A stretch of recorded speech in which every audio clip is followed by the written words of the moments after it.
Audrey Brendan to her mother at Champel-les-Bains, Switzerland.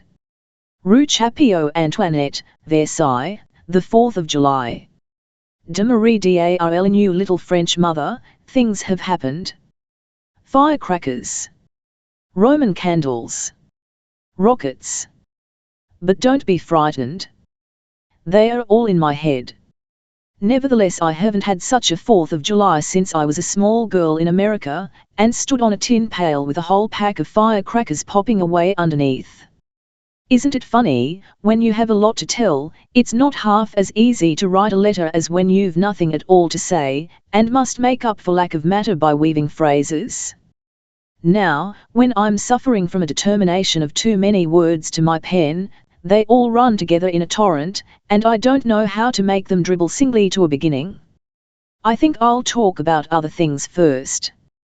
That's the way dear Dad used to do when he had exciting news, and loved to dangle it over our heads, Cheney-ripe fashion, harping on the weather or the state of the stock market until he had us almost dancing with impatience. Yes, I'll dwell on other things first, but not irrelevant things, for I'll dwell on you, with a capital Y, which is the only proper way to spell you, and you are never irrelevant. You couldn't be, whatever was happening. And just now you're particularly relevant, though you're far off in nice, cool Switzerland, for presently, when I come to the thing, I'm going to ask your advice. It's very convenient having a French mother, and I do appreciate dear Dad's Yankee cleverness in securing you in the family. You say sometimes that I seem all American, and that you're glad, which is pretty of you, and loyal to Father's country, but I'm not sure whether I shouldn't have preferred to turn out more like my mamma. You're so complete, somehow, as French women are, at their best. I often think of you as a kind of pocket combination of somebody's 100 best books, romance, practical common sense, poetry, wit, wisdom, fancy cookery, etc., etc. Who but a French woman could combine all these qualities with the latest thing in hairdressing and the neatest thing in stays? By the way, can one's stays be a quality? Yes, if one's French, even half French, I believe they can. If I hadn't just got your letter of day before yesterday, assuring me that you feel strong and fresh, almost as if you'd never been ill, I shouldn't worry you for advice. Only a few weeks ago, if suddenly called upon for it, you'd have shown signs of nervous prostration. I shall never forget my horror when you, quite uncontrollably, threw a spoon at Philomene, who came to ask whether we would have soup croûte or potage à la bonne femme for dinner. Switzerland was an inspiration, mine, I flatter myself. And if, in telling me that you're in robust health again, you're hinting at an intention to sneak back to blazing Paris before the middle of September, you don't know your Spartan daughter. All that's American in me rises to shout no. And you needn't think that your child is bored. She may be boiled, but never bored. Far from it, as you shall hear. School breaks up tomorrow, breaks into little blonde and brunette bits, which will blow or drift off to their respective homes, and I should by this time be packing to visit the Despards, where I'm supposed to teach Mimi's young voice to soar, as compensation for holiday hospitality, but I'm not packing, because Ellen Lethbridge has had an attack of nerves. You won't be surprised that I stopped 2 hours overtime today to hold the hand and to stroke the hair of Ellen. I've done that before, when she had a pain in her finger, or a cold in her little nose, and sent you a petit bleu to announce that I couldn't get home for dinner and our happy hour together. No, you won't be surprised at my stopping, or that Ellen should have an attack of nerves. But the reason for the attack and the cure she wants me to give her, these will surprise you. Why, it's almost as hard to begin, after all, as if I hadn't been working industriously up to it for diary pages. But here goes. Dearest, you've often said, and I've agreed with you, or else it was the other way round, that nothing I could ever do for Ellen Lethbridge would be too much, that she couldn't ask any sacrifice of me which would be too great. Of course, one does say these things until one is tested. But, I wonder if there is a but? Of course you believe that your one chick has a glorious voice, and that it's a cruel shame she should be doing nothing better than teaching other people's chicks to squall, whether their voices are worth squalling with or not. Perhaps, though, mine mayn't be as remarkable an organ as we think, and even if you hadn't made me give up trying for light opera, because I received one insult, with a capital L, while I was Madame Lass's favourite pupil, I mightn't in any case have turned into a great prima donna. I was rather excited and amused by the insult myself, it made me feel so interesting, and so like a heroine of romance, but you didn't approve of it, and we had some hard times, hadn't we, after all our money was spent in globe-trotting, and lessons for me from the immortal Lass? If it hadn't been for meeting Allen, and Allen falling a victim to my modest charms, and insisting upon Madame de Mailly's taking me as a teacher of singing for her celebrated finishing school for young ladies, what would have become of us, dearest, with you so delicate, Miss so young, and both of us so poor and alone in a big world? I really don't know, and you've often said you didn't. Of course, if it hadn't been for Allen, Madame's richest and most important girl, persisting as she did, in her imperious, spoiled child way, Madame wouldn't have dreamed of engaging a young girl like me, without any experience as a teacher, no matter how much she liked my voice and my, or rather Lass's, method. I suppose no one would else have risked me, so I snidely do owe to Allen, and nobody but Allen, 3 happy and, fairly, prosperous years. To be sure, because of my position at Madame de Mailly's, I have got a few outside pupils, but that's indirectly through Allen, too, isn't it? I'm reminding you of all these things so that you may have it clearly before your mind just how much we do owe Allen, and judge whether the payment she now asks is too big or not. That's the way she puts it, not coarsely or crudely, but I know how she feels. She sent me a little note yesterday, while I was giving a lesson, to say she'd a horrid headache, had gone to bed, and would I come to her room as soon as I could. Well, I went at lunchtime, for I hated to keep her waiting, and thought I could eat later. As it turned out, I didn't eat at all. But that's a detail. She had on a perfectly divine nightie, with low neck and short sleeves. No girl would be allowed to wear such a thing in any but a French school, I'm sure, even if she were a parlour boarder, and her hair was in curly waves over her shoulders. Altogether she looked adorable, and about 14 years old, instead of nearly 19, as she is. You don't show your headache a bit, said I. Haven't got one, said she. Then she explained that she'd been dying for a chance to talk with me alone, and the headache was the only thing that occurred to her in the circumstances. She doesn't mind little fibs, you know. Indeed, I believe she rather likes them, because any intrigue, even the smallest, is exciting to her. You would never guess anything like what has happened. That dragon of a guardian of hers is coming back at last from Bengal, where he's been governor or something.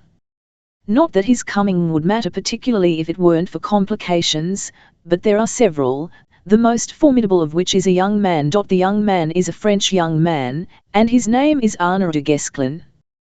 He is a lieutenant in the army. Allen mentioned the regiment with pride, but I've forgotten it already, there was so much else to remember, and she says he is descended from the great de Guesclin.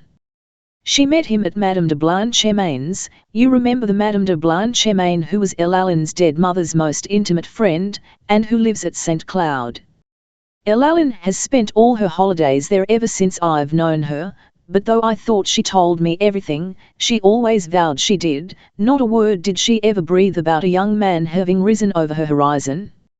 She says she didn't dare, because I'm so queer and prim about some things. I'm not, Mel. But now she's driven to confess, as she's in the most awful scrape, and doesn't know what will become of her and darling Anna unless I'll consent to help them. She met him only last Easter. He's a nephew of Madame de Blanchemaine's, it seems, and on coming back from foreign service in Algeria, or somewhere, he dutifully paused to visit his relative. Of course it occurs to me, did Madame de Blanchemaine write and intimate that she would have in the house a pretty little Anglo-French heiress, with no inconvenient relatives, unless one counts the dragon. But Elaline says Anna's coming was quite a surprise to his aunt. Anyway, he proposed on the third day, and Elaline accepted him. It was by moonlight, in a garden, so who can blame the poor child? I always thought if even a moderately good-looking young man proposed to me by moonlight, in a garden, I would say yes, yes, at once, even if I changed my mind next day. But Anna is very good-looking, she has his picture in a locket, with such a turned-up moustache, I mean Anna, not the locket, and so Elaline didn't change her mind next day.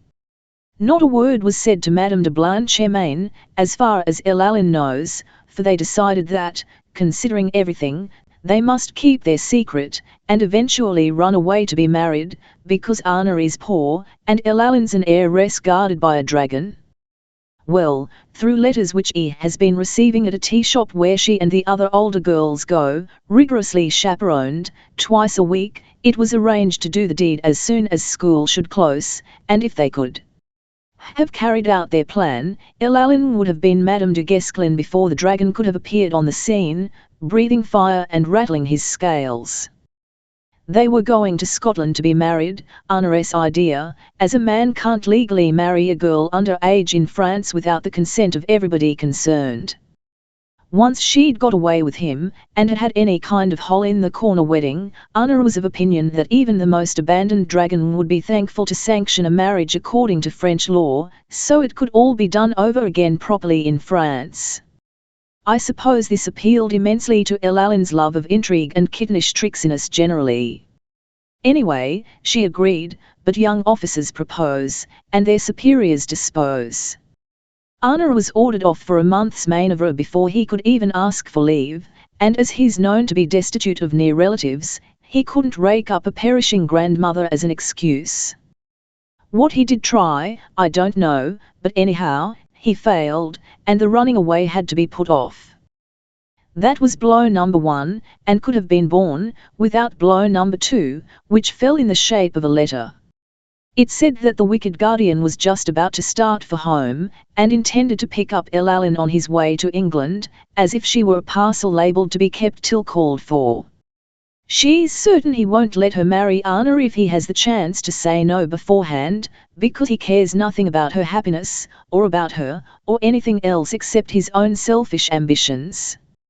Of course, Elaline is a girl who takes strong prejudices against people for no particular reason, except that she has a feeling they are horrid, but she does appear to be right about this man. He's English, and though Elaline's mother was half French, they were cousins, and I believe her dying request was that he should take care of her daughter and her daughter's money. You would have thought that that must have softened even a hard heart, wouldn't you? But the dragon's was evidently sentiment-proof, even so many years ago, when he must have been comparatively young, if dragons are ever young. He accepted the charge. Elaline thinks her money probably influenced him to do that, and perhaps he was paid for his trouble, but, instead of carrying out his engagements, like a faithful guardian, he packed the poor 4-year-old baby off to some poky, prim people in the country, and promptly went abroad to enjoy himself. There Elaline would no doubt have been left to this day, dreadfully unhappy and out of her element, for the people were an English curate and his wife, but, luckily, her mother had stipulated that she was to be sent to the same school in France where she herself had been educated, Madame de Mulier's. Never once has her guardian shown the slightest sign of interest in Elaline, hasn't asked for her photograph or written her any letters. They've communicated with each other only through Madame de Mullier, 4 times a year or so, and Elaline doesn't feel sure that her fortune has been properly administered, so she says she ought to marry young and have a husband to look after her interests. When I ventured to hope that the dragon wasn't quite so scaly and taily as she painted him, she proved her point by telling me that he'd been censured lately in the English radical papers for killing a lot of poor, defenceless Bengalis in cold blood. Somebody must have sent her the cuttings, for Elaline hardly knows that newspapers exist. I dare say it was Cathy Bennet, one of Madame's few English pupils. Elaline has chummed up with her lately. And that news does seem to settle the man's character, doesn't it? He must be a perfect brute. Elalin says that she'd rather die than lose Anna, also that he'll kill himself if he loses her. And now, dearest, now for the thunderbolt. She vows that the only thing which can possibly save her is for me to take her place for 5 or 6 weeks, until her soldier's man covers are over and he can get leave to whisk her off to Scotland for the wedding. You're the quickest-witted darling in the world, and you generally know all that people mean even before they speak. Yet I can see you looking puzzled as well as startled, and muttering to yourself, take Elalin's place? Where, how, when? I was like that myself while she was hieing to explain. I stared with an owlish stare for about 5 minutes, until her real idea in all its native wildness, not to say enormity, burst upon me. She wants to go day after tomorrow to Madame de Blanchemain's, as she'd expected to do before she heard that the dragon was coming to gobble her up. She wants to stay there quietly until Anna can take her, and she wants me to pretend to be Ellen Lethbridge. I nearly fell off my chair at this point, but I hope you won't do anything like that, which is the reason why I've been working up to the revelation with such fiendish subtlety. Have you noticed it? Elalin has plotted the whole scheme out. I shouldn't have thought her capable of it, but she says it's desperation. She's certain she can persuade Madame de Molay to let her leave school, to go to the station and meet the dragon. That's the course he himself suggests. Too much trouble even to run out to Versailles and fetch her, with only me as chaperone.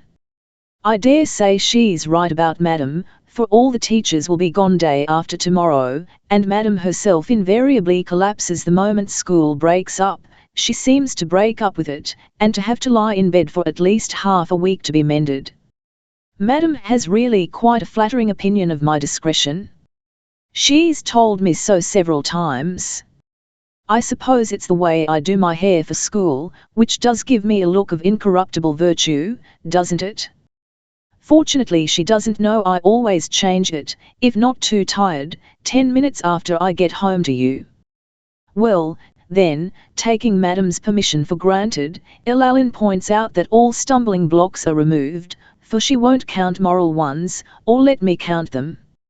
I'm to see her off for St. Cloud, and wait to receive the dragon. Sir, behold the bumped offering, Elmine, behold your ward. And I'm to go on being a bumped offering till it's convenient for the real Elalin to scrape my ashes off the smoking altar. It's all very well to make fun of the thing like that.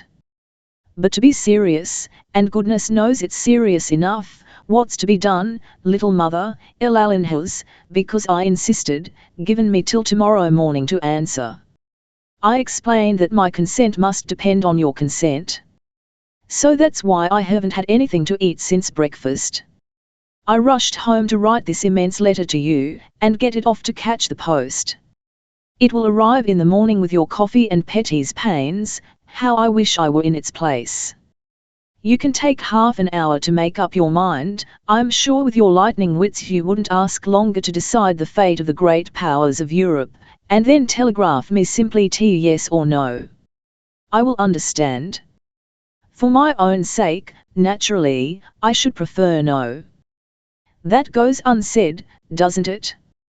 I should then be relieved of responsibility, for even Elalin, knowing that you and I are all in all to each other, could hardly expect me to fly in your face, just to please her.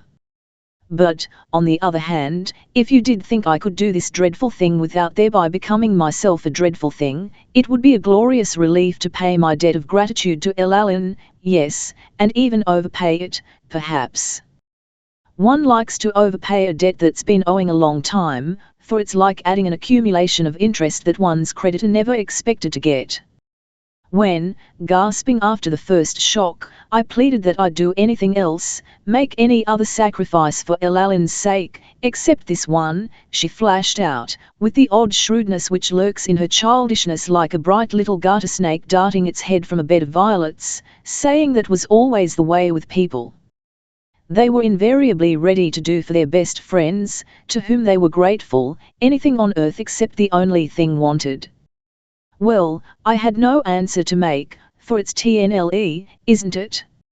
And then Elaline sobbed dreadfully, clutching at me with little, hot, trembling hands, crying that she'd counted on me, that she'd been sure, after all my promises, I wouldn't fail her. She'd felt so safe with me. Are you surprised I hadn't the heart to refuse? I confess, dear, that if I were quite alone in the world, though the world wouldn't be a world without you, I should certainly have grovelled and consented then and there. She says she won't close her eyes tonight, and I dare say she won't, in which case she'll be as pathetic as a broken flower tomorrow. I don't think Isha sleep much either, wondering what your verdict will be. I really haven't the remotest idea whether it will be yes or no. Usually I imagine that I can pretty well guess what your opinion is likely to be, but I can't this time. The thing to decide upon is in itself so fantastic, so monstrous, that one moment I tell myself you won't even consider it. The next minute I remember what a dear little crank you are on the subject of gratitude, your favorite virtue as you used to write in old-fashioned confession albums of provincial American friends when I was a child. If people do anything nice for you, you run your little high-heeled shoes into holes to do something even nicer for them. If you're invited out to tea, you ask your hostess to lunch or dinner, in return, that sort of thing invariably, and you've brought me up with the same bee in my bonnet. So what will your telegram be? Whatever you say, you may count on a meek amen, so be it from your most admiring subject, Audrey P.S. Of course, it isn't as if this man were an ordinary, nice, inoffensive human man, is it? I do think that almost any treatment is too good for such a cold-blooded, supercilious old dragon. And you needn't reprove me for calling names. With singular justice Providence has ticketed him as appropriately as his worst enemy would have dared to do. They have such weird names in Cornwall, don't they, and it seems he's a Cornishman. Until lately he was plain Mr., now he's Sir Lionel Pendragon. Somebody has been weak enough to die and leave him a title, and also an estate, though not in Cornwall, which he's returning to England in greedy haste to pounce upon. So characteristic, after living away all these years, though Madame de Maullier has tried to make Elaline believe he's coming back to settle down because of a letter she wrote, reminding him respectfully that after 19 it's almost indecent for a girl to be kept at school. Don't fear, however, if your telegram casts me to the dragon, that I shall be in danger of getting eaten up. His dragonship, among other stodgy defects, has that of eminent, well-nigh repulsive, respectability. He is as respectable as a ramrod or a poker, and very elderly, Elaline says. From the way she talks about him he must be getting on for 100, and he is provided with a widowed sister, a Mrs. Norton, whom he has dug up from some place in the country to act as chaperone for his ward. All other women he is supposed to detest, and would, if necessary, beat them off with a stick. Audrie Brendan to her mother. Rue Chapiot d'Antoinette, Versailles, July the 5th. Th. Marie, my Spartan Anouilh, now the telegram's come, I feel as if I'd known all along what your decision would be. I'm glad you were extravagant enough to add writing for tomorrow morning. I shall know by exactly what mental processes you decided. Also, I think I'm glad, that the word is yes. It's afternoon now, just 24 hours since I sat here in the same place, at your desk in the front window, of course, trying my best to put the situation before you, as a plain, unvarnished tale. I stuck the bit of blue paper under Elaline's nose, and she almost had a fit with joy. If she were bigger and more muscular, she'd have kissed and squeezed the breath of life out of me, which would have been awkward for her, as she'd then have been thrown back upon her own resources. Oh, ma petite papille de mer, only think of it. I go tomorrow, into space. I disappear. I cease to exist pro tem. There will be no me, no Audrey, but, instead, two Elalines. I've often told her, by the way, that I would make two of her. Evidently I once had a prophetic soul. I only wish I had it still, so I might see beforehand what will happen to the Miness of Elaline in the next few weeks. Anyhow, Whatever comes, I expect to be supported by the consciousness that I am paying a debt of gratitude as perhaps such a debt was never paid before. Of course I shall have a perfectly horrid time. Not only shall I be wincing under the degrading knowledge that I'm a base pretender, but I shall be wretchedly homesick and bored within an inch of my life. I shall, in the sort of environment L. describes, like a mouse in a vacuum, a poor, frisky, happy, out-of-doors field mouse, caught for an experiment. When the experiment is finished I shall crawl away, a decrepit wreck. But, thank heaven, I can crawl to you, and you will nurse me back to life. We'll talk everything over, for hours on end, and I'll be able to abuse the dragon to my heart's content. I know you'll let me do that, provided I don't use naughty words, or, if any, disguise them daintily in a whisper. L. and I have discussed plans and possibilities, and if all goes as she expects, don't see why it shouldn't. I ought to be freed from the unpleasant role of understudy in 5 or 6 weeks.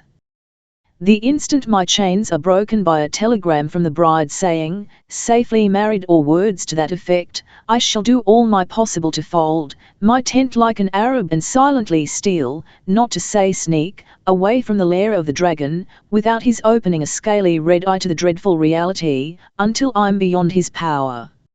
It must be either that or the most awful scene with him, a regular row. He, saying what he thinks of my deception, me, defending myself and the real L. by saying what I think of his general beastliness. If it came to that, I might in my rage wax unladylike, so perhaps, of the two evils, the lesser would be the sneak act, nest ce pas. Well, I shall see when the time comes. In 5 or 6 weeks I had thought, in any case, of allowing you to leave Champel-les-Bains, should you grow too restive lacking my society. I thought of proposing by then, if you were sufficiently braced by Swiss air, milk, and honey and Champel douches, that we should join forces at a cheap but alluring farmhouse somewhere. That idea may still fit in rather well, mayn't it?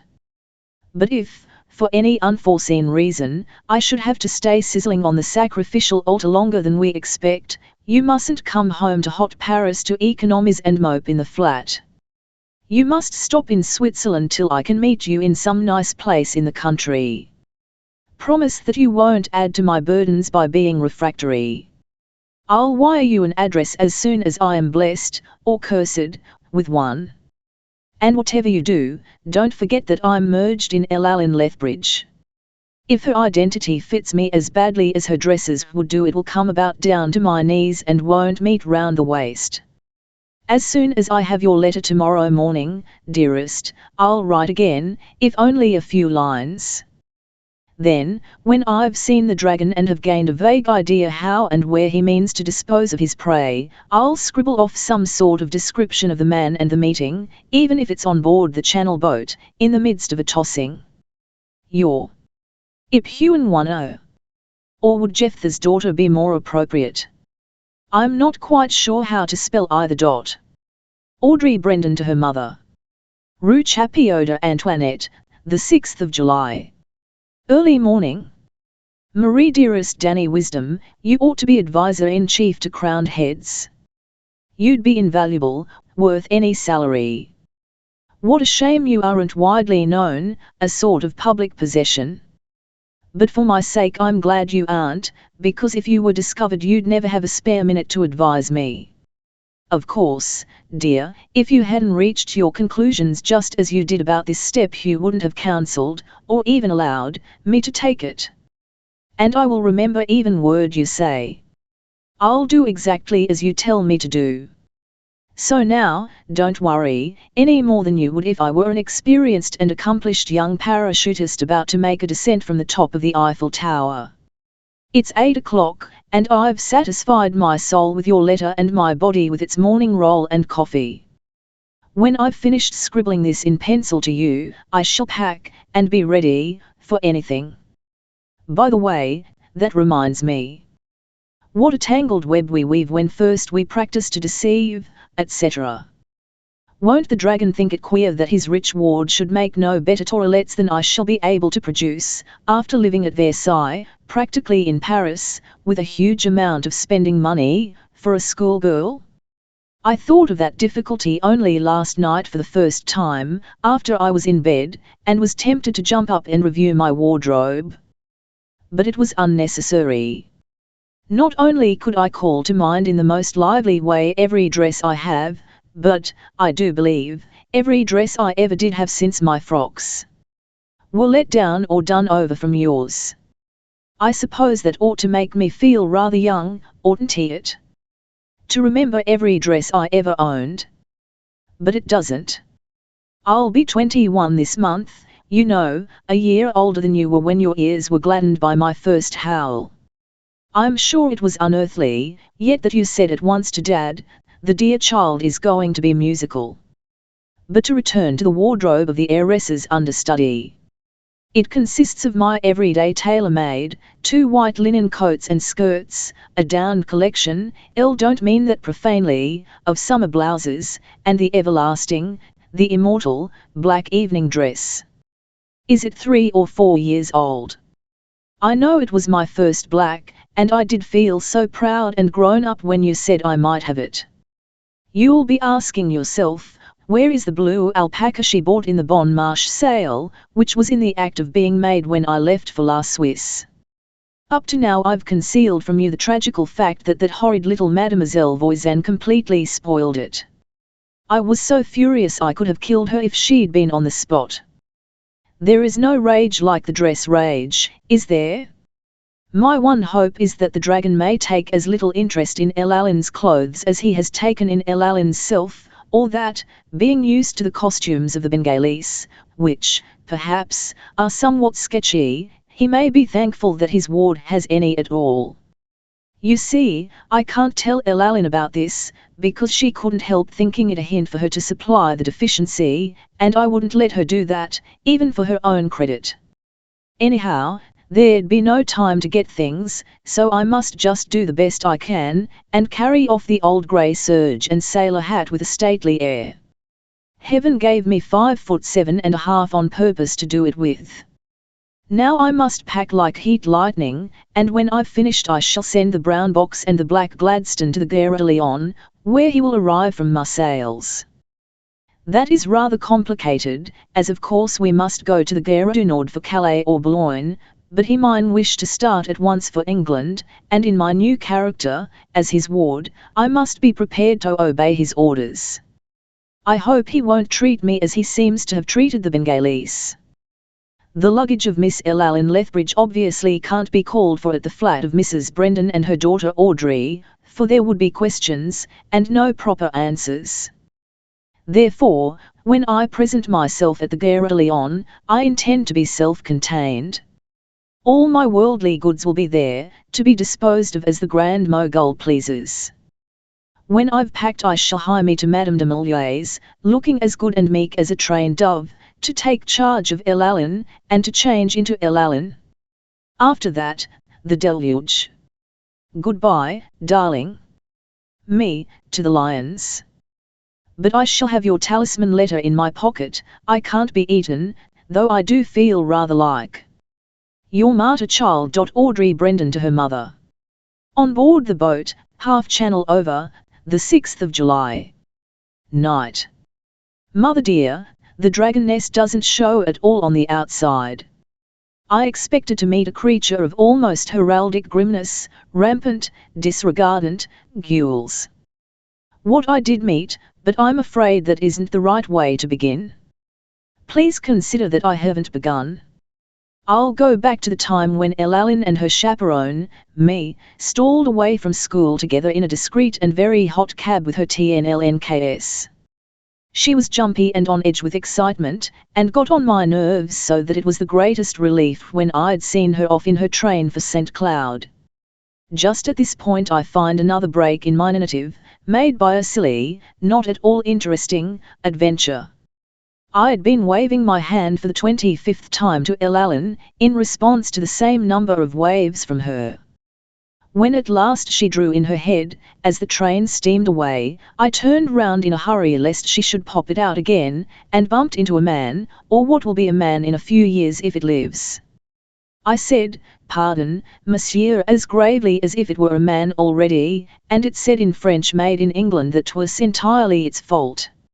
It was such a young youth, and looked so utterly English, that I smiled a motherly smile, and breathed, not at all as I passed on, fondly thinking to pass forever out of its life at the same time. But, dearest, the absurd little thing didn't recognize the smile as motherly. Perhaps it never had a mother. I had hardly observed it as an individual, I assure you, except as one's subconscious self takes notes without permission from headquarters. I was vaguely aware that the creature with whom I had collided was quite nice-looking, though bullet-headed, freckled, light blue-eyed, crop-haired, and possessing the shadow of a coming event in the shape, can't call it more, of a moustache.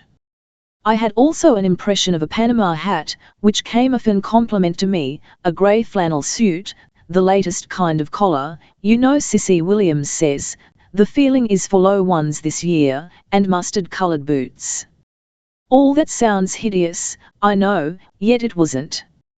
At first sight it was rather attractive, but it lost its attractiveness in a flash when it mistook the nature of my smile. You wouldn't believe that a nice, clean little British face could change so much for the worse in about the 1/8 part of a second. It couldn't have taken longer, or I shouldn't have seen, because it happened between my smile and my walking on. But I did see. A disagreeable kind of lighting up in the eyes, which instantly made them look full of consciousness of sex, is the only way I can express it.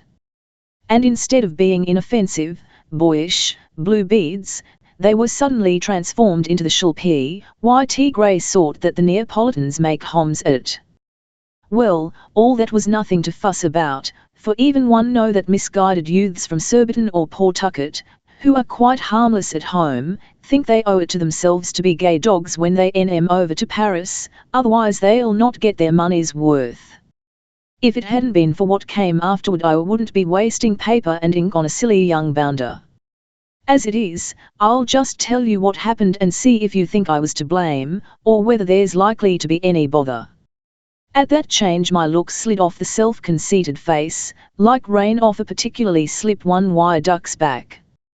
He ought to have known then, if he hadn't before, that I considered him a merit, but I can just imagine his saying to himself, "This is Paris, and I've paid £5 for a return ticket. Must have something to tell the chaps. What's a girl doing out alone?" He came after me and said I'd dropped something. So I had. It was a rose. I was going to disclaim it, with all the haughty grace of a broomstick, when suddenly I remembered that it was my carte d'identité, so to speak. The dragon had prescribed it in his last letter to Madame de Maillet about meeting Allen. As there might be difficulty in recognition if she came to the station with a chaperone as strange to him as herself, it would be well, he suggested, that each pinned a red rose on her dress. Then he would look out for 2 ladies with 2 roses. I couldn't make myself into 2 ladies with 2 roses, but I must be 1 lady with 1 rose, otherwise the dragon and I might miss each other, and he would go out to Versailles to see what the dickens was the matter. Then the fat would be in the fire, with a vengeance. You see, I had to say yes to the rose, because there wasn't time to call at a florist's and try to buy another red label before going on to the Gare de Lyon. I put out my hand with a thank you that sounded as if it needed oiling, but, as if on second thought the silly idiot asked if he might keep the flower for himself.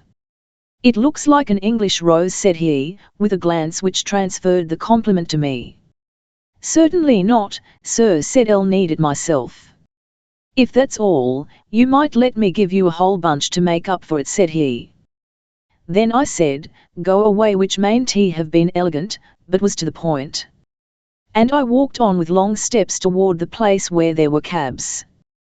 But quite a short man is as tall as a tall girl, and his steps were as long as mine. "Say," said he, "you needn't be so cross. What's the harm, as long as we're both English, and this is Paris?" I'm not English, I snapped. If you don't go away, I'll call a gendarme. You will look a fool if you do. A great tall girl like you, said he, trying to be funny. And it did sound funny. I suppose I must have been pretty nervous, after all I'd gone through with Allen, for I almost giggled, but I didn't, quite. On the contrary, I marched on like a war cloud about to burst, and proved my non-British origin by addressing a cabman in the Parisian French I've inherited from you. I hoped that the boy couldn't understand, but he did. Mademoiselle, I have to go to the Gare de Lyon, too, he announced, and it would be a VO-friendly act, and show that you forgive me, if you'd let me take you there in a taximotor, which you'll find much nicer than that old Noah's Ark you're engaging. Don't forgive you, I said, as I mounted into the alleged Ark. Your only excuse is that you're not grown up yet. With that Parthian shot, I ordered my cocker, who was furtively grinning by this time, to drive on as quickly as possible. Of course the horrid child from Surbiton or somewhere didn't have to go to the Gare de Lyon, but evidently he regarded me as his last hope of an adventure before returning to his native heath or duck pond, so, naturally, he followed in a taximotor, whose turbulent, goodness knows what horsepower had to be subdued to 1/2 horse gait. I didn't look behind, but I felt in my bones, my funny bones, that he was there. And when I arrived at the Gare de Lyon, so did he. The train I'd come to meet was a P&O special, or whatever you call it, and it wasn't in yet, so I had to wait. Cats may look at kings, said my gay cavalier. Cads mayn't though, said Elle. Perhaps I ought to have maintained a dignified silence, but that mot was irresistible. You are hard on a chap, said he. I'll tell you what. I've been thinking a lot about you, mademoiselle, and I believe you're up to some little game of your own. When the cat's away the mice will play. You've got rid of your friend, and you're out for a lark on your own. What? Oh, wouldn't I have loved to box his ears? But this time I was dignified and turned my back on him. Luckily, the train came puffing into the station, and he ceased to bother me actively, for the time, but the worst is to follow. Now I think I've got to the part of my story where the dragon ought to appear. Suddenly, as the train stopped, that platform of a Paris railway station was turned into a thoroughly English scene. A wave from Great Britain swept over it, a tall and tweedy wave, bearing with it golf clubs and kit bags and every kind of English flotsam and jetsam. All the passengers had lately landed from the foreignest of foreign parts, coral strands, and that sort of remote thing, but they looked as incorruptibly, triumphantly British, every man, woman, and child of them, except a fringe of black or brown servants, as if they had strolled over from across Channel for a Saturday to Monday in gay Paris. One can't help admiring as well as wondering at that son of ineradicable, persistent Britishness, can one? I believe it's partly the secret of Great Britain's success in colonizing. Her people are so calmly sure of their superiority over all other races that the other races end by believing it, and trying to imitate their ways, instead of fighting to maintain the right to their own. That feeling came over me as Elle, a mere French and American chit, stood aside to let the wave flow on. Everyone looked so important, and unaware of the existence of foreigners, except porters, that I was afraid my particular drop of the wave might sail by on the crest, without noticing me or my red rose. I tried to make myself little, and the rose big, as if it were in the foreground and I in the perspective, but the procession moved on and nobody who could possibly have been the dragon wasted a glance on me. Toward the tail end, however, I spied two men coming, followed by a small bronze figure in native dress of some sort. One of the two was tall and tanned, and 35 or so. The other, I had a bet with myself that he was my dragon. But it was like betting on a certainty, which is one of the few things that's dull and dishonest at the same time. Some men are born dragons, while others only achieve dragonhood, or have a THNTST upon them by the gout. This one was born a dragon, and exactly what I'd imagined him, or even worse, and I was glad that I could conscientiously hate him in peace. The other man had the walk so many Englishmen have, as if he were tracking lions across a desert. I quite admire that gait, for it looks brave and self-conscious, but the old thing labelled dragon marched along as if trampling on prostrate Bengalis. A red-hot Tory, of course, that went without saying, of the type that thinks radicals deserve hanging. In his eyes that stony glare which English people have when they are afraid someone may be wanting to know them, chicken claws under his chin, like you see in the necks of elderly bulldogs, a snobbish nose, a bad-tempered mouth, age anywhere between 60 and 100. Altogether one of those men who must write to the Times or go mad. Just like the picture?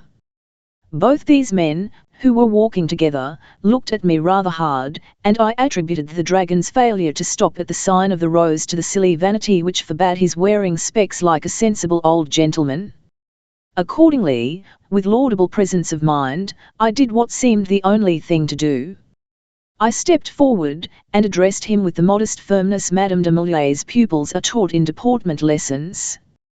"Beg your pardon, but aren't you Sir Lionel Pendragon?" "I am Lionel Pendragon," said the other man, the quite young man. "Mother, you could have knocked me down with the shadow of a moth-eaten feather." They both took off their travelling caps. The real dragon's was in decent taste. The mock dragons displayed an offensive chessboard check. "Have you come to say that Miss Lethbridge has been prevented from meeting me?" asked the real one, the AD, I'll call him for the moment. "I am. It stuck in my throat and wouldn't go up or down, so I compromised, which was weak of me, as I always think on principle you'd better lie all in all or not at all. I suppose you don't recognize me?" I mumbled fluffily. "What, it's not possible that you're Elaline Lethbridge?" the AD exclaimed, in surprise, which might mean horror of my person or a compliment. I gasped like a fish out of water, and wriggled my neck in a silly way, which a charitable man, unaccustomed to women, might take for schoolgirl gawkishness in a spasm of acquiescence. Instantly he put out his hand and WNLNG mine extremely hard. It would have mixed the real Elaline's rings into her poor little fingers. "You must forgive me," he said. Saw that he smiled a wonderfully agreeable, undragon-like smile, which put him back to 30. I was looking out for a very different sort of, young lady. "Why?" I asked, losing my presence of mind. Well, really, I don't know why," said he. "And I was looking for a different sort of man," I retorted, feeling idiotically schoolgirlish, and sillier every minute.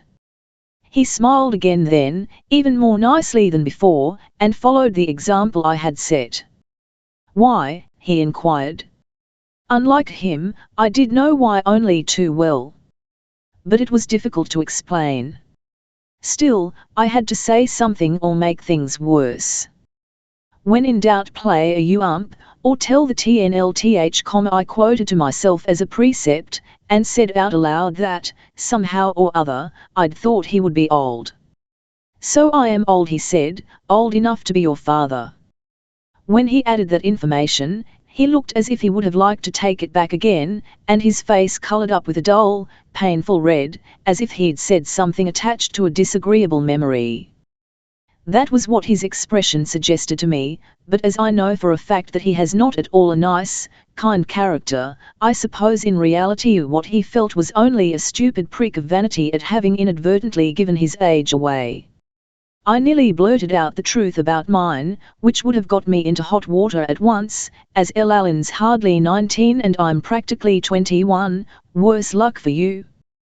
By this time the mock dragon had walked slowly on, but the brown image in native dress had glued himself to the platform nearby, too respectful to be aware of my existence. While I was debating whether or no the last speech called for an answer, the AD had a sudden thought which gave him an excuse to change the subject. "Where's your chaperone?" he snapped, with a flash of the eye, which was his first betrayal of the hidden devil within him. "She was called away to visit a relative," I answered, promptly, because Elaline and I had agreed I was to say that, and in a way it was true. "You didn't come here alone," said he. I had to said I then it's a monstrous thing that Madame de Maillet should have let you, he growled. Elle shall write and tell her so.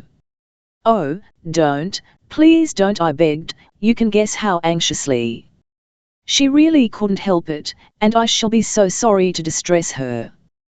He was still glaring, and desperation made me crafty. You wouldn't refuse the first thing I've asked you. I tried to wheedle him. I hoped, for Ellalin's sake, of course, that I should get another smile, but instead, I got a frown. Now I begin to realize that you are your mother's daughter, said he, in a queer, hard tone. No, I won't refuse the first thing you ask me. But perhaps you'd better not consider that a precedent won't, said Elle. He'd been looking so pleased with me before, as if he'd found me in a prize package, or won me in a lottery when he'd expected to draw a blank, but though he gave in without a struggle to my wheedling, he now looked as if he'd discovered that I was stuffed with sawdust. My quick, Elle won't didn't seem to encourage him a bit. Well, he said, in a duller tone, we'll get out of this. It was very kind of you to come and meet me. I see now I oughtn't to have asked it, but to tell the TNLTH, the thought of going to a girls' school, and claiming you. I quite understand, I nipped in. This is much better. My luggage is all here, I added. I couldn't think where else to send it, as I didn't know what your plans might be. At that he looked annoyed again, but luckily, only with himself this time. Elle fear I am an ass where women's affairs are concerned, he said. Of course I ought to have thought about your luggage, and settled even detail for you with Madame de Maillet, instead of trusting to her discretion. Still, it does seem as if I wouldn't let him blame Madame, but I couldn't defend her without risking danger for Ellalin and myself, because Madame's arrangements were all perfect, if we hadn't secretly upset them. Have so little luggage, I broke in, trying to make up with emphasis for irrelevancy. And Madame considers me quite a grown-up person, I assure you. Suppose you are, he admitted, observing my inches with a worried air. Ought to have realized, but somehow or other I expected to find a child. Shall be less bother to you than if I were a child, I consoled him. This did make him smile again, for some reason, as he replied that he wasn't sure. And we were starting to hook ourselves onto the tail end of the dwindling procession, quite on friendly terms, when to my horror that young English cadlet, or boundling, which you will, strolled calmly out in front of us, and said, How do you do, Sir Lionel Pendragon? I'm afraid you don't remember me. Dick Burden. Anyhow, you'll recollect my mother and aunt. I had forgotten all about the creature, dearest, but there he had been lurking, ready to pounce. And what bad luck that he should know Ellalin's guardian, wasn't it? At first I thought maybe he really had business at the Gare de Lyon, and that I'd partly misjudged him. And then it flashed into my head that, on the contrary, he didn't really know Sir Lionel, but had overheard the name, and was doing a bluff to get introduced to me. Wasn't that a conceit, dear? But neither was true. At least the latter wasn't, I know, and I'm pretty sure the first wasn't. What I think, is this, that he simply followed me to the Gare de Lyon for the deviltry of the thing, and because he'd nothing better to do. That he hung about in sheer curiosity, to see whom I was meeting, and that he recognized the dragon as an old acquaintance. I once fondly supposed coincidences were remarkable and rare events, but I've known ever since I've known the troubles of life that it's only agreeable ones which are rare, such as coming across your long-lost millionaire uncle who's decided to leave you all his money, just as you'd made up your mind to commit suicide, or many a Jewish diamond merchant. Disagreeable coincidences sit about on damp clouds ready to fall on you the minute they think you don't expect them, and they are more likely to occur than not. That's my experience. Evidently the dragon did remember Dick's mother and aunt, for the first blankness of his expression brightened into intelligence with the mention of the youth's female belongings. He held out his hand cordially, and remarked that of course he remembered Mrs. Burden and Mrs. Centre. As for Dick, he had grown out of all recollection. It was a good many years ago, returned the said Dick, hastening to disprove the slur of youthfulness. It was just before I went to Sandhurst. But you haven't changed. I knew you at once. On leave, I suppose, suggested Sir Lionel. No, said Dick, I'm not in the army. Failed. Truth is, I didn't want to get in. Wasn't cut out for it. There's only one profession I care for. What's that? The dragon was obliged to ask, out of politeness, though I don't think he cared much. The fact is, resumed Mr. Burden, a most appropriate name, according to my point of view. It's rather a queer one, or might seem so to you, and I've promised the mater I won't talk of it unless I do adopt it. And I'm over here qualifying, now. It was easy to see that he hoped he'd excited our curiosity, and he must have been disappointed in Sir Lionel's half-hearted indeed. As for me, I tried to make my eyes look like boiled gooseberries, an unenthusiastic fillet especially when cooked. I was delighted with the dragon, though, for not introducing him. Having said indeed, Sir Lionel added that we must be getting on, luggage to see to, his valet a foreigner, and more bother than use. I took my cue, and pattered along by my guardian's side, his tall form a narrow yet impassable bulwark between me and Mr. Dick Burden. But Mr. D.B. pattered too, refusing to be thrown off. He asked Sir Lionel if he were staying on in Paris, and in the short conversation that followed I picked up morsels of news which hadn't been given me yet. It appeared that the dragon's sister, who would suspect a dragon of sisters, had wired to Marseilles that she would meet him in Paris, and he expected to find her at an hotel. He didn't say what hotel, so it was evident Mr. Dick Burden need not hope for an invitation to call. Apparently our plans depended somewhat on her, but Sir Lionel thought we should get away next day at latest. There was nothing to keep him in Paris, and he was in a hurry to reach England. I was glad to hear that, for fear some more coincidences might happen, such as meeting Madame de Maillet or one of the teachers holiday-making. Conscience does make you a coward. I never noticed mine much before. I wish you could take anti-conscience powders, as you do for neuralgia. Wouldn't they sell like hot cakes? At last Mr. Dick Burden had to go away without getting the introduction he wanted, and Sir Lionel was either very absent-minded or else very obstinate not to give it. I'm not sure which, but if I were a betting character I should bet on the latter. I begin to see that his dragonness may be expected to leak out in his attitude toward women as a sex. Already I've detected the most primitive, almost primeval, ideas in him, which probably he contracted in Bengal. Would you believe it, he insisted on my putting on a veil to travel with, but I haven't come to that part yet.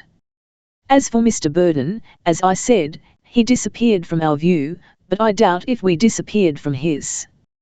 You may think this is conceited in me, but, as he took off his Panama in saying goodbye, he contrived to peer at me round an unfortified corner of the dragon, and the look he flung me said more repellently than words, "This is all right, but I'm hanged if I don't see it through," or something even more emphatic to that effect. Sir Lionel was surprised when he saw my luggage, which we picked up when he'd claimed his own. "Thought young ladies never went anywhere without a dozen boxes," said he. "Oh, Mamma and I travelled half over Europe with only one trunk and 2 bags between us," I blurted out, before I stopped to think. Then I wished the floor would yawn and swallow me up. He did. His eyes are dreadfully piercing when he stares. They are very nice-looking grey ones, but I can tell you they felt like hairpins. "I should have thought you were too young in those days to know anything about luggage," said he. That gave me a straw to clutch. Madame de Maillet has told me a great deal. So she has, about one thing or another, mostly my own faults. "Oh, I see," he said. It must have seemed funny to him, my saying that about the TNMKS, as Allen's mother died when he was 4. He hadn't much luggage, either, no golf clubs, or battle axes, or whatever you play about with in Bengal when you aren't terrorizing the natives. He sent the brown servant off in one cab with our things, and put me in another, into which he also mounted. It did seem funny driving off with him, for when I came to think of it, I was never alone with a man before, but he was gawkier about it than I was. Not exactly shy, I hardly know how to express it, but he couldn't help showing that he was out of his element. Oh, I forgot to tell you, he'd shaken hands with the mock dragon, and shunted him off just as mifflessly as he did the boy. "See you in London, sooner or later," said he. As if anyone could want to see such a disagreeable old thing. Yet, perhaps, if I but knew, the mock dragon's character may be the nobler of the two. If I were to judge by appearances, I should have liked the real dragon's looks, and thought from first sight that he was rather a brave, fine, high-principled person, even unselfish. Whereas I know from all Elalin has told me that his qualities are quite the reverse of these. We were going to the Grand Hotel, and driving there he pumped up a few perfunctory sort of questions about school, the way grown-up people who don't understand children talk to little girls. You know, do you like your lessons? What do you do on holidays? What is your middle name, sort of thing. I was afraid I should laugh, so I asked him questions instead, and all the time he seemed to be studying me in a puzzled, surprised way, as if I were a duck that had just stepped out of a chicken egg, or a goblin in a nonconformist home. If he keeps on doing this, I shall have to find out what he means by it, or burst. I asked him about his sister, as I thought Bengal might be a sore subject, and he appeared to think that I already knew something of her. If Elalin does know, she forgot to tell me, and I hope other things like that won't be continually cropping up, or my nerves won't stand it. I shall take to throwing spoons and teacups. He reminded me of her name being Mrs. Norton, and that she's a widow. He hadn't expected her to come over, he said, and he was some reason to get her telegram, but no doubt he'd find out that she'd a pretty good reason. And it was nothing to be astonished at, her not meeting him at the Gare de Lyon, for she invariably missed people when she went to railway stations. It had been a characteristic of hers since youth. When they were both young they were often in Paris together, for they had French cousins, Elalin's mother's people, I suppose, and then they stopped at the Grand Hotel. He hadn't been there, though, he added, for nearly 20 years, and had been out of England, without coming back, for 15. That made him seem old, talking of what happened 20 years ago, almost my whole life. Yet he doesn't 100k more than 35 at most. I wonder, does the climate of Bengal preserve people, like flies in amber? Perhaps he's really 60, and has this unnatural appearance of youth. Does Mrs. Norton know about me? I asked. Why, of course she does, said he. I wrote her she must come and live with me when I found I'd got to have. He shut up like a clam, on that, and looked so horribly ashamed of himself that I burst out laughing. Please don't mind, said I. Know I'm an incubus, but I'll try to be as little trouble as possible. You're not an incubus, he contradicted me, almost indignantly. You're entirely different from what I thought you would be. Oh, then you thought I would be an incubus? I couldn't resist the temptation of retorting. Maybe it was cruel, but there's no society for the prevention of cruelty to dragons, so it can't be considered wrong in humane circles. Not at all. But I don't know much about women, especially girls, said he. And I told you I thought of you as a child. Hope you haven't gone to the trouble of engaging a nurse for me, I suggested. And if he were cross at being teased, he didn't show it. He said he'd trusted all such arrangements to his sister. He hadn't seen her for many years, but she was good-natured, and he hoped that we would get on. What I principally hoped was that she wouldn't prove to be of a suspicious nature, for a detective on the hearth would be inconvenient, and women can be so sharp about each other. I found that out at Madame de Maillier's. I never would from you, dear. You weren't a cat in any of your previous incarnations. I think you must have evoluted from that neat blending of serpent and dove which eventually produces a perfect Parisienne. We went into the big hall of the Grand Hotel, where Sir Lionel said in his day carriages used to drive in, and suddenly, to my own surprise, I felt gay and excited, as if this were life, and I had begun to live. I didn't regret having to play El Allen one bit. Everything seemed great fun. You know, darling, I haven't had much life except in you and books, since I was 16, and our pennies and jauntings finished up at the same time, though I had plenty before that, all sons of samples anyhow. I suppose it must have been the bright, worldly look of the hotel which gave me that tingling sensation, as if a little wild bird had burst into song in my heart. Although it's out of season for Parisians, the hall was full of fashionable-seeming people, mostly Americans and other foreigners. As we came in, a lady rose from a seat near the door. She was small, and the least fashionable or well-dressed person in the room, yet with the air of being satisfied with herself morally. I saw at once she was of the type who considers her church a home from home, who dresses her house as if it were a person, and upholsters herself as if she were a sofa. Of course, I knew it was Mrs. Norton, and I was disappointed. I would almost have preferred her to be Catty. She and her brother hadn't seen each other for 15 years, but they met as calmly as if they had lunched together yesterday. I think, though, that was more her fault than his, for when he held out his hand she lifted it up on a level with her chin to shake, and of course that would have taken the go out of a grasshopper. I suppose it wouldn't have been good form to kiss in a hotel hall, but if one retrieved a long-lost brother in any sort of hall, I don't believe I could resist. Her hair was so plainly drawn back, it was like a moral influence, and her toque sat up high on her head like a bun or a travelling pincushion. The only trimming on her dress was buttons, but there were a large family of them.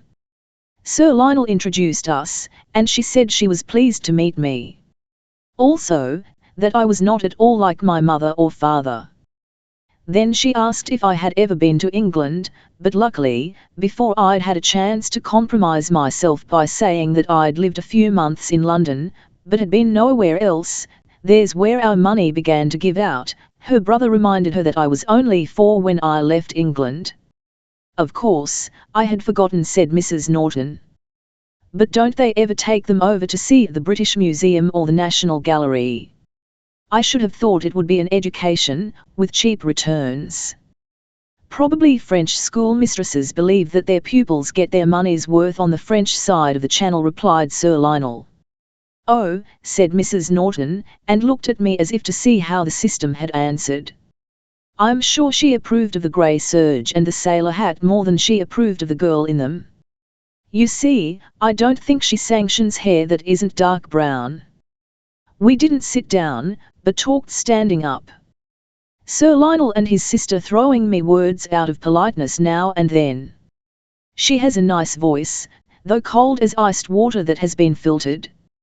Her name is Emily. It would be. He said he was surprised as well as pleased to get her telegram on arriving at Marseilles, and it was very good of her to come to Paris and meet him. She said not at all, it was no trouble, but a pleasure, or rather it would be, if it weren't for the sad reason that brought her. Why, is anybody dead? Asked Sir Lionel, looking as if he were illing over a list in his head, but couldn't call up a name which concerned him personally. There's been a thinning off among old friends lately. I'm sorry to say, I've told you about most of them, I think, in postscripts, replied Mrs. Norton. But it wasn't their loss, poor dears, which brought me over.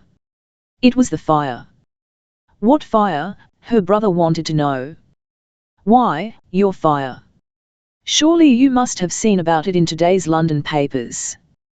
Today's London papers won't get to Marseilles till tomorrow, and I haven't been long enough in Paris to see one yet, explained Sir Lionel. Have I had a serious fire, and what has been burnt? He spoke as coolly as if it were the question of a mutton chop. Part of the house, returned Mrs. Norton, not even trying to break it to I hope not the old part, said he. No, it is the new wing. But that seemed to me such a pity. Such a beautiful bathroom, hot and cold, spray and shower, quite destroyed, and a noble linen closet. heated throughout with pipes, and fully stocked. The bathroom may have been early Pullman, and the linen closet late Jennan Lloyd, my dear Emily, but the rest of the house is Tudor, and can't be replaced, said Sir Lionel, and I was sure, as he looked down at his sister, of a thing I'd already suspected, that he has a sense of humour. That's a modem improvement with which you wouldn't expect a dragon to be fitted, but I begin to see that this is an elaborate and complicated dragon. Some people are Pharisees about their sense of humour, and keep harping on it till you wish it were a live wire and would electrocute them. He would rather be ashamed of his, I fancy, and yet it must have amused him, and made him feel good chums with himself, away out in Bengal. Mrs. Norton said that Warings had very handsome Tudor dining rooms in one or two of their model houses, so nothing was inevitable nowadays, but she was pleased, if he was, that only the modem wing was injured. It had happened yesterday morning, just too late for the newspapers, which must have annoyed the editors, and she had felt that it would be best to undertake the journey to Paris, and consult about plans, as it might make a difference. Here she glanced at me, but she hadn't mentioned the fire when wiring, because things seemed worse in telegrams, and besides, it would have been a useless expense. No doubt it had been stupid of her, but she had fancied he would certainly see it in the paper, with all details, and therefore guess why she was meeting him. "We have nowhere to take Miss Lethbridge," said she, "since Greyleys Castle will be overrun with workmen for some time to come. I didn't know but you might feel it would be best, after all, for us to put her again in charge of her old schoolmistress for a few weeks. If hair could really rise, mine would have instantly cast out every hairpin, as if they were so many evil spirits, and have stood out all around my head like spellbitters." Yet there was nothing I could say. If I were mistress of a dozen languages, I should have had to be speechless in every one. But I saw Sir Lionel looking at me, and I hastily gave him a silent treatment with my eyes. It had the most satisfactory effect. "No, I don't think we will take her back to Madame de Maillet's," said he. "Madame may have made other plans for the holiday season. Perhaps she is going away." "I'm sure she is," said I. "She is going to visit her mother-in-law's aunt." Sir Lionel was still looking at me, lost in thought. "I'll forget if I mentioned that he has nice eyes. I haven't time to look back and see if I did, now. I'm scribbling as fast as I can. We shall soon land, and I want to post this at Dover, if I can get an English stamp off someone, as Cissy Williams, our only British neighbour, says. How would you like a motor car trip?" Sir Lionel asked abruptly. The relief from suspense was almost too great, and I nearly jumped down his throat, so, after all, it would have been my own fault if the dragon had eaten me. "Should adore it," I said. "My dear," protested Mrs. Norton, indulgently. "One adores heavenly beings." "I'm not sure a motor car isn't a heavenly being," said Elle, though perhaps without capitals. The dragon smiled, but she looked awfully shocked, and no doubt blamed Madame de Maillet. "I've a 40-horse Mercedes promised to be ready on my arrival," said Sir Lionel, still reflective. "You know, Emily, the little 12-horsepower car I had sent out to East Bengal was a Mercedes. If I could drive her, I can drive a bigger car. Everybody says it's easier. And young Nick has learned to be a first-rate mechanic. I suppose young Nick must be the dragon's pet name for the bronze image. What fun that he should be a chauffeur. Fancy an Indian idol squatted on the front seat of an up-to-date automobile. But when you come to think of it, there have been other gods in cars. I only hope, if I'm to be behind him, this one won't behave like Juggernaut. He wears almost too many clothes, for he is the type that would look overdressed in a bangle. We might have an 8 or 10 weeks run about England," the dragon went on, "while things are being made straight at Greyleys. It would be good to see something of the blessed old island again before settling down." "One would think you were quite pleased at the fire," Lionel remarked. His sister, who evidently believes it wrong to look on the bright side of things, and right to expect the worst, like an undertaker calling for a client before he's dead. What is, returned he. We may as well make the best of it. You wouldn't mind a motor tour, would you, Emily? Would go if it were my duty, and you desired it, she said, looking as if she ought to be on stained glass, with half a halo, only I am hardly young enough to consider motoring as a pleasure. There aren't many years between us, replied her brother, too polite to say whether he were in front or behind, but I confess I do regard it as a pleasure. A man is different, she admitted. Thank goodness, he is. Then they talked more about the fire, which, it seems, happened through something being wrong with a flue, in a room where Mrs. N had told a servant to build a fire on account of dampness. It must be a wonderful old place from what they both let drop. Elle told you in another letter how Sir Lionel had inherited it, about the same time as his title, or a little later. The estate, though, comes from the mother's side, and her people were from Warwickshire. His cool British way of saying and taking things is a good deal on the surface, I think. He would have hated us to see it, but I'm sure he worked himself up to quite a pitch of joyful excitement over the idea of the motor trip, as it developed in his mind. And it is splendid, isn't it, darling? You know how sorry you were we hadn't been more economical, and made our money last long enough to travel in England, instead of having to stop short after a splash in London. Now I'm going to see bits in spite of all, until I'm called away, and I'll try my best, in letters, to make you see what I do. Ellen wouldn't have enjoyed such a tour, for she hates the country, or any place where it isn't suitable to wear high heels and picture hats. But I, 20 dragons on the same seat of the car with me couldn't prevent my revelling in it, though it may be cut short for me at any minute. As for Mrs. Norton, but the stewardess has just said we shall be in 5 minutes.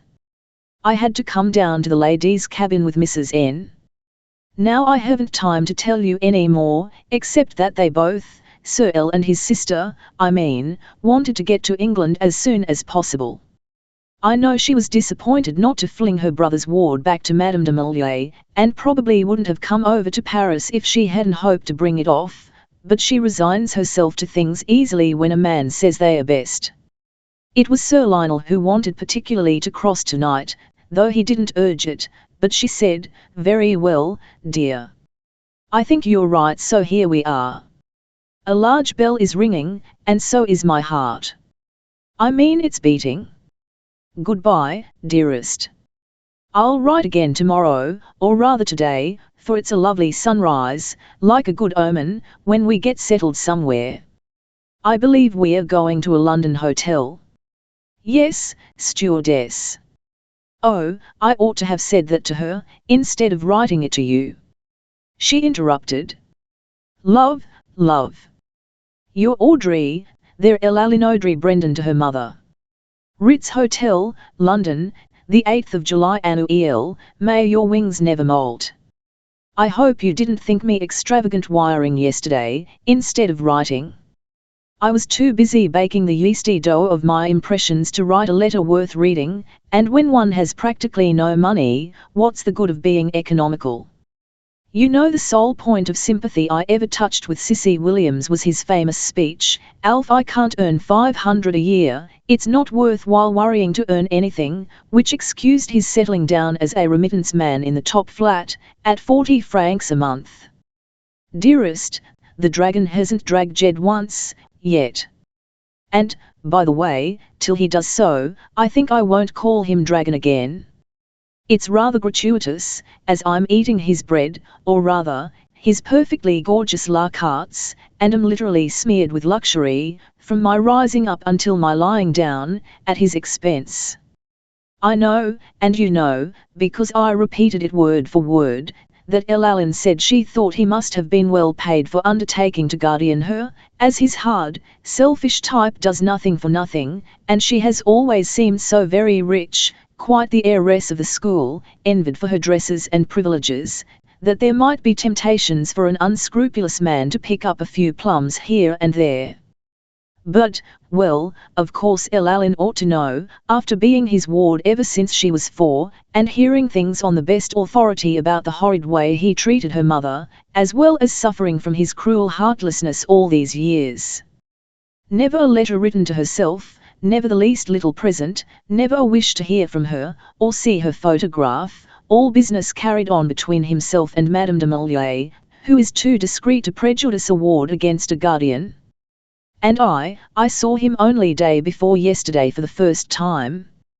What can I know about him? I've no experience in reading characters of men. The dear old abbey and a few masters in the school are the only ones I have a bowing acquaintance with, except Cissy Williams, who doesn't count. It's dangerous to turn one's street to one's instincts, no doubt, for it's so difficult to be sure a wish isn't disguising itself as instinct, in rouge and a golden wig. But then, there's the man's profile, which is of the knight of old, crusader pattern, a regular hook to hang respect upon, though I'd be doing it injustice if I let you imagine it's shaped like a hook. It isn't, it's quite beautiful, and you find yourself furtively, semi-consciously sketching it in air with your forefinger as you look at it. It suggests race, and noblesse oblige, and a long line of soldier ancestors, and that sort of thing, such as you used to say survived visibly among the English aristocracy and English peasantry, not in the mixed-up middle classes, more markedly than anywhere else. That must mean some correspondence in character, mustn't it? Or can it be a mask, handed down by noble ancestry to cover up moral defects in a degenerate descendant? Am I gabbling schoolgirl gush, or am I groping toward light? You know what I want to say, anyhow. The impression Sir Lionel Pendragon makes on me would be different if he hadn't been described by Elalin. I should have supposed him quite easy to read, if he'd happened upon me, unheralded, as a big ship looms over a little bark, on the high sea. I'd have thought him a simple enough, straightforward character in that case. I should have put him in the class with his own Tudor castle, not that I've ever yet seen a Tudor castle, except in photographs or on postcards. But I'd have said to myself, if he'd been bomb a house instead of a man, he'd have been built centuries and centuries ago, by strong barons who knew exactly what they wanted, and grabbed it. He'd have been a castle, an early Tudor castle, battlemented and surrounded by a moat, fortified, of course, and impregnable to the enemy, unless they treacherously blew him up. He would have had several secret rooms, but they would contain chests of treasure, not nasty skeletons. Now you understand exactly what I'd be thinking of the alleged dragon, if it weren't for Elalin. But as it is, I don't know what to think of him. That's why I describe him as elaborate and complicated, because, I suppose, he must be totally different inside from what he seems outside. Anyhow, I don't care, it's lovely being at the Ritz. And we're in the newspapers this morning, Emily and I, shining by reflected light, mine doubly reflected, like the Earth's light shining onto the moon, and from that being passed on to something else, some poor little chipped meteorite strayed out of the Milky Way. It was Mrs. Norton who discovered the article about Sir Lionel, half a column, in the Morning Post, and she sent out for lots of other papers without saying anything to her brother, for, according to her, he hates that sort of thing. I didn't have time to tell you in my last that she was sick crossing the Channel, though it was as smooth as if it had been ironed, and only a few wrinkles left in, but apparently she considers it good form for a female to be slightly ill in a ladylike way on boats, so, of course, she is. And as I was decent to her, she decided to like me better than she thought she would at first. For some reason they both seemed prejudiced against me, I mean against Elalin, to begin with. I can't think why, and slowly, with unconcealable summaries, they are changing their minds. Changing one's mind keeps one's soul nice and clean and fresh, so theirs will be well aired, owing to me. Emily has become quite resigned to my existence, and doles me out small confidences.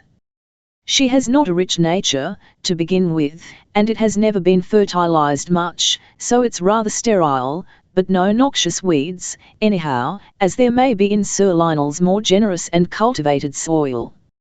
I think I shall get on with her pretty well after all, especially motoring, when I can take her with plenty of ozone. She's a little afraid of her brother, though he's 5 years younger than she, Liv now learned, but extremely proud of him, and it was quite pathetic, her cutting out the stuff about him in the papers, this momming, and showing Evu bit to me, before pasting all in a book she has been keeping for years, entirely consumed with Sir Lionel. She says she will show that to me, too, some day, but I mustn't tell him. As if I would. But about the newspapers. She didn't order any radical ones, because she said they were always down on the aristocracy, and unjust as well as stupid, but she got one by mistake, and you've no idea how delighted the poor little woman was when it praised her brother up to the skies. Then she said there were some decent radicals, after all. Of course, one knows the difference between Mirabio judged by his friends and Mirabio judged by the people, and can make allowances, if one's digestion's good, for points of view. But there's one thing certain, whether he's angel or devil, or something hybrid between the two, Sir Lionel Pendragon is a man of importance in the public eye. I wonder if Elalyn realizes his importance in that way? I can't think she does, or she would have mentioned it, as it needn't have interfered with her opinion of his private character. It's a little through Emily, but mostly from the newspaper cuttings, that I've got my knowledge of what he's done, and been, and is expected to be. He's 40. I know that, because the Morning Post gave the date of his birth, and he's rather swell, although only a baronet, and not even that till a short time ago. It appears that the family on both sides goes back into the mists of antiquity, in the days when legend, handed down by word of mouth, can you hand things out of your mouth? Sounds MDE, was the foreigner of history. His father's ancestors are supposed to be descended from King Arthur, hence the Pendragon, though, I suppose, if it's TNLE, King Altuer must really have been married several times, as say the vulgar records of which Tennyson very properly takes no notice. There have been dukes and earls in the family, but they have somehow disappeared, perhaps because in those benighted days there were no American heiresses to keep them up. It seems that Sir Lionel was a soldier to begin with, and was dreadfully wounded in some frontier fight in India when he was very young. He nearly lost the use of his left arm, and gave up the army, but he got the Victoria Cross. Elalyn didn't say a word about that. Maybe she doesn't know. After I'd read his dossier in the paper, I couldn't resist asking him at lunch what he had done to deserve the VC. Nothing to deserve it, he answered, looking surprised. To get it, then? I twisted my question round. Oh, I don't know, almost forget. Pulled some silly ass out of a hole, I believe, said he. That's what you get for asking this sort of Englishman questions about his past. I thought it was only widows with auburn hair you mustn't talk to about their pasts. A grateful government, according to the Morning Post, sent young Pendragon, at the age of 25, to East Bengal, as private secretary to Sir John Hurley, who was lieutenant governor at that time, and it's an ill governor, so to speak, who blows no one any good. Sir John's liver was so tired of Bengal, that he had to take it away, and Lieutenant Pendragon, as he was then, looked after things till another man could arrive. He looked after them so brilliantly, that when the next lieutenant governor did something silly, and was asked to resign, our incipient Sir Lionel was invited to take on the job. He was only 30, and so he has been lieutenant governor for 10 years. Now he's going to see whether he likes being a baronet better, and having castles and motor cars. All the papers I saw praised him tremendously, and said that in a crisis which might have been disastrous he had averted a catastrophe by his remarkable strength of character and presence of mind. I suppose that was the time when the other papers accused him of abominable cruelties. I wonder which was right? Perhaps I shall be able to judge, sooner or later, if I watch at the loopholes of his character like a cat watching for a mouse to come out for a walk. As for money, if one can believe newspapers, he has plenty without shaking pennies from the slot of Llywelyn Lethbridge Spank, and was fairly well off even before he came in for his title or his castle. However, as a very young man, he may have been poor about the time he went into guardianship. By the way, the left arm seems all right now. Anyhow, he uses it as arms are meant to be used, so far as I can see, so evidently it improved with time. The papers tell about his coming back to England, and his Warwickshire castle, and the fire, and Mrs. Norton giving up her house in some county or other, I've already forgotten which, to live with her distinguished brother. Also, they say that he has a ward, whose mother was a relative of the family, and whose father was the Honourable Frederick Lethbridge, so well known and popular in society during the late 80s. Llywelyn was born in 1891. What had become of him, I'd like to know.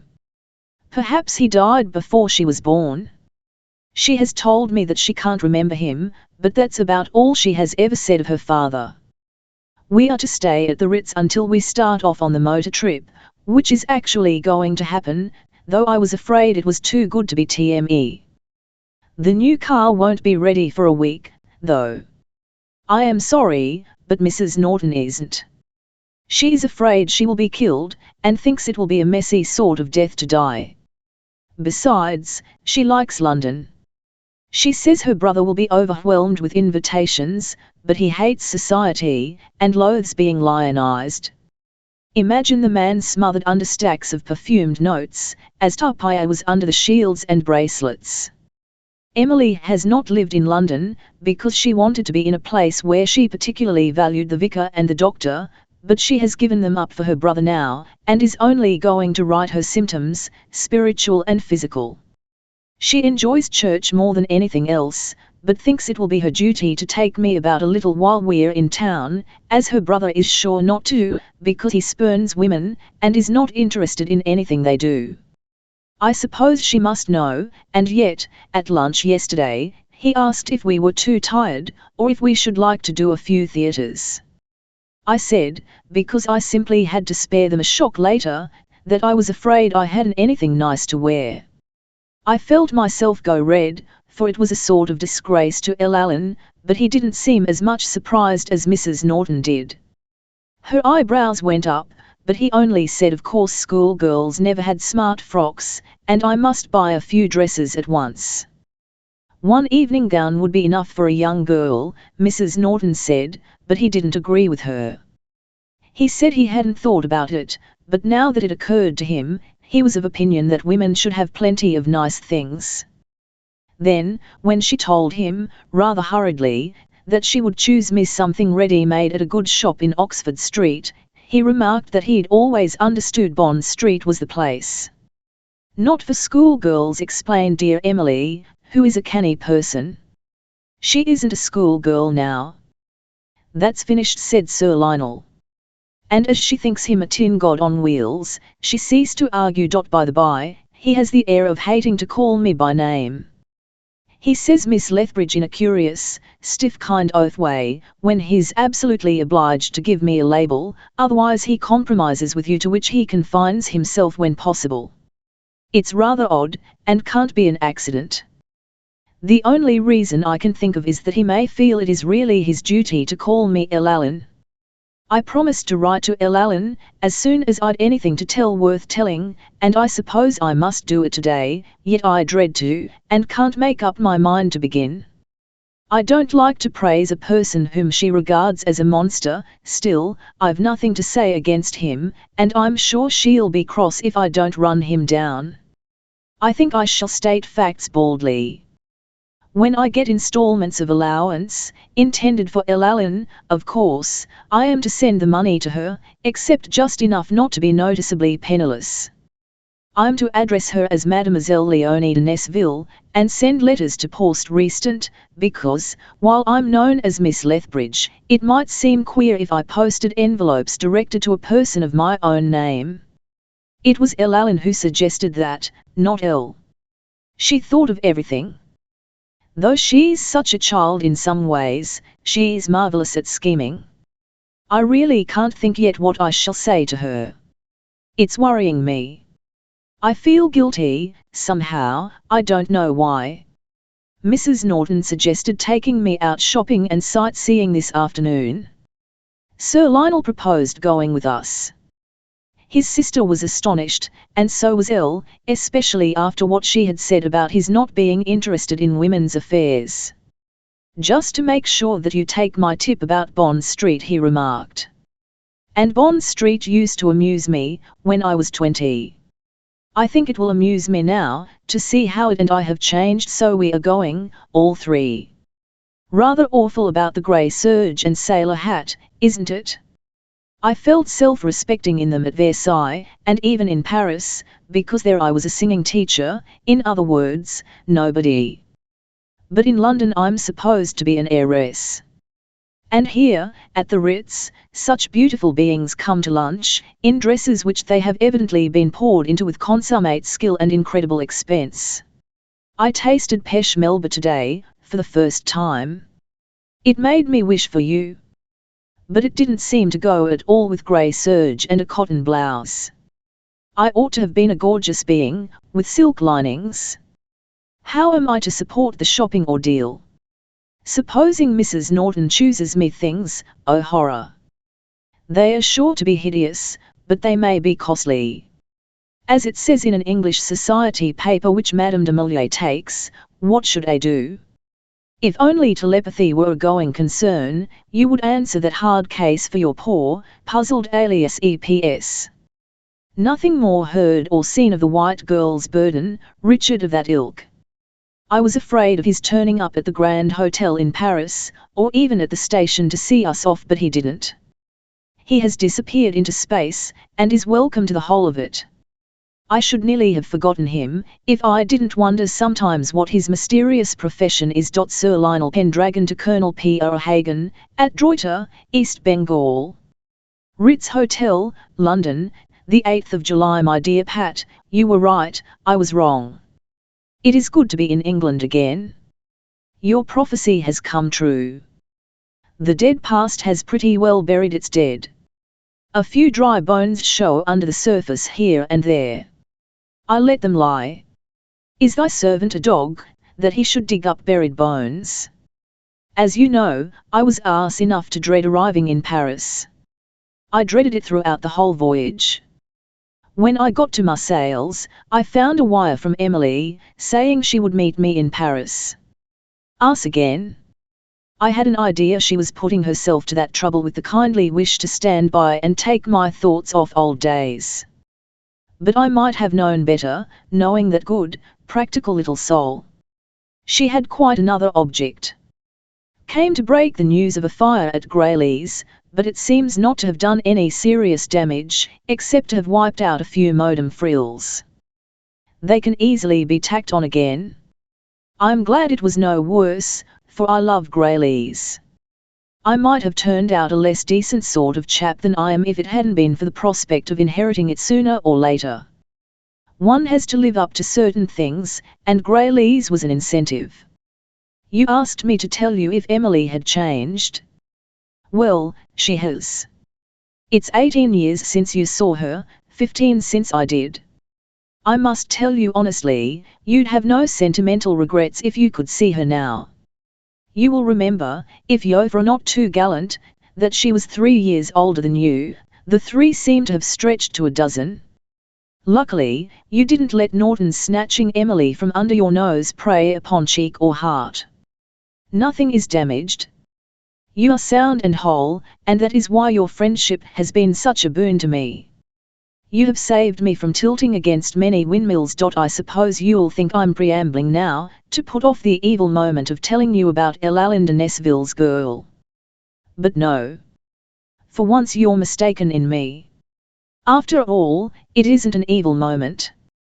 I'm surprised at myself, doubly surprised at the girl, and both surprises are agreeable ones.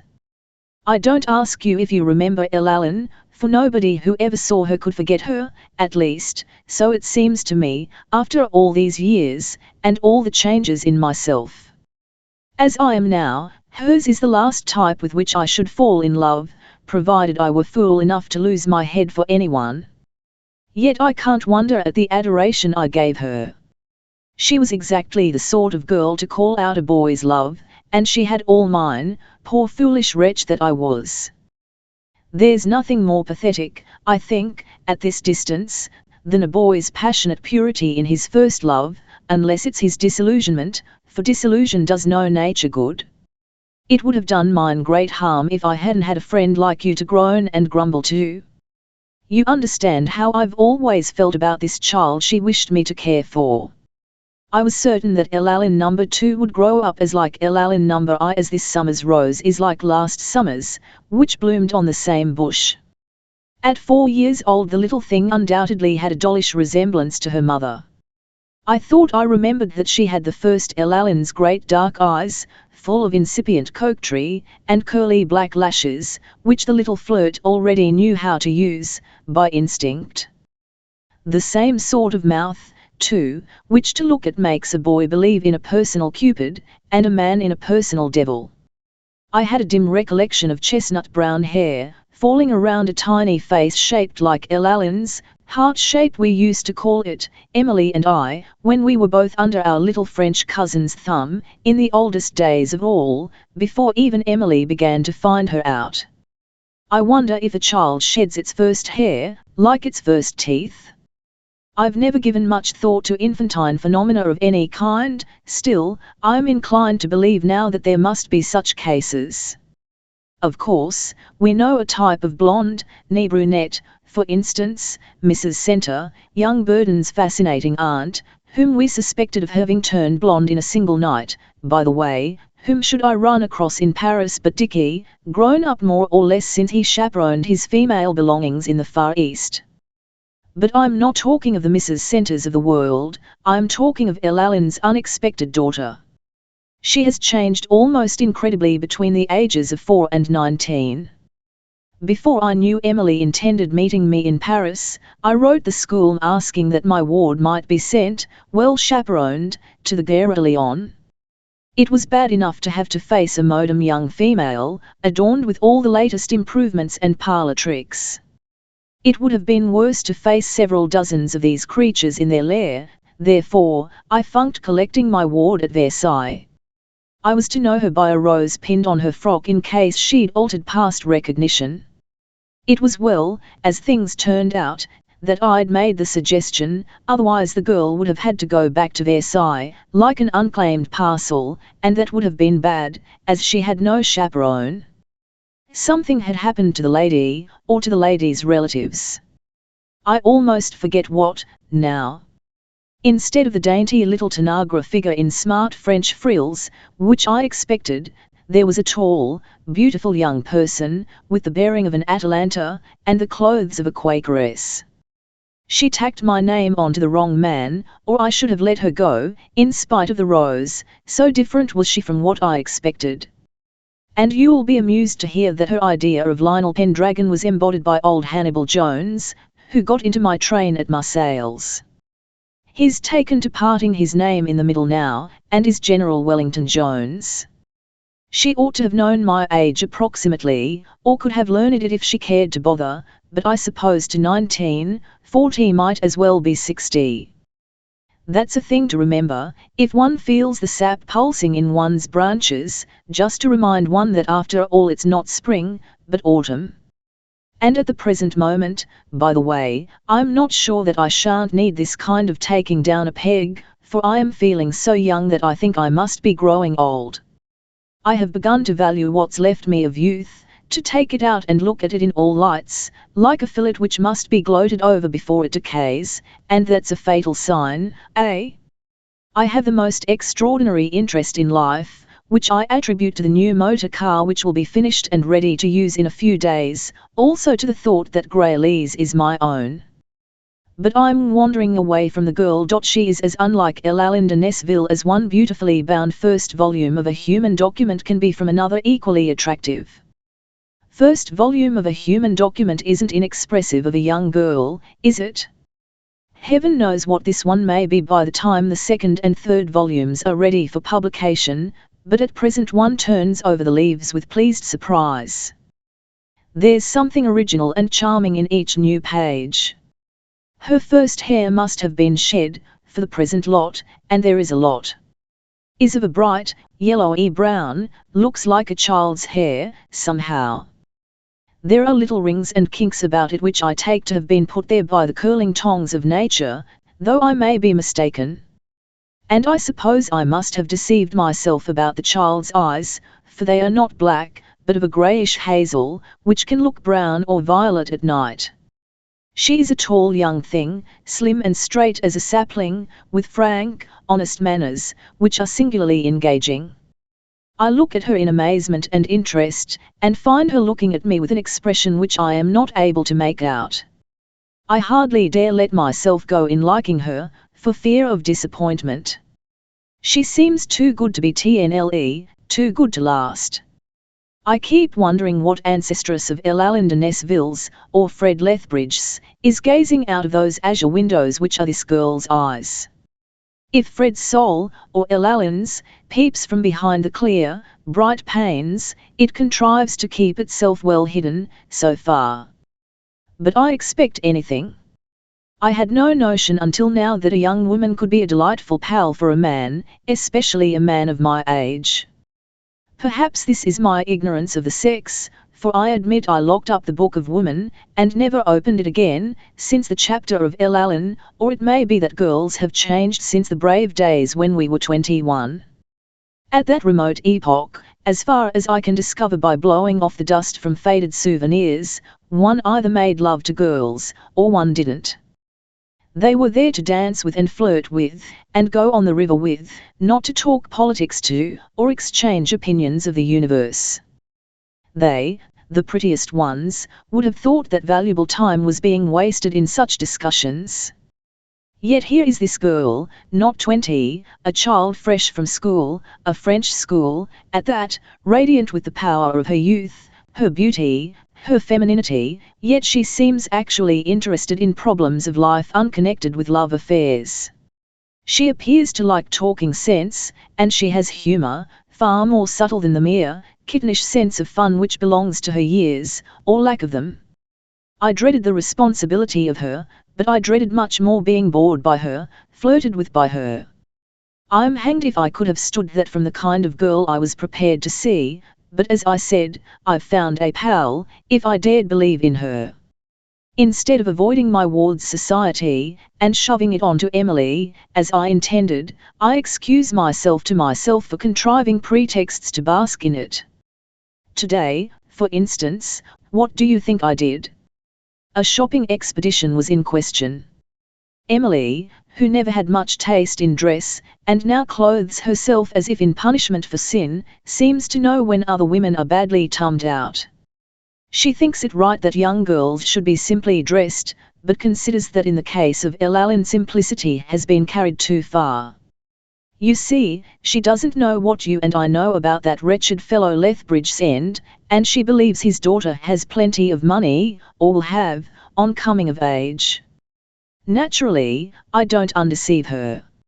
Emily is a good soul, but over-conscientious in questions of money, and if she knew the TNLTH she might be inclined to hold the purse strings tight. She might even be tempted to hint something distressing to this poor girl, if the child vexed her by any thoughtless little extravagance, whereas I wouldn't for a good deal have Elaline's daughter guess she owes anything to me. Emily offered to choose frocks for Miss Lethbridge, whereupon that young lady cast such a comical glance of despair at me, a glance which I think was involuntary, that it was all I could do not to burst out laughing. I saw so well what was in her mind. And if you will believe me, O'Hagan, I volunteered to go with them. Having committed myself, I had all the sensations of a fly caught on a sheet of tanglefoot or a prisoner of war chained to a Roman chariot, but in the end I enjoyed myself hugely. Nothing better has happened to me since I used to be taken to look at the toy shops the day before Christmas. No, not even my first pantomime could beat this as an experience. Emily's economical soul clamoured for Oxford Street. I stood out for Bond, and got my way. You will grin here. You say I always do get my way. My idea was to make of myself a kind of last resort, or court of appeal. I meant to let Emily advise, but to sweep her aside if she perpetrated atrocities. The first shop, however, went to my head.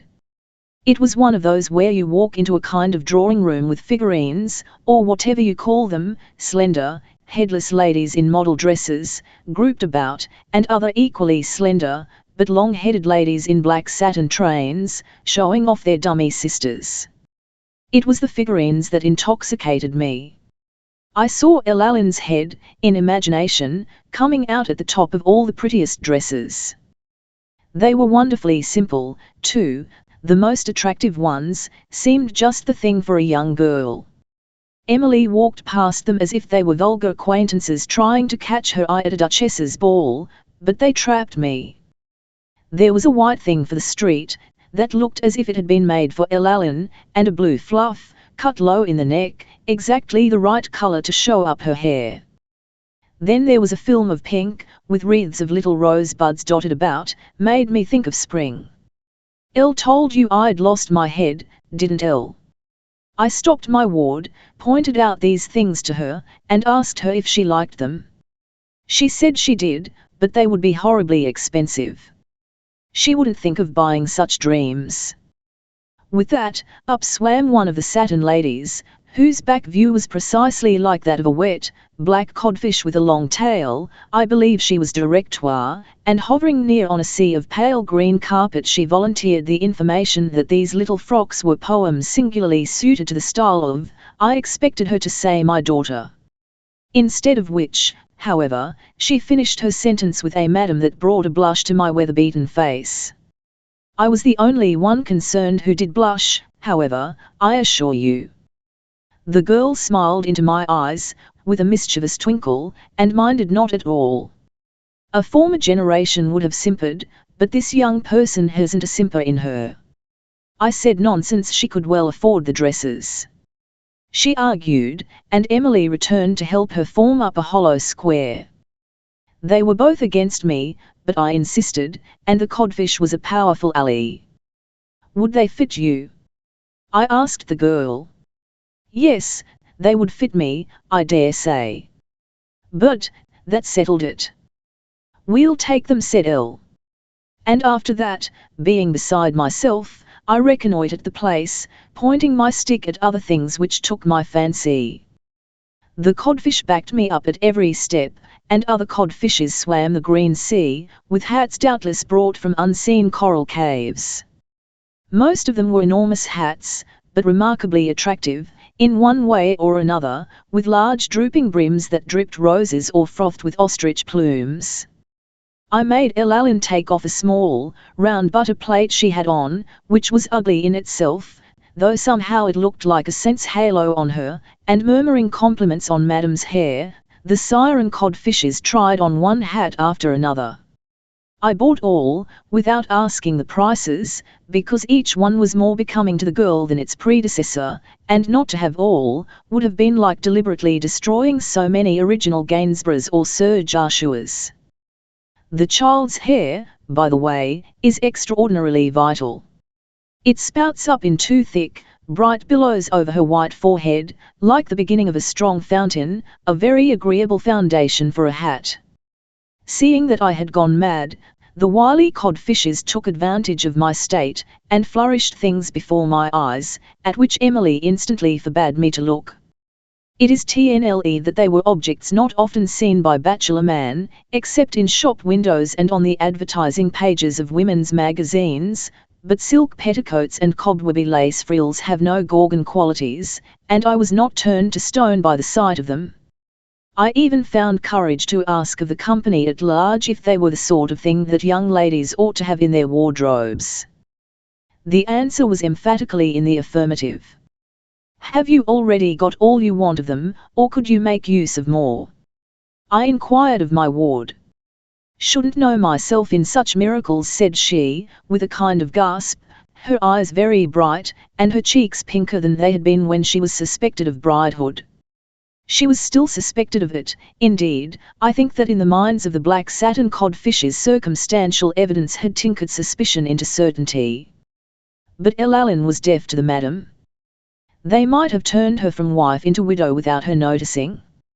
She was burning with the desire to possess those embroidered cobwebs and those frilled petticoats. I don't know why she should have been more excited about garments which few, if any, save herself, would see after she'd put them on, than she was about those on which cats and kings might gaze, but so it was. I should like to ask an expert if this is the case with all females, or if it is exceptional. Send the lot with the hats and dresses, said Elle. And when she widened her eyes and gasped, I assured her that I knew her income better than she did. Anything she cared to have in the way of pretty clothes she could afford. Strange to say, even then she didn't seem comfortable. She opened her lips as if to speak, shut them hastily at the first word, swallowed it with difficulty, sighed, and looked anxious. I should rather have liked to know what was in her mind. We ended up by the purchase of costumes suitable to the automobile, both for Emily and Elle. I think women ought to be as well found for motoring, as for yachting, don't you? And I am looking forward to the trip I intend to take. It will be interesting to study the impressions made upon this young girl by England, land of history and beauty, this little world, this precious stone set in the silver sea. This England. You will laugh at me, perhaps, for my long limping on my ward, but anyhow, don't misunderstand. It's not because she is pretty and engaging, one would say that of a kitten, but because of the startling contrast between the real girl and the girl of my imagination. I can't help thinking about her a good deal for this reason, and what I think of I have generally talked of or written of fully to you, my best and oldest friend. It's a habit nearly a quarter of a century old, and I don't mean to break it now, particularly as you have made rather a point of my continuing it on my return home after all these years. London has got hold of me. I am fascinated by it. Either it has improved as it has grown, or I am in a mood to be pleased with anything English.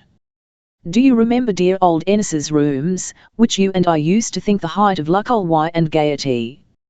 I've promised myself to go there again, and I mean to take Elle and Emily to supper after the theatre tonight. I think I shall keep this letter open to tell you how the old place impresses me. Midnight and a half. I've had a shock. Ennis's is dead as a doornail. We entered, after the theatre, and galvanized the rooms into a kind of dreadful life. They don't serve many suppers now, sir, it seems. It's mostly luncheons and dinners. The waiters resented us as intruders. We were the only ones, too, which made it worse, as all their rancour was visited on us, but we hadn't been for many minutes at our old favourite table, the one thing unchanged, trying to keep up a spurious gaiety, when another party of two ventured in. They were young Dick Burden and his aunt, Mrs. Centre. Now, you mayn't see it, but this was rather odd. It wouldn't have been odd in the past, to meet your most intimate friend from round the corner, and the Shah of Persia, at Ennis's. But evidently the people who amuse themselves don't come now. It's not the thing. Why, therefore, should this couple choose Ennis's for supper? They haven't been out of England for 15 years, like me. If Mrs. Centre occasionally spends Saturday to Monday in India, or visits the Sphinx when the Sphinx is in season, she always returns to London when everybody is in town and there does as everybody does. I immediately suspected that Burden had brought her with an object, that object, to gain an introduction to Elle. The suspicion may seem far-fetched, but you wouldn't pronounce it so if you could have seen the young man's face, in the railway station at Paris, the other day. I had that privilege, and I observed at the time his wish to know my ward, without feeling a responsive one to gratidole it. I don't know why I didn't feel it, but I didn't. Though the desire was both pardonable and natural in the young fellow. He has a determined jaw, therefore perhaps it's equally natural that, when disappointed, he should persist, even follow, and adopt strong measures, in other words, an aunt, to obtain his object. You see, Elle is an extremely pretty girl, and I'm not alone in thinking so. My idea is that, having found us in the newspapers, staying at the Ritz, the boy must have somehow informed himself as to our movements, awaiting his opportunity, or his aunt. I bought my theatre tickets in the hotel. He may have got his information from there, and the rest was easy, as far as Ennis's. I'm afraid the rest was, too, because Mrs. Centre selected the table nearest ours, and after we had exchanged greetings proposed that we join parties. The tables were placed together, and introductions all round were a matter of course. Young England expects that every aunt will do her duty. They still give you ven good food at Ennis's, but it's rather like eating funeral baked meats. Mrs. Centre is exactly what she was some years ago. Perhaps it would be ungallant to recall to your memory just how many years ago. She is, if anything, younger. I believe there's a maxim, once a duchess, always a duchess. I think women of today have another, once 30, always 30, or, once 30, always 29. But, joking apart, she's a very agreeable and rather witty woman, sympathetic too, apparently, though I believe you used to think, when she was out smiting hearts at our back zero beyond, that in nature she somewhat resembled a certain animal worshipped by the Egyptians and feared by mice. She seems very fond of her nephew Dick, with whom she says she goes about a good deal. We chaperone each other, she expressed it. She pities me for my fire at Grayleys, but envies me my motoring trip. We shall be off in a few days, now, I hope, as soon as Ellen has been shown a few features of London. I went to see the car today, and she is a beauty. I shall try her for the first time tomorrow. Ever yours, Audrey Brendan, to her mother. Ritz Hotel, London, the 9th of July. He and only complete mother, things have happened, one felt them coming in my bones, not my funny bones this time. For the things may turn out to be not at all funny. Mr. Richard Burden has been introduced to the alleged Miss Lethbridge. I wonder if he can know she is merely the alleged. He is certainly changed, somehow, both in his manner, and in his way of looking at one. I thought in Paris he hadn't at all a bad face, though rather impudent, and besides, even man is a fellow being. But last night, for a minute, he really had an incredibly wicked expression, or else he was suppressing a sneeze. I couldn't be quite sure which, as you said about Aubrey Beardsley's weird black and white women. It was at a restaurant, a piteous restaurant, where the waiters looked like enchanted waiters in the palace of the Sleeping Beauty. He, Mr. Dicky Burden, came in, with an aunt. Such an aunt! I could never be at home with her as an aunt if I were a grown-up man, though she might make a bewitching cousin. She's quite beautiful, dear, and graceful, but I don't like her at all. I think Sir Lionel does, though. They knew each other in Bengal, and she kept saying to him in a cooing voice, "Do you remember? You can see she's too clever to be always clever, because that bores people, but she says witty, sham things which sound as if they came out of plays, or books, and you think back to see whether she deliberately led up to them. For instance, she asked Sir Lionel, apropos of women's suffrage, whether, on the whole, he preferred a man's woman, or a woman's woman. What's the difference, he wanted to know. All the difference between a Gibson girl and an Ibsen girl, said she. I wonder if she'd heard that, or made it up. Anyhow, when Sir Lionel threw back his head and laughed, in an attractive way he has, which shows a dent in his chin, I wished I'd said it. But the more she flashed out bright things, the more of a lump I was. I do think the one unpardonable sin is dullness, and I felt guilty of it. She simply vampired me. Sucked my wits dry. And, do you know, I'm afraid she's going on the motor trip with us. Sir Lionel doesn't dream of such a thing, but she does. And she's the sort of person whose dreams, if they are about men, come true. Of course, I don't know her well enough to hate her, but I feel it coming on. In books, all villainesses who are worth their salt have little, sharp teeth and pointed nails. Mrs. Centre's teeth and nails are just like other women's, only better. Book villainesses' hair is either red or blue-black.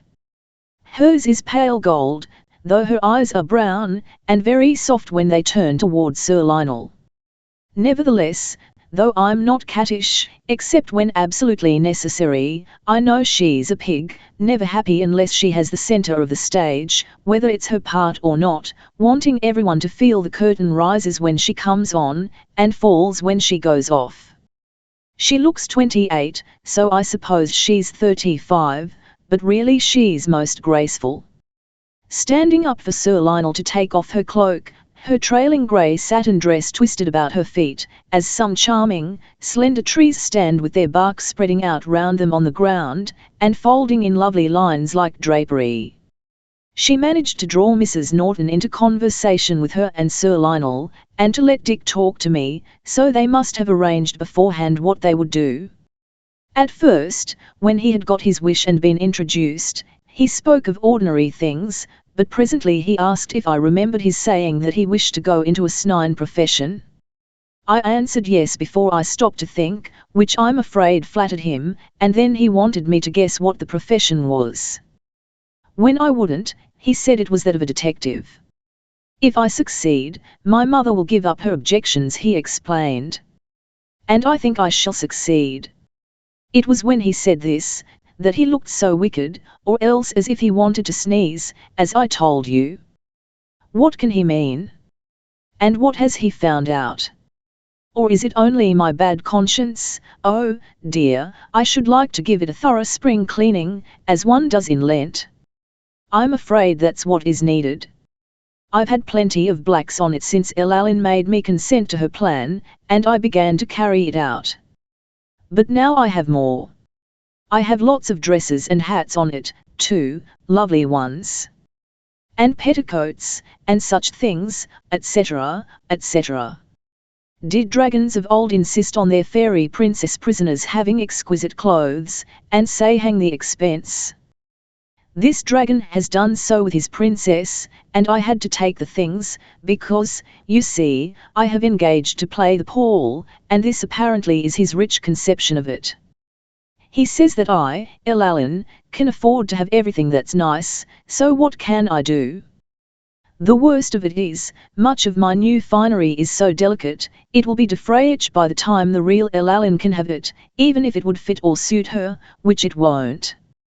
But probably the man was ashamed to be seen with a ward in grey serge and a sailor hat, so I couldn't very well violate his feelings.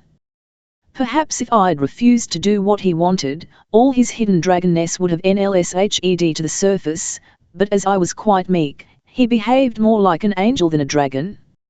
It really was fun buying the things, in a fascinating shop where the assistants were all more refined than duchesses, and so slender-waisted they seemed to be held together only by their spines and a ladle-like ligament or two. But if Providence didn't wish women to lace, why weren't our ribs made to go all the way down?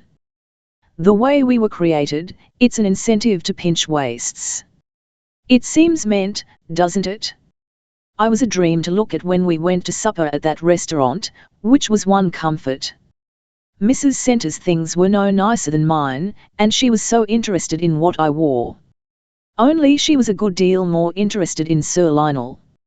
Everywhere I go, people are talking of you, she said. You have given them exciting things to talk about. Really, I wasn't aware of it, returned the poor dragon, as apologetically as if she'd waked him up to say he'd been snoring. Since I wrote you, I've heard more things about his past from Mrs. Norton, who is as proud of her brother, after a fashion, as a cat of its mouse, and always wanting to show him off, in just the same way. We all have our mouse, haven't we? I'm yours. Just now, the new hats are mine. She has told me a splendid story about a thing he did in Bengal, saved 12 people's lives in a house that was on fire in the middle of the night, the kind of house which blazes like a haystack. And, according to her, he thinks no more of rescuing drowning persons who jump off ships in seas swarming with sharks than we think of fishing a fly out of our bath. Now, is it possible for a man like that to be treacherous to women, and to accept bribes for being guardian to their children? I do wish I knew what to make of it all, and of him. He has taken the funny little Bengalese valet, who has been, and is to be, his chauffeur, to try the new car this morning. He meant to have gone before this to look at his panely burnt castle in Warwickshire, but he says London has captivated him, and he can't tear himself away, that he will go in a day or two, when he has trotted Mrs. Norton and me about to see a few more sights. Of course, we could quite well see the sights by ourselves. Mrs. Norton has seen them all, anyhow, and only revisits them for my sake, while as for me, you and I did London thrillingly together in the last 2 months of our glory.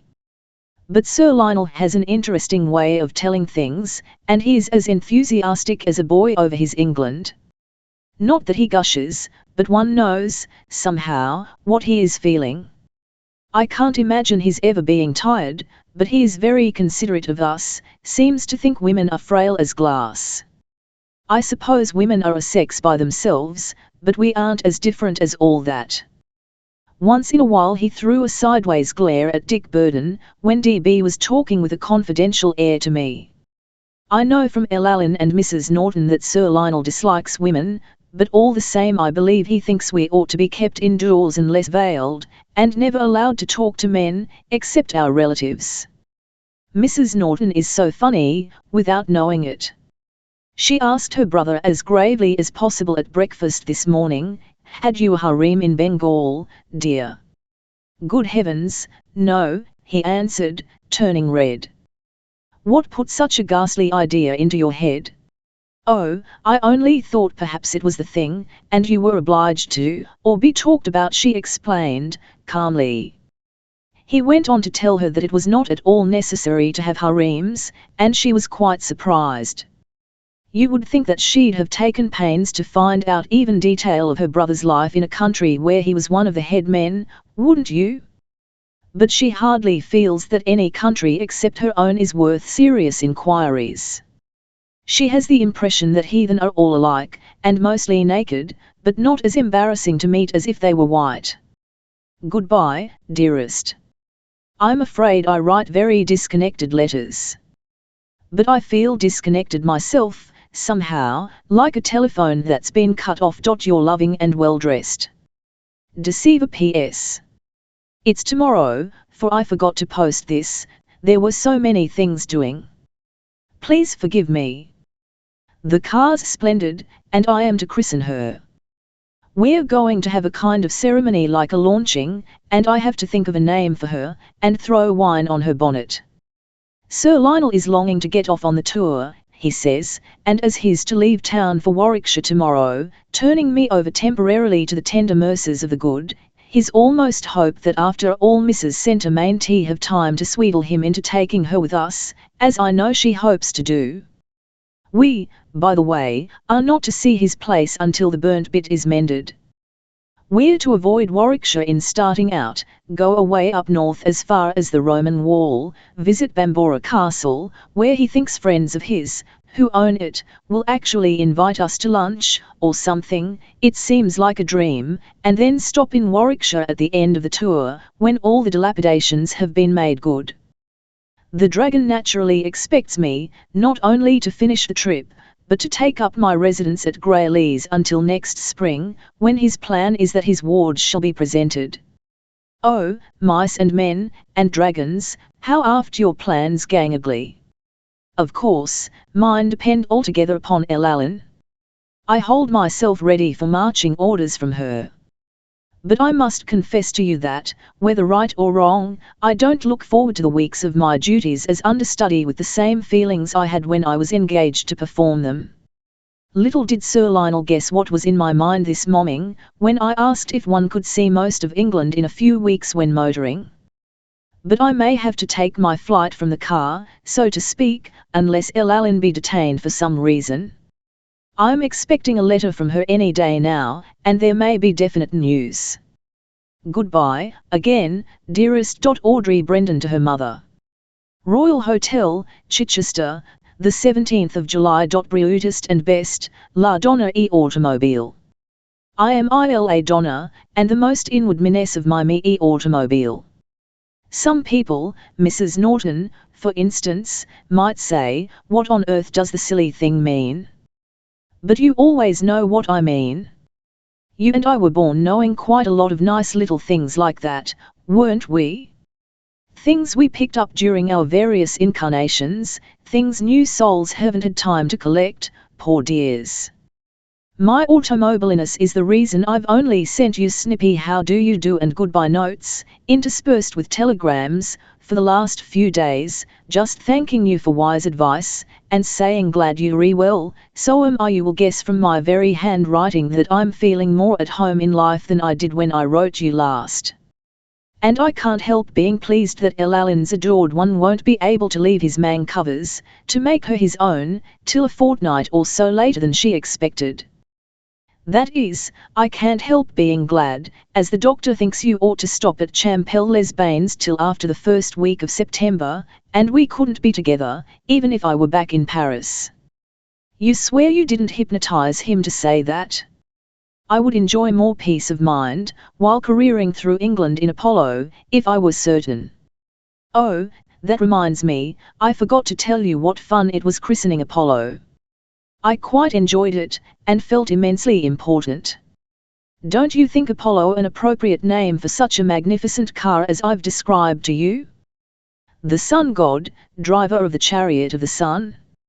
Sir Lionel likes it, but he says he isn't sure the cloud wouldn't be a more appropriate name, because the car costs such a lot that she has a silver lining. I began by calling her it, but he won't let me do that. He doesn't much mind my being amateurish, but he hates me to be disrespectful. I am so dazzled by the motor and enchanted with the sport of motoring, as well as seeing things even more lovely than I hoped for, that I'm not worrying over Dick Burden and his mysterious hints about himself as a detective. Besides, when he and his aunt came to tea, you'll remember I told you in a scrap of a note that it was the day Sir Lionel went to Warwickshire, and how vexed Mrs. Centre was to find him gone. Mr. Dick made himself quite pleasant. He wasn't impertinent, or too admiring, or anything which a well-brought-up young Englishman ought not to be.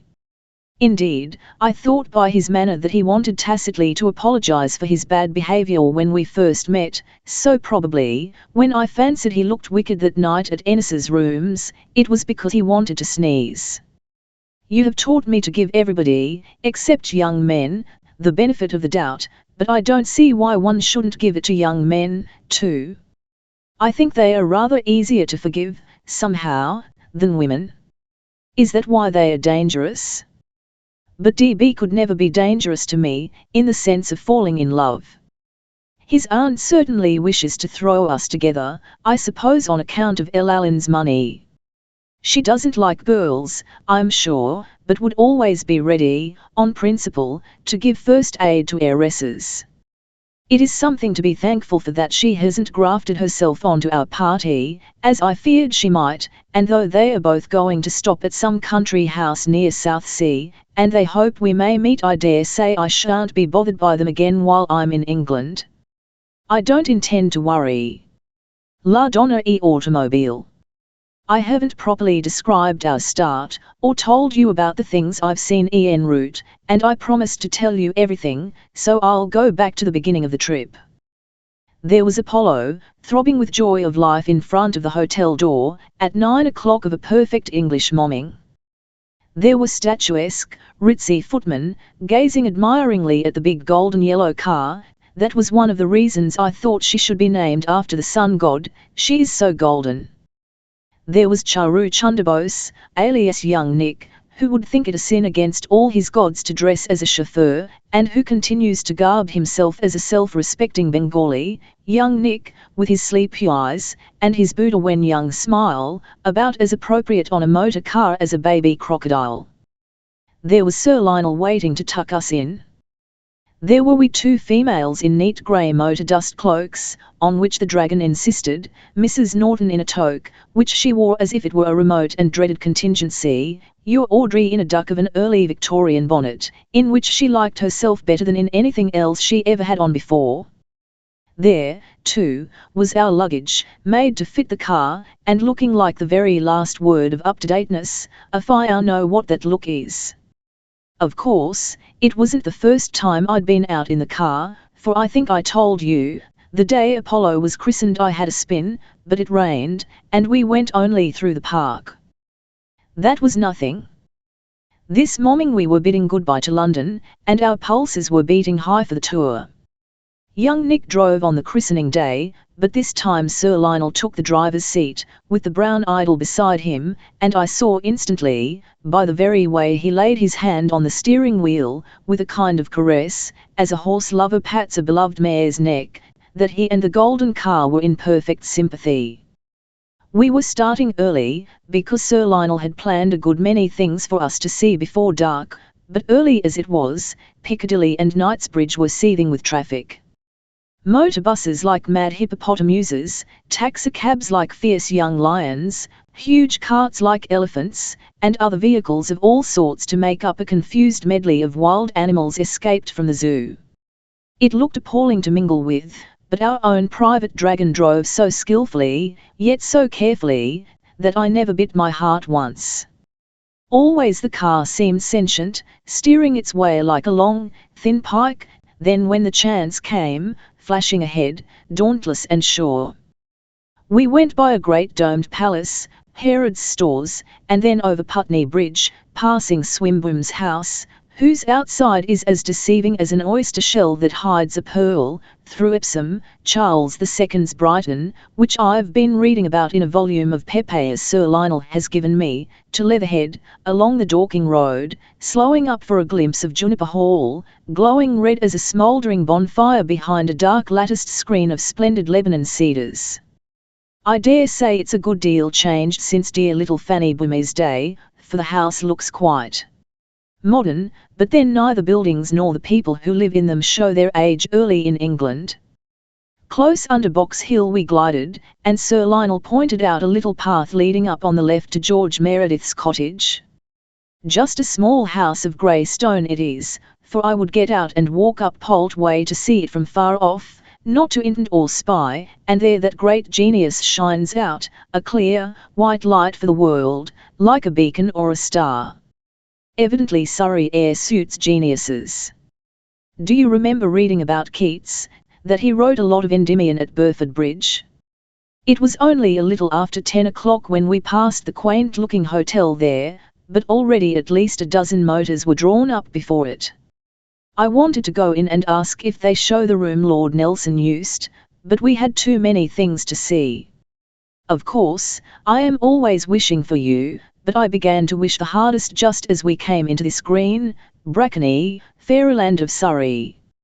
It's the kind of country you love best, although I must say it was never planned for motors.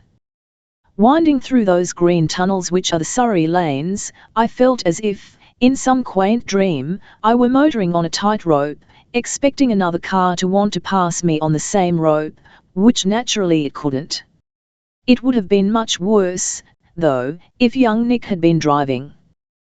That little, smooth brown face of his looks as if its idle simper hid no human emotions, and I believe if people and animals were perfectly flat, like paper dolls, so that they would do no harm to his car, he wouldn't mind how many he drove over. Luckily, however, they aren't flat, and the only thing earthly he adores, after his master, is his motor, so he is nice and cautious for its sake. But the dragon thinks of everyone, and says there's no pleasure for him in motoring if he leaves a trail of distress or even annoyance along the road as he passes. He slows down at comers, he goes carefully round them, he almost walks Apollo in places where creatures of any kind may start out unexpectedly, and he blows our pleasant musical horn as if by instinct, never forgetting, as I'm sure I should do. As we twisted and turned through the Surrey lanes, between Dorking and Shearer, little children in red cloaks and tams appeared from behind hedges, looking like blowing poppies as they ran. And blue-eyed, gold-brown-haired girls in cottage doorways, under hanging bowers of roses, were as decorative as old Chelsea china girls. The red tiles of their roofs, as I turned back for one more glimpse, would already be half hidden in waves of green, but would just show up like beds of scarlet geraniums buried in leaves. Shearer was almost too beautiful to be real, with its rows of Elizabethan cottages whose windows twinkled at us with their diamond-shaped, diamond-bright panes, sparkling under their low, thatch eyebrows, from between black oak beams. The Tudor chimneys were as graceful as the smoke wreaths that lazily spiraled above them, and the whole effect was, well, inexpressibly Burkitt Foster. I used to think he idealized, but then, I'd never seen anything of England but London, and didn't know how all English trees, cottages, and even clouds, are trained to group themselves to suit artists of different schools. I kept wishing that you'd made me study architecture and botany, instead of languages and music. In justice to oneself, one ought, when travelling in England, to have at least a bowing acquaintance with every sort of architecture, and all families of flowers, to say nothing of trees, so that one might exclaim, as snobs do of royalties and celebrities, "Oh, she was the great-granddaughter of so-and-so.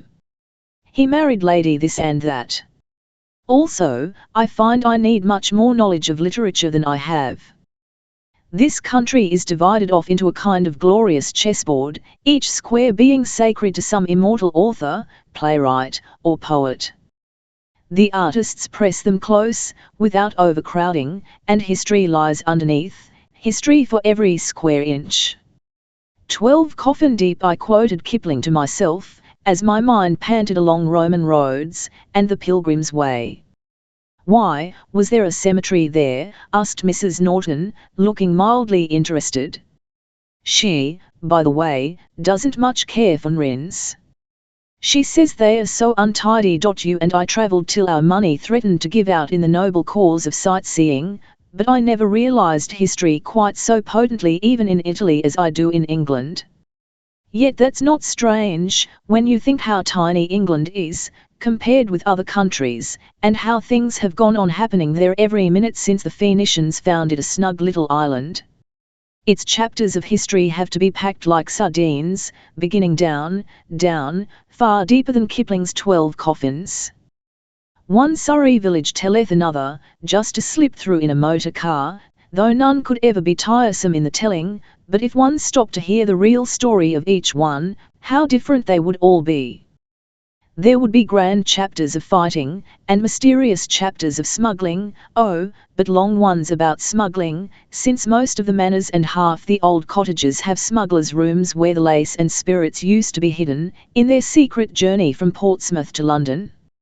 It's difficult to believe in these thrilling chapters now, in the rich, placid county, where the only mystery floats in the veil of blue mist that twists like a gauze scarf around the tree trunks in the woods, and the only black spots are the dark downs in the distance, with the sky pale gold behind them. You would love motoring, not only for what you do see, but for what you nearly see, and long to see, but can't, just as Dad used to say, thank God for all the blessings I've never had. Why, every road you don't go down looks fantastically alluring, just twice as alluring as the one you are in. You grudge missing anything, and fear, greedily, that there may be better villages with more histo beyond the line of your route. It's no consolation when Mrs. Nonan says, "Well, you can't see everything. You want to see everything. And you wish you had eyes all the way round your head. It would be inconvenient for hair and hats, but you could manage somehow." We had to go through Petworth, a most feudal-looking old place, reeking of history since the Confessor, and mentioned in the Doomsday Book. I do so respect towns or houses mentioned in the Doomsday Book, and if it had been the right day we could have seen Lord Leconfield's collection of pictures, some of the best in England, but it was the wrong day, so we sailed on out of Surrey into Sussex, and arrived at Bignor. All I knew about Bignor was that I must expect something amazing there. Sir Lionel asked me not to read about it in the books, of which we have a travelling library in the car, one at least for each county we shall visit. He said he wanted Bignor to be a surprise for me, and it is odd the way one finds oneself obeying that man. Not that one's afraid of him, but, well, I don't know why exactly, but one just does it. We didn't stop in the village, though there was the quaintest grocery shop there you can imagine, perfectly medieval, and in the churchyard yew trees grand enough to make bows for half the archers of England, if there were any in these days. We went on to quite a modern-looking farmhouse, and Sir Lionel said, "I am going to ask Mrs. Tupper if she will give us a little lunch." If she says yes, it's sure to be good. Don't know any Tuppers, Lionel objected Mrs. Norton. Who are they? Relatives of Martin Tupper, if that name recalls anything to your mind, said he.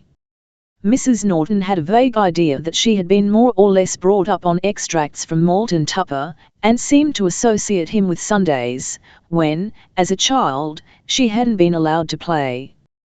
But that didn't explain how Lionel happened to know connections of his in a Sussex farmhouse.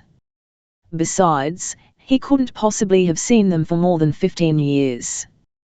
That is TNTE, and I only saw them once, even then, he admitted. But Mrs. Tupper had been here for a good many years, engaged in the most delightful work, which you will hear about by and by, and I'm sure she is here still, and will be for many more years to come, because I don't want to imagine the place without her. Mrs. Norton said no more, and her brother knocked on the door of the farmhouse, which stood hospitably open. In a minute, a dear old white-haired lady appeared, and instantly her face lighted up. "Why, if it isn't Mr. Pendragon, I mean Sir Lionel, come back to see us again," said she. Sir Lionel grew red with pleasure at being remembered by her, for apparently he hadn't at all expected it. He seems to forget that he is a celebrity, and generally doesn't like being reminded of the fact, but he was pleased that Mrs. Tupper had read about him in the papers from time to time, and had never forgotten his face. She said she would be delighted to provide us with lunch, if we didn't mind a simple one, and then she would have gone on to say something which would have given the surprise away, if Sir Lionel hadn't stopped her. We had delicious country things to eat, with real Surrey cream and apple dumplings. They did taste good after the elaborate French cooking in London, by way of contrast. Then, when we had finished, Sir Lionel said, "Now, Mrs. Tupper, can you take us for a stroll round the farm?" That didn't sound exciting, did it? We walked out, and it seemed a very nice farm, but nothing remarkable. As we wandered toward some sheds, in a field of mangolds, Sir Lionel made us look up at a big hill, and said, there was a Roman camp there. If you'd stood where you stand now, on a quiet night in those times, you could have heard the clanking of armor or the soldiers quarreling over their dice. Here Roman-stained street ran, and chariots used to stop to bring the latest news from Rome to the owner of the villa. Was there a villa? Asked Mrs. Norton, who thinks it polite to ask her brother questions, whether she is interested or not. "Let's take a look into this shed," said he, by way of answer. And there, protected by that rough roof, was a great stretch of splendid mosaic pavement. It was done in circular compartments of ornamentation, and in one was a beautiful head of Ganymede, in another, Winter. Alas, I shouldn't have known what they were if I hadn't been told, but I would have known that they were rare and wonderful. This was the surprise. This was the secret of Bigner, but it wasn't nearly all. There were lovely broken pillars, and lots more pavements, acres of mosaic, it seemed, for the villa had been large and important, and must have been built by a rich man with cultivated taste. He knew how to make exile endurable, did that Roman gentleman. Standing in his dining hall, I could imagine him and his fair lady wife sitting at breakfast, looking out from between white, glittering pillars at the Sussex Downs, grander than those of Surrey, reminding me of great, brave shoulders raised to protect England. Now we knew what Mrs. Tupper's delightful work was. For 49 years she has cleaned the mosaic pavement of the vanished Roman villa, all of which were discovered by the grandfather of the present owner of the farm. Never once has she tired of looking at the mosaics, because, as she explained to us, one doesn't tire of what is beautiful. There speaks true appreciation, doesn't it? Only a bomb lover of the beautiful could have said that so simply. There was an Italian, a man from Venice, repairing the mosaic. He could hardly speak a word of English, and beamed with a sudden smile when I asked him some question in his native tongue. We talked a while, and I translated several things he said to Sir Lionel and his sister. I'm ashamed to confess, dear, that I was pleased to show off my poor little accomplishment, and proud because I knew one thing which our famous man didn't. Wasn't that low of me? "Well, you weren't disappointed in my surprise, I think," said Sir Lionel, when we were staffing away at last. I just gave him one look. It really wasn't necessary one why to answer. As we flashed on, through country always exquisite, and over perfect roads, I could think of nothing but Bignor, until suddenly, after passing through a long aisle of great beeches, like an avenue in a private park, a tremendous bulk of stone looming at me made me jump, and cry out, "Oh!" Sir Lionel turned his head long enough for half a smile. "Arundel Castle," he said. "It's lucky for me that Mrs. Norton doesn't know much about any part of England except her own home, and the homes of her particular friends, or else she would always be explaining things to me, and I should hate that. It would be like having purple hothouse grapes handed out to one impaled on the prongs of a plated silver fork. I should have wanted to slap her, if she had told me I was looking at Arundel Castle, but I was grateful to her brother for the information. This was a wickedness in me, but if you knew how I felt, having started out from the Ritz expecting a quiet day's run through one or two of the garden counties of England, to come like this, bang into the midst of Roman villas, and under the shadow of a 10th-century castle keep, maybe you'd excuse my morals for being upset. You can't have centuries roll away, like a mere cloud of dust raised by your motor, and be perfectly normal, can you?"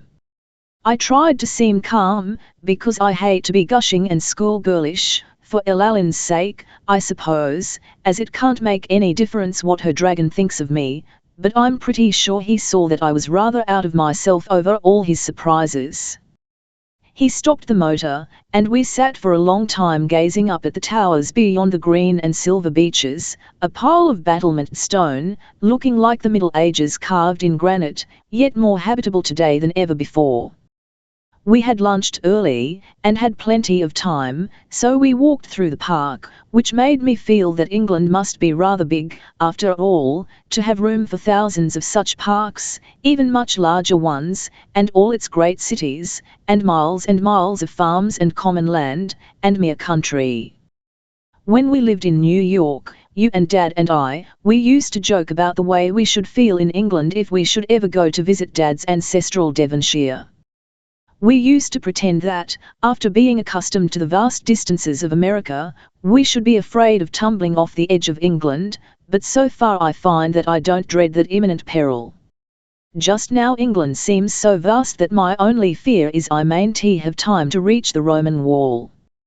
The Duke's midges bit us a good deal, in the park, so we didn't linger, but went back to Apollo, where young Nick's remarkable appearance had attracted a crowd of boys and girls from Arundel Town. They stood in the road gaping at him, with that steady, unblinking stare English children and French grown-ups have, while the brown image sat motionless in the car, as scumfully oblivious of his critics as if he'd been the idol he looked. Poor Sir Lionel hates the attention his extraordinary little chauffeur excites, for, in spite of his long expatriation, he loathes being conspicuous in any way as heartily as other Englishmen do. But, Mrs. Nonan has told me, he saved young Nick from being murdered by someone who was a family enemy. Since then, it was when Nick was scarcely more than a child, the brown image has worshipped the dragon, and refused to be separated from him.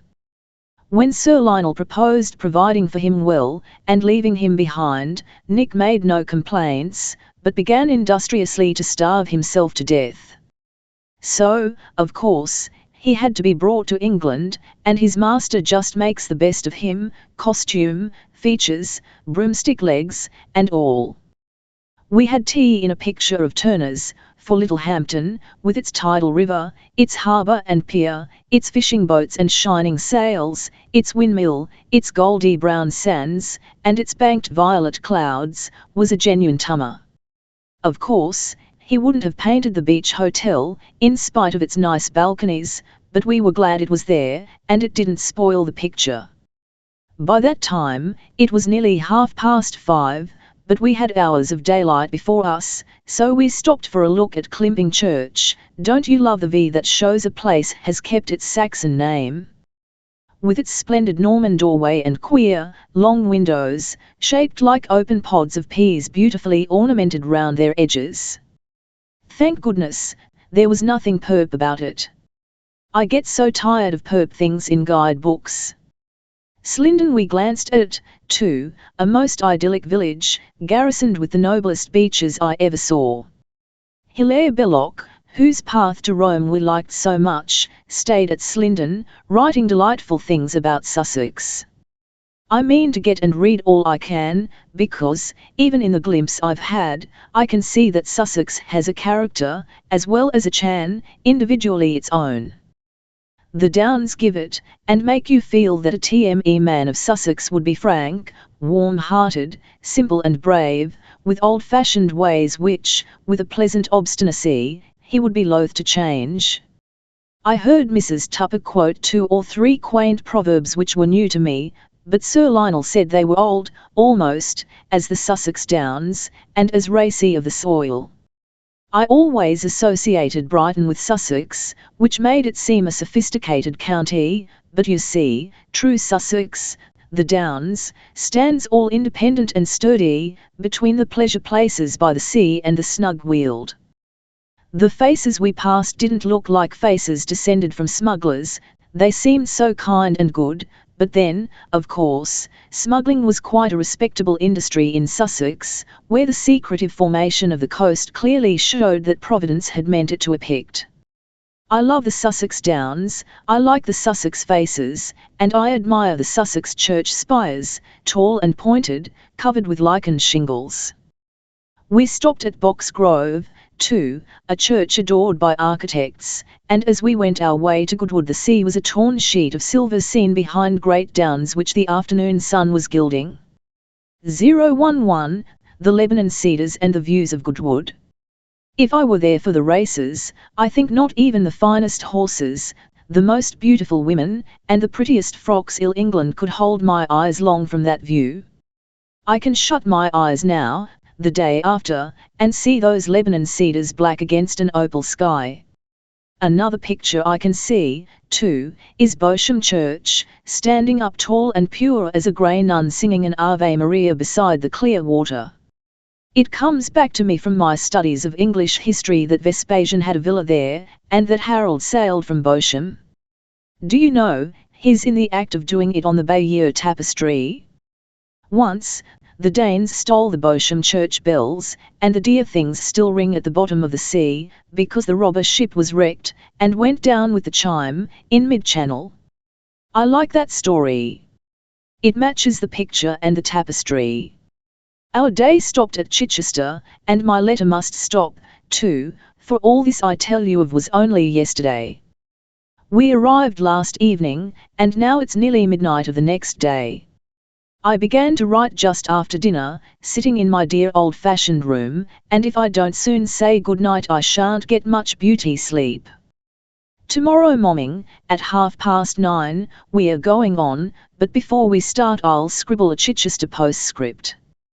So you see, I must be up bright and early, especially as I mean to fly out for one more glimpse of the cathedral, though I spent most of this afternoon in it. I wonder if you are sparing a few minutes tonight to dream of your Audrey? P.S. 8:20 in the morning, and I've been up for 2 hours. You'd like Chichester immensely. I don't say love for it hasn't engaged my affections, somehow, but I do love the beautiful jewel of a market cross, and some of the tombs in the cathedral. The cross is quite a baby compared with lots of others, it seems, being only just born at the time Henry VIII was cutting off pretty ladies' heads when he had tired of their hearts. Several tombs are so lovely, you almost want to be dead, and have one as like as possible, but, though part of the cathedral is satisfyingly old, 11th century, its new spire reminds one of a badly chosen hat, and the whole building somehow looks cold and dull, like a person with a magnificent profile who never says anything illuminating. The jewel of a market cross, the jewel of a market cross. As for Chichester itself, except the market cross, the only thing that has touched my heart was St. Mary's Hospital, surely the quaintest old almshouse on earth. The town has rather a self-conceited air to me, and unless one were wise, one mightn't realize without being informed that it's immemorably old. Of course, though, if one were wise, one would know the Romans had had a hand in the making or remaking of it, because of the geometric, regular way in which it's built. Sir Lionel Pendragon told me that. He seems to remember all he ever learned, whereas ever so many little bundles are already knocking about in dusty corners of my brain, with their labels lost. There couldn't be a more thrilling road than the road along which we came to Chichester, and by which we will leave it in a few minutes now. Think of Romanstein Street, and listen for the rumble of ghostly chariot wheels. Then, if you've not come this way for Goodwood races, you can throw your mind a little further ahead to the days of the Crusaders and the Pilgrims, and to king's processions glittering with gold and glossy with velvets, to armies on their way to fight, and further ahead, to coaches plying along the Portsmouth Road. I wonder how many people in the hundreds of motors that flash back and forth each day do think of it all? I pity those who don't, because they lose a thought that might embroider their world with rich colours. P.P.S. I met Sir Lionel, accidentally, of course, in the cathedral this morning, where he, too, was saying goodbye to the most fascinating of the old tombs. And wasn't it odd, we had the same favourites. They looked even nicer and queerer than yesterday, with no Mrs. Norton to spatter inappropriate remarks about. We walked back to the hotel together, and he asked me, just as we were coming in, whether my allowance was enough, or would I like to have more. I had burst out that it was heaps, before I stopped to realize that he was asking that question really of Ellen, not of me.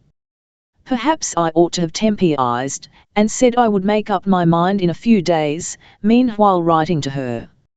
I suppose she must be quite an heiress, but he can't be as mercenary as she thinks, or he wouldn't have made such a suggestion. I'm called. The motor's ready. I'll post this from the hotel. Audrey Brendan to her mother. Southsea, the 19th of July. Dearest, this address isn't part of our plan of campaign. We'd meant to pass through, after pausing on the way just long enough to see Portsmouth Harbour, and Dickens's birthplace, but we've stopped here on my account, and now I wish we hadn't. I'll tell you why, in a minute, but if I don't mention a few other things first, they'll be crowded out, and I shall forget them. After we'd seen the birthplace, and were seeing the harbour, Sir Lionel asked if I'd care to go on board a man-o'-war. Of course, my answer was yes, and he said there was an old friend of his whom he would like to see, Captain Starlin, of the Thunderer, so he'd ask for an invitation. He scribbled things in pencil on a visiting card, and sent it on board the big grey monster, by a nice low-necked sailor. Of course, the invitation which came back was most cordial, and even Mrs. Nonan appeared pleased with the idea of going over the ship.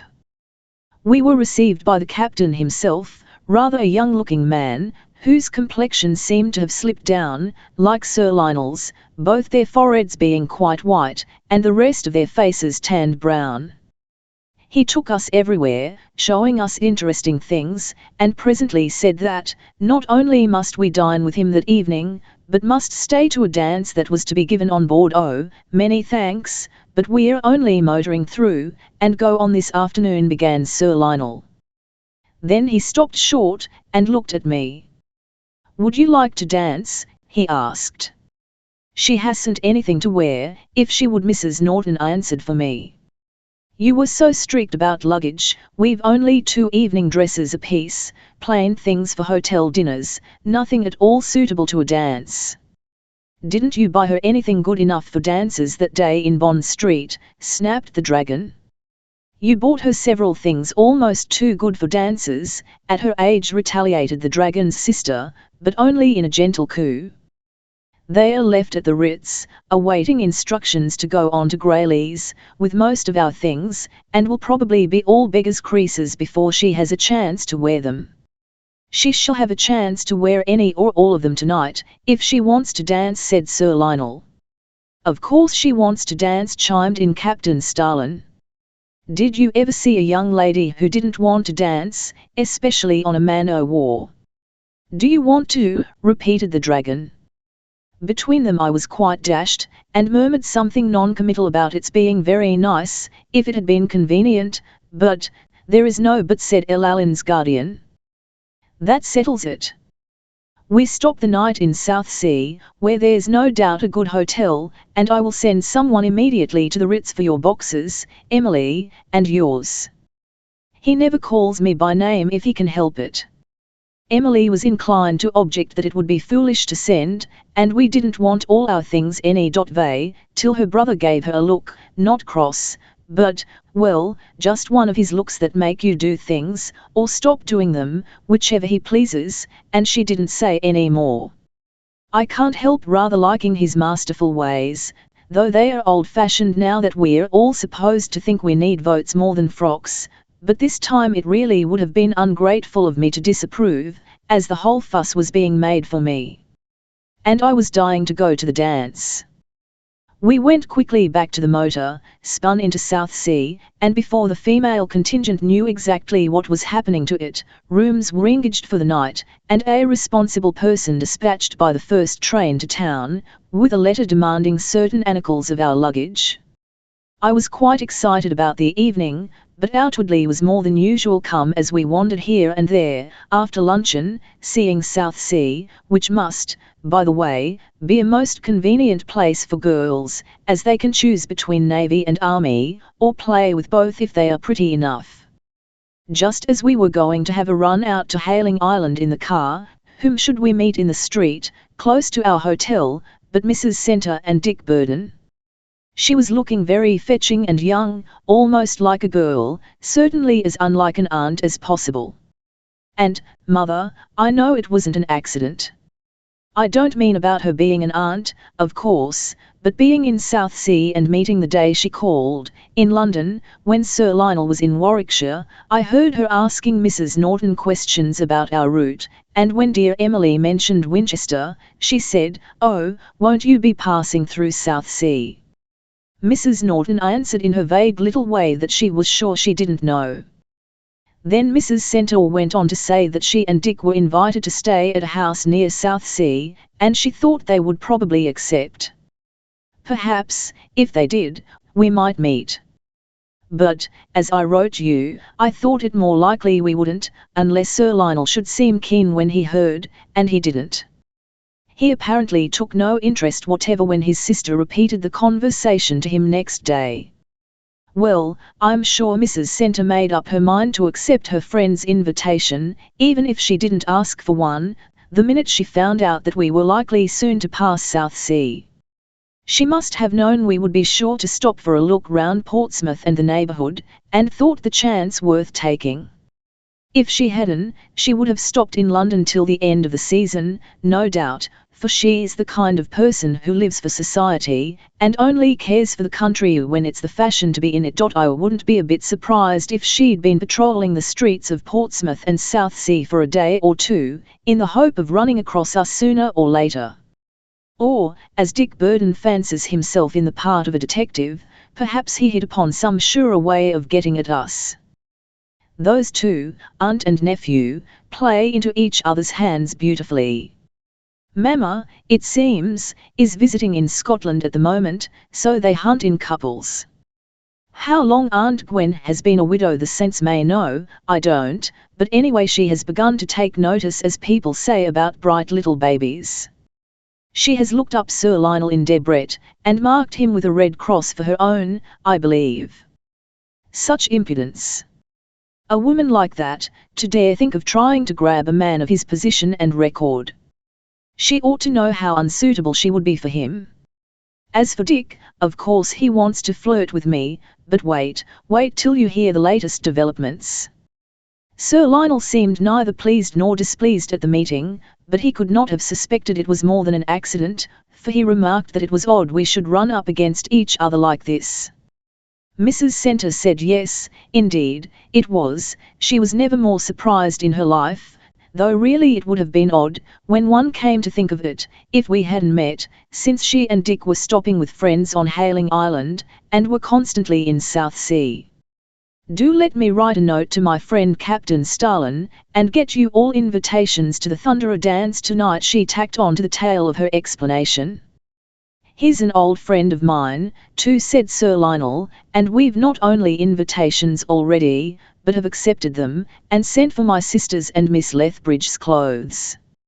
Her face fell a little for an instant when she heard we'd sent for clothes, as probably Emily and I would have suited her better in our worst things, but she brightened up and said how pleased she was, because she and Dick were both going, and now they would really look forward to the dance. Dick had been bored with the idea before.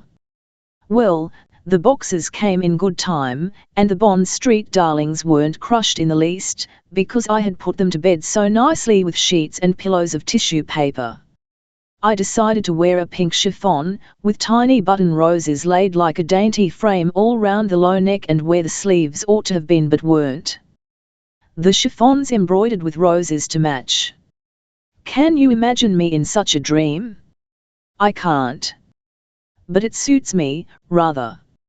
I wore pink shoes and stockings and gloves, all of the same shade, and poor Emily in grey silk, with her hair done in an aggressively virtuous way, looked like a cross between an Anglican nun and a tourist economizing luggage. Yet she wouldn't have been shocked if her brother D had a harem in Bengal, because it was good form. But of course, as she says, one is obliged to excuse things in men. It was very amusing having dinner in the captain's room, which was large and quite charming, with curtains and frilly silk cushions, and heaps of framed, signed photographs, and books, almost as if a woman had arranged it. But he told us one felt the motion there, more than anywhere else, in a storm, which must be some consolation to the middies who have to work for years before they can ever hope for such luxurious quarters. Mrs. Centre and Dick weren't at dinner, which was one comfort. Besides ourselves, there were only the captain's married sister, who had come from town for the dance, and her husband. The husband's an earl, Lord Naresbrook, rather old, but Lady Naresbrook is young, frightfully pretty, and knows it. She flirted fascinatingly at dinner with Sir Lionel, not as Mrs. Centre flirts, flickering her eyelashes, saying smart things as if to amuse him alone, and hang everyone else, but just looking at him, with gorgeous, stanny eyes, asking a question now and then, and listening with all her soul. I'm not sure it isn't an equally effective way, especially when done in a diamond tiara by a countess under 25. I should quite have enjoyed watching it if Sir Lionel had been a stranger, but knowing him somehow made me feel pon honour not to look, and rather restless. I do believe that, compared with some of these men, who've been at the other end of the world for years doing important political things, Samson with his hair all cropped off was adamant to lovely woman. Naturally, I had to have something to look at, and I couldn't look at Lord Naresbrook because the shape of his nose worried me, and anyhow he wanted to talk to Emily about people they both knew. Such exciting bits as this floated to my ears. Yes, he was the great-grandson of Lord this. She married the Duke of that second cousin. So I looked a good deal at Captain Stalin, and he looked at me and not at very much else, which was quite easy, the most important lady being his own sister, who took the place of hostess, so Mrs. Norton was on his right and I on his left. As he was our host, and evidently wanted to flirt a little, I thought it my duty to gratified his wish, and played up to him. That was quite right, wasn't it? I'm sure you'll say yes, as you are a Parisienne, and have brought me up to do unto others as I would be done by. But several times I happened to catch Sir Lionel's eyes, and they had a gloomy glint in them, not angry, but as if he'd discovered a screw loose in me. I felt as uncomfortable as you do with a smudge on your nose, which you see in shop window mirrors when you've forgotten your handkerchief, but it was too late to change my behaviour suddenly, so I went on as I had begun. We mere females didn't leave the men at the table, perhaps because there wasn't any place where it would have been proper for us to wander unmanned. We sat for hours, and Lady Naresbrook smoked, and wanted us to smoke, though of course she must have known that no woman with her hair done like Emily's would. Emily looked shocked, but just pressed in her lips, and didn't disapprove out aloud, as she might if Lady Narisbrook had been plain Mrs. But afterward she told me she was now ready to believe all they say about Diana Narisbrook. Just because she smoked. Mrs. Norton could find immorality in a hard-boiled egg if she looked for it. At last we went above, or whatever you call it, on a ship, and everything had been made beautiful with flags and bunting, but nothing was as beautiful as those sailor men themselves, especially the middies. I felt like their mother. I hope that's not unmaidenly, and should have loved to smooth their hair and pat them on the cheek, of which, by the way, they had plenty. A good many were introduced to me, and Dick brought his aunt very early, because, he said, he didn't want to find all my dancers gone.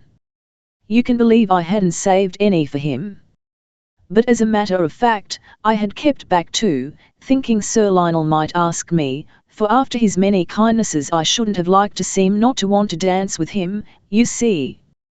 When he didn't ask at first, I supposed it might be because he wasn't a dancing man. Horrid expression, sounds like a trained bear, but presently I saw him waltzing with Lady Narisbrook, and he danced beautifully, as if he'd done nothing else all those years in Bengal.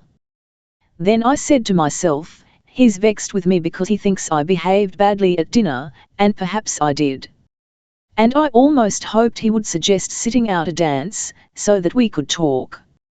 But then Dick came, and when he found I had 2 dancers he wanted them both. There are things I must tell you, he said. And mother, it's easy to see that the creature has some talent as a detective, because he guessed at once why I'd been saving those dancers.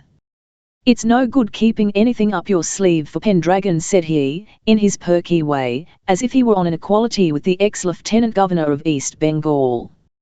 He won't ask you to dance.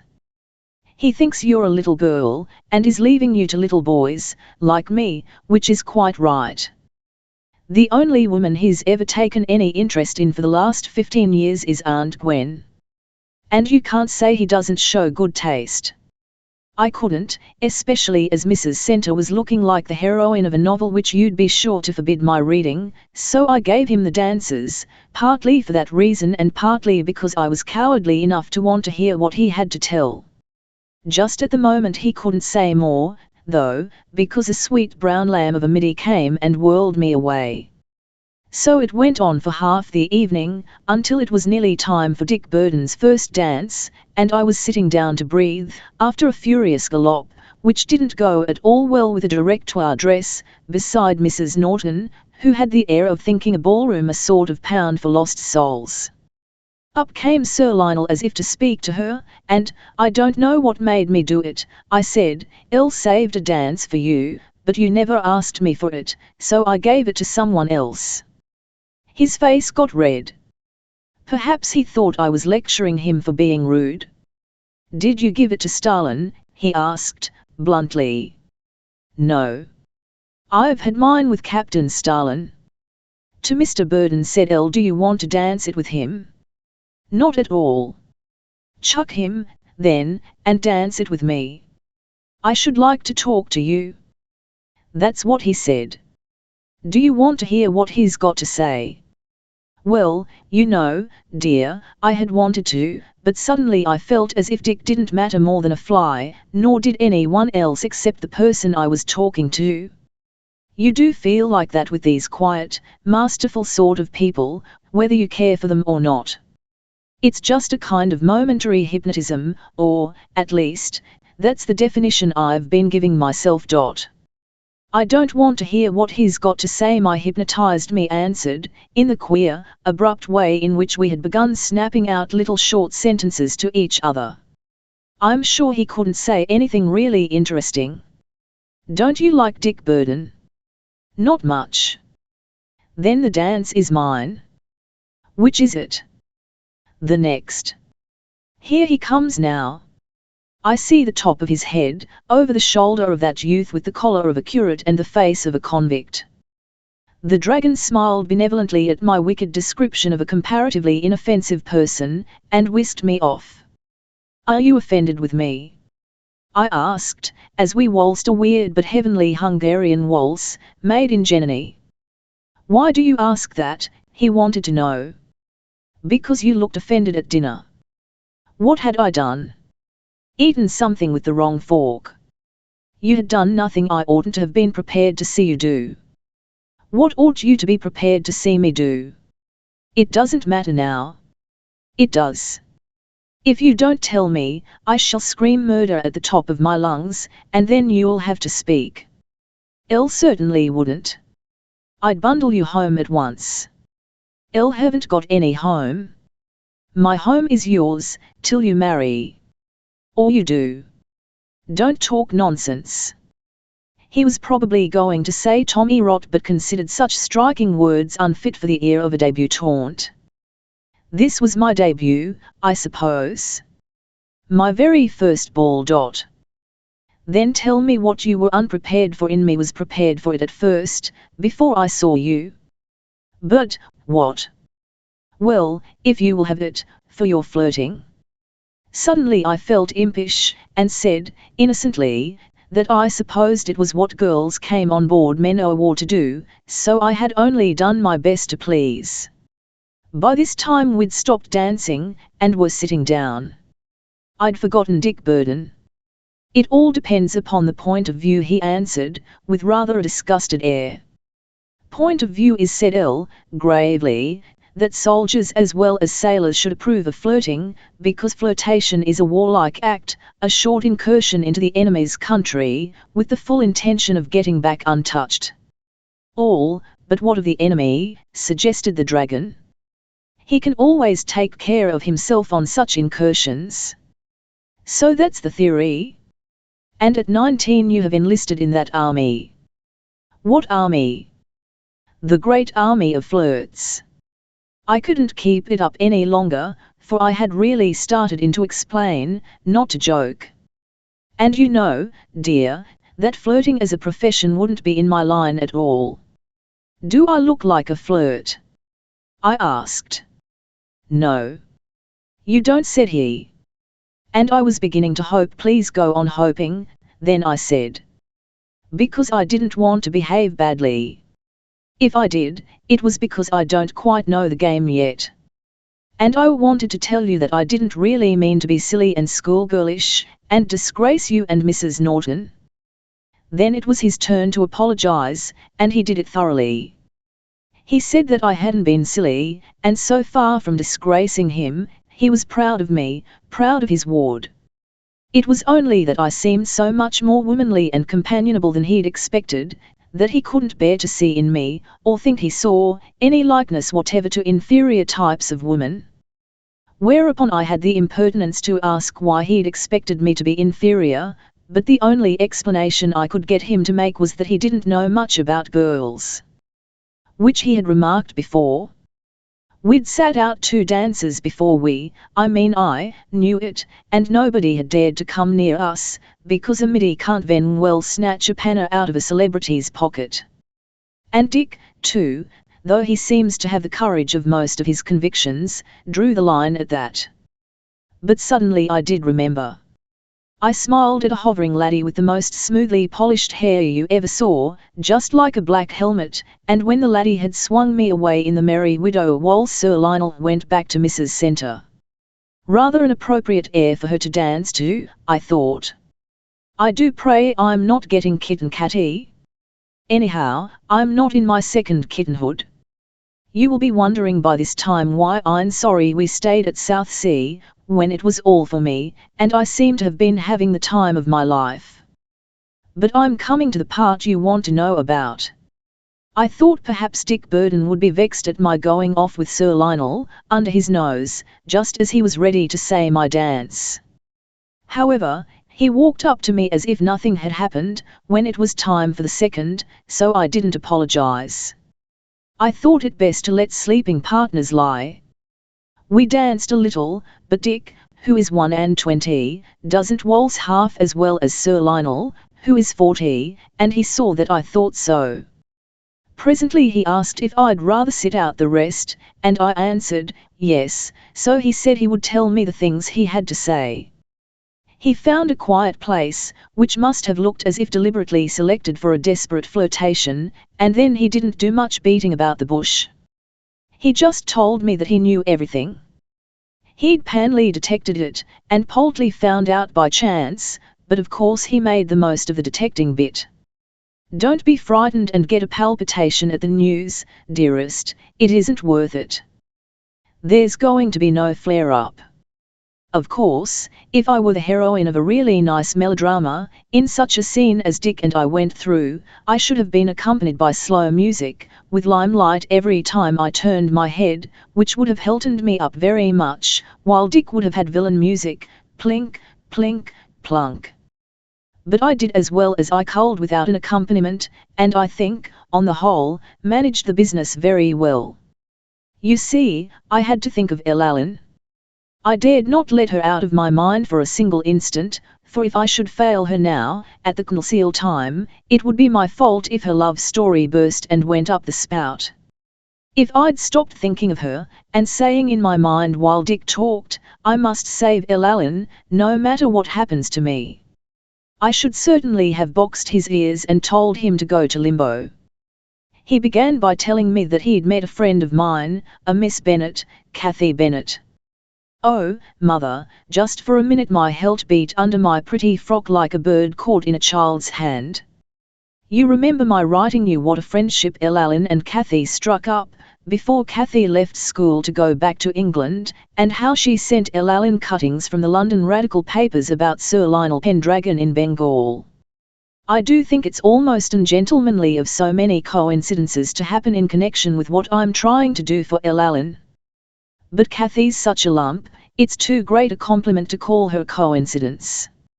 Anyhow, Dick met her in town, at a tea party, a bunwarry he called it, where he went with his dear Aunt Gwen, and when Kathy mentioned being at school at Madame de Molier's, he asked if she knew Miss Lethbridge. She said of course she did, and she thought Ellen was a very naughty little thing not to write or come and see her. She had read in the papers about the arrival of Sir Lionel with his sister and ward, you see. Dick remarked that he'd hardly call Miss Lethbridge a little thing, whereupon Kathy defended her adjective by saying Ellen was only about up to her ear. Of course that set Mr. Dick's detective bump to throbbing furiously. He reassured me by announcing that he hadn't said any more to Kathy, but that he'd thought a lot.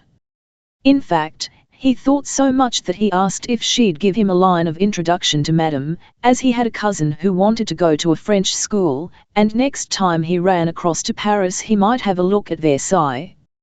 Kathy gave the note, and that same night, if you'll believe it, the horrid little boy did run across. At the earliest hour possible in the morning he called at the school, only to find Madame already away for her holidays. But you know she always leaves her sister, Mademoiselle Prado, to look after things, and when Mademoiselle heard what Dick wanted, she showed him all over the place. He said he would like to see photographs of the young ladies in groups, if any such existed, because he could write his Australian cousin what nice, happy-looking girls they were. Promptly that poor, unsuspecting female produced the big picture Madame had done of the tea party on the lawn, a year ago in June, and there was I in it. But Dick was too foxy to begin by asking questions about me. Kathy adorned the photograph also, with Ellen on her right and me in the perspective of her left ear, which must have seemed to point at me accusingly. Dick could claim Kathy quite naturally, as he'd come with her letter, and presently he led up to me, saying he seemed to have seen me somewhere. Was I a great friend of Miss Bennet's, and was it probable that she had my portrait? Mademoiselle innocently said no, Miss Bennet was much more likely to have Miss Lethbridge's portrait than Miss Brendan's, as Miss Brendan was not a pupil of the school, only a teacher of singing, and Miss Kathy was not musical. But Miss Lethbridge, la petite Genephile on the right, was a friend of Miss Bennet. Now you'll admit that Dick was rather smart to have chopped all these branches off the tree of knowledge with his little hatchet. I think his cleverness won he of a better cause. The next thing he did was to ask, naively, if that Miss Lethbridge was the Miss Lethbridge, the ward of Sir Lionel Pendragon, so much talked of in the papers just now. Proud that her sister's school had moulded a celebrity, Mademoiselle chatted away about Ellen, saying what a dear child she was, how sorry Madame was to part from her, and how Madame de Blanchemain, Elalins Chere Marraine, at St. Cloud, must be missing her Mignon at this very moment. It goes without saying that Mr. Dick's next step took him at a single stride to St. Cloud. He didn't call on Madame de Blanchemain, not wishing to stir up a tempest in a teapot, but simply pried and peered, and did all sorts of sneaky things, only excusable in a professional detective, who must, or thinks he must, live. He found out about Madame de Blanchemain's nephew, Elalins Arnaud, and put this and that together, until he'd patched up the thaw of a love affair. But further he dared not go, on that track, so he pranced back to Versailles, and found out things about Audrey Brendan. The way he did that was through noticing the name of the Versailles photographer who took the group in the garden. Dick called on him, and said he wanted a copy of the picture, because his cousin was in it. The man had several on hand, as parents occasionally wrote for them, and when Dick got his he inquired who I was. The obliging photographer, perhaps scenting a romance, told him I lived in the Rue Chapillot de Marie Antoinette with my mother. Then the wretch actually had the impudence to describe to me a visit he paid our apartment, ringing at the door, and asking dear Philomne for Madame Brendan. In 5 minutes, he had heard all our family affairs, as far as that dear, simple, talkative soul could tell him. That you were in Switzerland, and I had gone to England to visit a friend.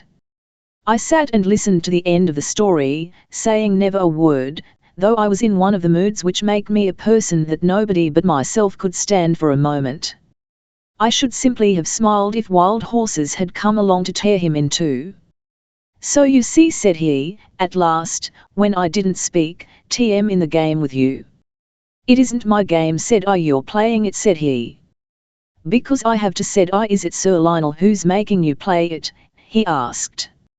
Oh, dear, no, I broke out, before I stopped to think. Then, he isn't in it. I thought it looked more respectable to admit that, whatever the game was, Sir Lionel and I were not playing it together.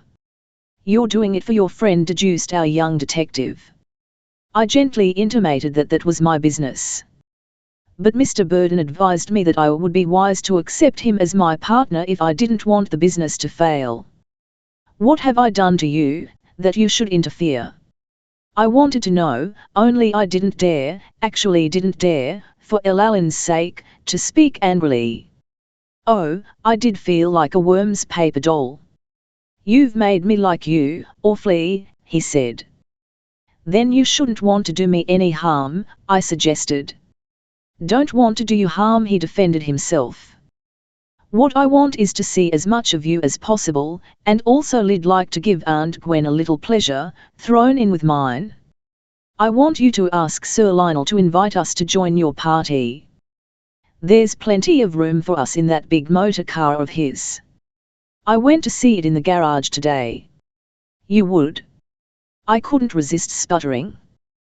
But he took no notice. You needn't be afraid that Aunt Gwen's in this, he went on to assure me. I've kept Mum as an oyster. All she knows is that I saw you, Miss Lethbridge, in Paris, and haven't been the same man since. She helped me get to know you, of course. She's a great chum of mine, and her being an old pal of Sir Lionel's too, meant a lot for me in the beginning. She's a ripper, and stanch as they make 'em, but they don't make 'em perfectly stanch where other women are concerned. And as long as you and I hunt in couples, she shan't have a suspicion. You'd tell her, if I refused to hunt in that way? I asked. Elle might think it my duty to let Sir Lionel know how he's being humbugged. At present I'm shutting my eyes to duty, and looking at you. What? Why does Mrs. Centre want to come with us? I ventured to inquire. Because, explained her loyal nephew, she's fed up with visiting, and she loves motoring. So do Elle, with the right people. I'm sure it's not much to ask. We won't sponge on Sir Lionel.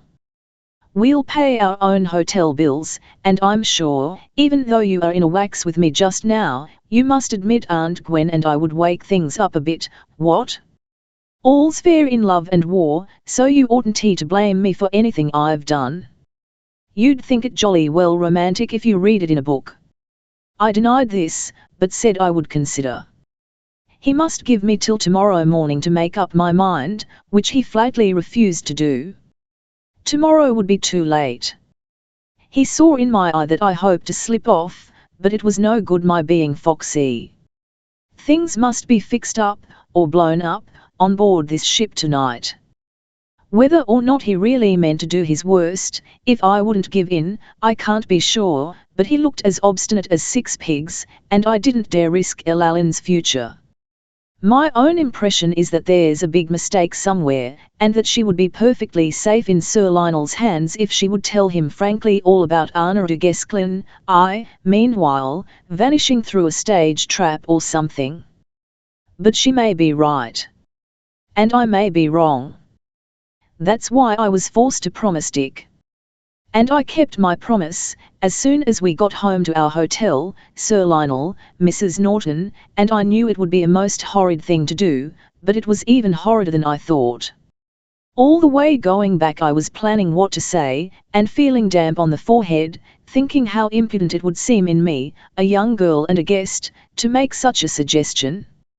But it had to be done, so I screwed up my courage, swallowed half of it again, with a lump in my throat, and exclaimed in a gay, spontaneous way, like the sweet, innocent angel I am, "Oh, Sir Lionel, wouldn't it be fun if Mrs. Centre and her nephew were going with us for a little way? They both love motoring." He looked surprised and Emily pursed her lips. "Do you want them to come?" he asked.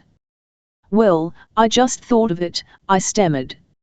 "I thought you didn't like burden," he said.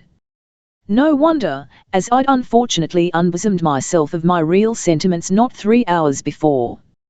"I'll think he's amusing enough." I tried to slide out of the difficulty. "And Mrs. Centre probably wouldn't go without him.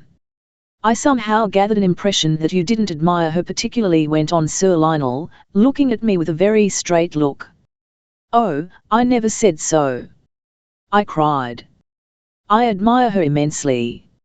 "In that case, I'll ask them," with pleasure said Sir Lionel. "The idea did cross my mind in London, but I didn't think you'd care for it, somehow. Emily will be pleased, I know. Won't you, Emily? And if Mrs. Centre will be as reasonable as you two in the matter of luggage, we shall have plenty of room. It is your car, and the idea of the tour is yours," said Mrs. Norton, very feminine and resigned, also feeling that my cheek deserved a tiny scratch. "I'm pleased with whatever pleases you." Next morning, or rather the same morning, and this morning, Sir Lionel got his sister to write a note to Mrs. Centre, and he wrote one too, or added a P.S. Aunt Gwen's reply was a ladylike war whoop of joy, and we are now waiting till the latest additions to our party have broken the news to their hostess at Hayling Island, packed a few things to take, and sent the rest home, wherever that may be, with Mrs. Centre's maid. Goodbye, my Parisian angel. You're broken and badly repaired. Audrey L. Allen. I long to hear whether you think I ought to have braved Dick. Sir Lionel Pendragon to Colonel Patrick O'Hagan.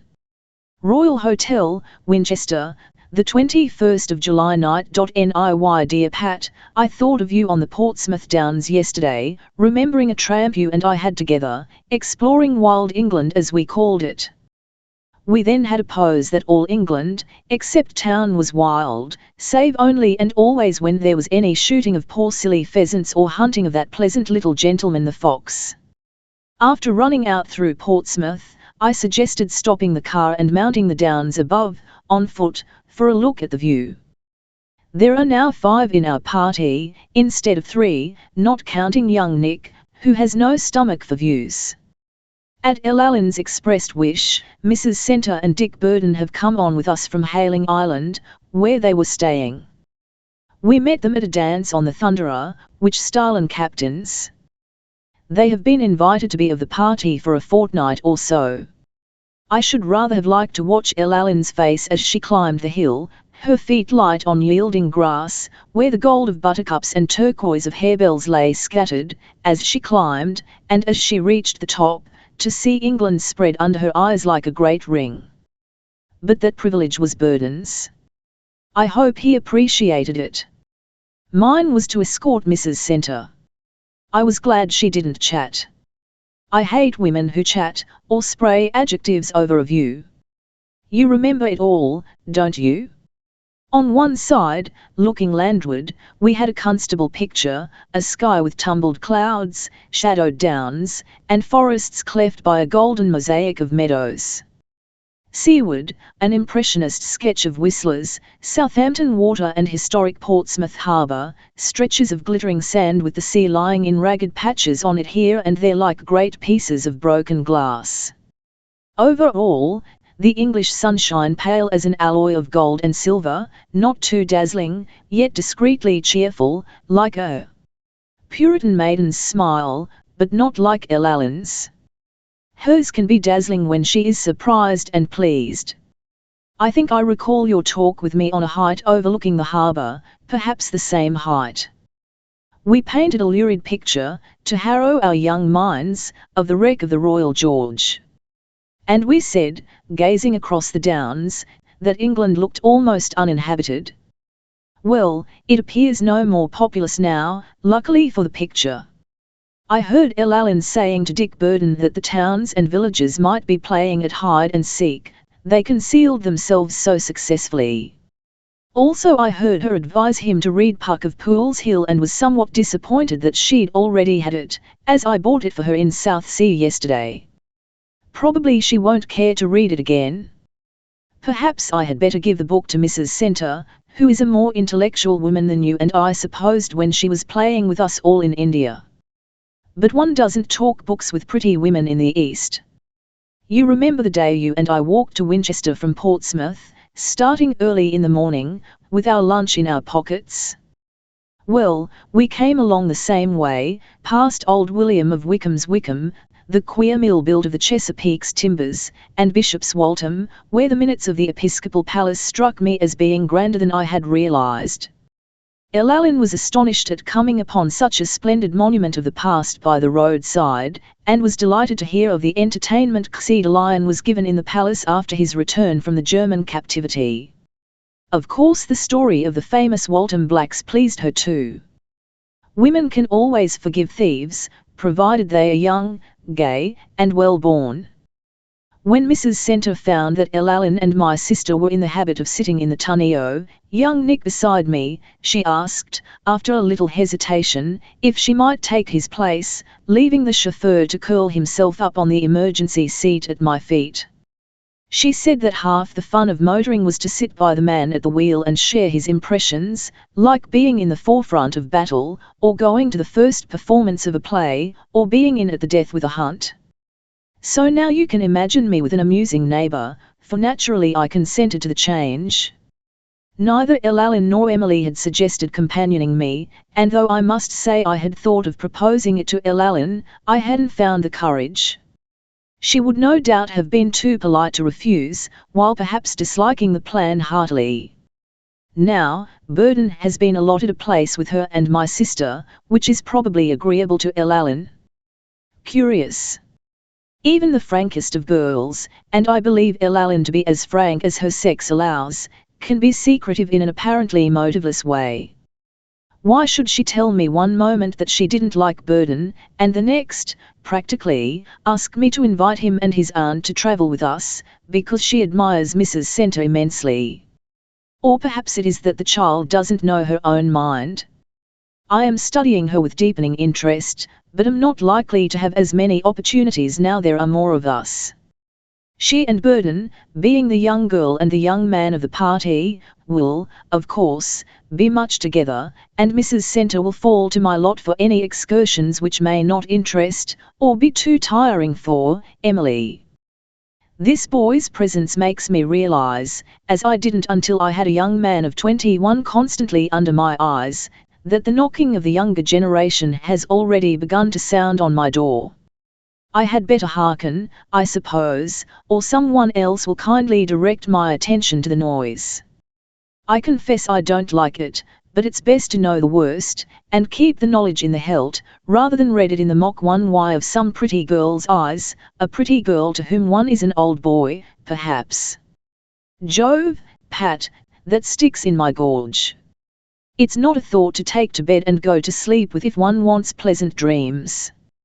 I'm stronger than I ever was, my health is perfect, I have few grey hairs, my back is straight.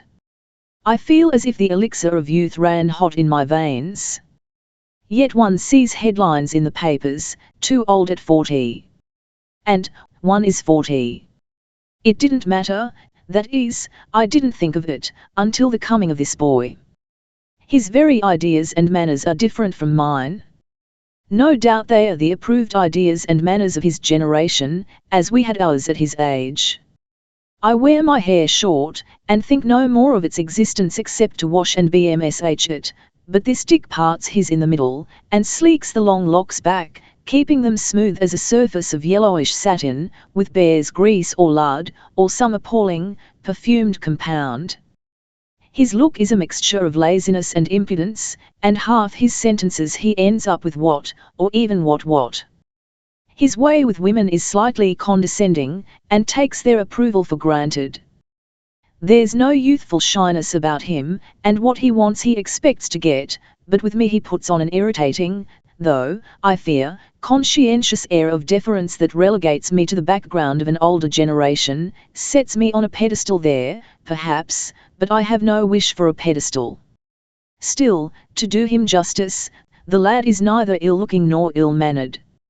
Indeed, women may consider him engaging. His aunt seems devoted to him, and says he is irresistible to girls. I think if no greenery yellowy haze floated before my eyes, I might see that he is rather a decent boy, extremely well-groomed, alert, with good, short features and bright eyes. When he walks with Elaline he has no more than an inch the advantage of her in height, but he has a well-knit figure and a Sandhurst bearing. Crabbed age and youth cannot live together. Am I crabbed age? Well, this long digression ought to bring me on as far as Winchester, where we came yesterday afternoon, late. We should have been earlier, though our start was delayed by our guests' preparations, but Elaline was fascinated by the pretty village of Twyford. You remember it? She'd been reading it up in a guidebook, and would stop for a look at the place where the fair Fitzherbert was said to have been married to her handsome prince, later George IV. I can't recall hearing that story, though certainly Mrs. Fitzherbert's relations lived near, but I knew Pope was sent down from school there because of a satire he wrote on the master, and that Franklin visited and wrote in Twyford. It was after 4 when I turned the car round that sharp corner which swings you into the market square of what is to me the grandest and most historic town of England. Why, it is England. Didn't the Romans get their Venta Belgarum, which finally developed into Wintercester and Winchester, from the far older Celtic name for an important citadel? Wasn't there a Christian church before the days of Arthur, my alleged ancestor? Wasn't the cathedral begun by the father of Alfred on the foundations of that poor church as well as those of a Roman temple? Wasn't it here that the name of Anglia, England, was bestowed on the United Kingdoms, and wasn't it from Winchester that Alfred sent out the laws that made him and England great? Elaline delights in the fact that the said Roman temple was Apollo's, as well as Concord's, she having named my car Apollo, and the sun god being her favourite mythological deity at the moment. Apropos of mythology, by the way, she was rather amusing this morning on the subject of Icarus, who, she contends, was the pioneer of sporting travel. If he didn't have tire trouble, said she, he had the nearest equivalent when his wax wings melted. I should have enjoyed playing Cicerone in Winchester, knowing and loving the place as I do, if it hadn't been for Dick Burden's air of thinking such knowledge as mine quite the musty-fusty luggage of the old fogey. There's no use pretending it didn't rub me up the wrong way. Yesterday after arriving, Emily clamoured for tea, so we attempted no further sightseeing, but drove straight to this delightful old hotel, which was once a nunnery, and has still the nunnery garden, loved by the more enterprising of cathedral rooks. Or are they the nuns come back in disguise? This, you'll guess, is Elaline's idea. On the way here, however, there was the beautiful City Cross in the High Street. It would have been a disgrace not to stop for a look at it, even though we could return, and Ellen was most enthusiastic. She doesn't know much about these things, how could she? But she feels by instinct the beauty of all that is really fine, whereas Mrs. Center, though maybe better instructed, is more blasé. Indeed, though she admires the right things, she is essentially the modern woman, whose interest is all in the present and future. I can't imagine her reading Hist 01Y for the sheer joy of it, as the child would and evidently has. Mrs. Center would prefer a French novel, but it would have to be well written. She would accept no trash. She has an elastic mind, I must say, and appeared satisfactorily shocked when I told her how the cross would have been chopped up by paving commissioners in the 18th century if the people hadn't howled for its salvation. The same sort of fellows did dump Alfred and his queen out of their comfortable stone coffins, you know, to use the stone. Brutes. What was sense within thinking of to let them do it? A mercy it didn't occur to some commission to take down Stonehenge. They could have made a lot of streets with that. In the marketplace, too, there was the ancient fair of Winchester to think of, the fair that had no rival except Beaucaire, and I had been telling them all, on the way into the town, how the woods round the city used to swarm with robbers, hoping to plunder the rich merchants from far countries. Altogether, I fancy even Dick was somewhat impressed by the ancient as well as modern importance of Winchester by the time we drove to the hotel. By and by, when we had our rooms and were washed and refreshed, we drank tea in the garden, where old-fashioned flowers were sweet, plenty of roses, stocks, and pansies. I had an old Scottish nurse when I was a foot or two high, and I've never forgotten what she said about pansies. They have the face of a smacked cat. It's TNLE, isn't it? A cat glares and puts its ears back when it's smacked. Not that I ever smacked one to see. Afterward, I was not of a mind to propose anything. I thought each had better follow his or her inclination for what was left of the day, and mine was to stroll out and review old memories. I should have liked to take Ellen, but fancied she might prefer society nearer her own age. However, I came across her in the high street, alone, gazing fascinated at the window of an antique shop. There are some attractive ones in Winchester. I wasn't sure if she weren't waiting for Dick, who might have strolled away from her for a minute, so I would have passed on if she hadn't turned. "Did you ever see anything so beautiful?" she asked me. I had, but I didn't say so. I liked her to like everything in my Winchester, so I inquired what she admired most in the shop window. She hardly knew. But there was some wonderful old jewelry. The girl was right. The antique jewelry was particularly good. There were some admirable necklaces and rings, with fine stones. "What's your birth month?" I asked, on a sudden thought. "July," said she. "What, this very month? I hope the birthday hasn't passed." "No, not yet," she answered reluctantly.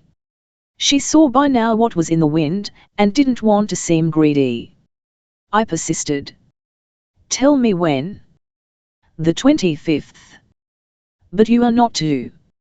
"Not to, what?" "You know." "Yes, I will. It's a guardian's duty to his ward, and in this case a pleasure. I'd much rather you didn't, really." And she looked as grave as a statue of justice. "Someday you'll know why." I waived the subject at this point, for I felt obstinate, and wanted to give her a present. There was, and is, no doubt in my mind that her reason is a schoolgirl reason. Madame de Maillet has probably brought her up to believe it is not comme tout out for a jeune fille to accept a present from a monsieur. Still, her voice and expression were so serious, even worried, that I'm wondering if it could be anything else. Anyhow, I have bought the present, and intend to give it her on the 25th. It is a quaint old marquise ring, with a Cabochon ruby surrounded by very good diamonds. I think she will like it, and I don't see why she shouldn't have it, from me. I feel as if I would like to make up to her for the injustice I've been doing her in my mind all these years since she was a little child, left to me, poor, lonely baby. Only I don't quite know how to make up. I don't even dare to confess myself, and say I am sorry I never seemed to take any interest in her as she grew up. She must have wondered why I never asked to have her picture sent me, or wanted her to write, or wrote, and she must have felt the cold neglect of the only person, except an old French lady, her godmother, who had any rights over her. Beast that I was. And I can't explain why I was a beast. No doubt she adores the legend, it can't be a memory, of her mother, and I would have it always so. She need never know any of the truth, though of course, when she marries I shall have to tell the man one or two things, I suppose. I'll let you know next time I write how the ring is received. This morning, after breakfast, we all walked about the streets of Winchester, and, of course, went to the cathedral, where we stopped till nearly 2 o'clock. The town and the place have all their old charm, and even more for me, the piazza, the huddled, narrow streets full of mystery, the cathedral close with its crowded entrance, its tall trees that try to hide cathedral glories from common eyes, its mellow Queen Anne and Georgian houses which group round in a pleasant, self-satisfied way, as if they alone were worthy of standing room in that sacred precinct. To me, there's no cathedral in England that means as much of the past as Winchester. You know how, in the nave, you see so plainly the transition from one architectural period to another? And then, there are those splendid mortuary chests. Think of old Kyneggles, and the other Saxon kings lying inside, little heaps of haunted dust. I was silly enough to be immensely pleased that the child picked out those mortuary chests in their high resting place, and the gorgeous alleged tomb of William Rufus, as the most unforgettable among the smaller interests of Winchester Cathedral, for they are the same with me, and it's human to like our tastes shared by a few others. She was so enchanted to hear how William the Red was brought by a carter to be buried in Winchester, and about the great turquoise and the broken shaft of wood found in the tomb, that I hadn't the heart to tell her it probably wasn't his burial place, but that of Henry de Blois. Of course she liked Bloody Mary's foldstool, the one Mary sat in for her marriage with Philip of Spain, and the MSS. Signed by Alfred the Great as a child, with his father. Women are caught by the personal element, I think, more than we are. And so interested was she in Jane Austen's memorial tablet, that she wouldn't be satisfied without going to see the house where Jane died. There were so many other things to see, that Emily and Mrs. Centre would have left that out, but I wanted the girl to have her way. Poor little, sweet-hearted Jane. She was only 41 when she finished with this world, a year older than I. But doubtless that was almost old for a woman of her day, when girls married at 16, and took to middle-aged caps at 25. Now, I notice, half the mothers look younger than their daughters, younger than any daughter would dare to look after she was out. A good many interesting persons seem to have died in Winchester, if they weren't clever enough to be born in the town. Earl Godwin set an early example in that respect. Died, eating with Edward the Confessor, probably too much, as his death was caused by apoplexy, and might not have happened if Edward hadn't been too polite to advise him not to stuff. Of course, the cathedral is the great jewel, but for me the old city is an ancient, kingly crown set full of jewels. There's the West Gate, for instance. You know how we said it alone would be worth walking many miles to see. And the old castle. I'm not sure that isn't one of the best sights of all. I took the party there after luncheon, and the same delightful fellow showed us round. He hadn't changed since our time, unless he is more mellow. He was quite angry today with a genuine American woman, the type, as L. Allen murmured to me, that alone is capable of a plaid blouse. The lady inquired nasally of our old friend, "Is this hall Mod M, what you call Mod M?"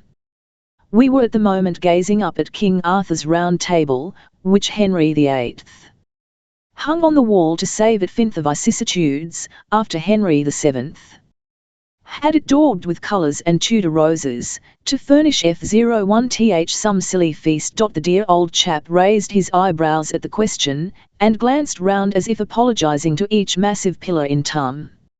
Well, he said, he would hardly call the hall modern, as it had been built by William the Conqueror, but perhaps the lady might be used to older things at home.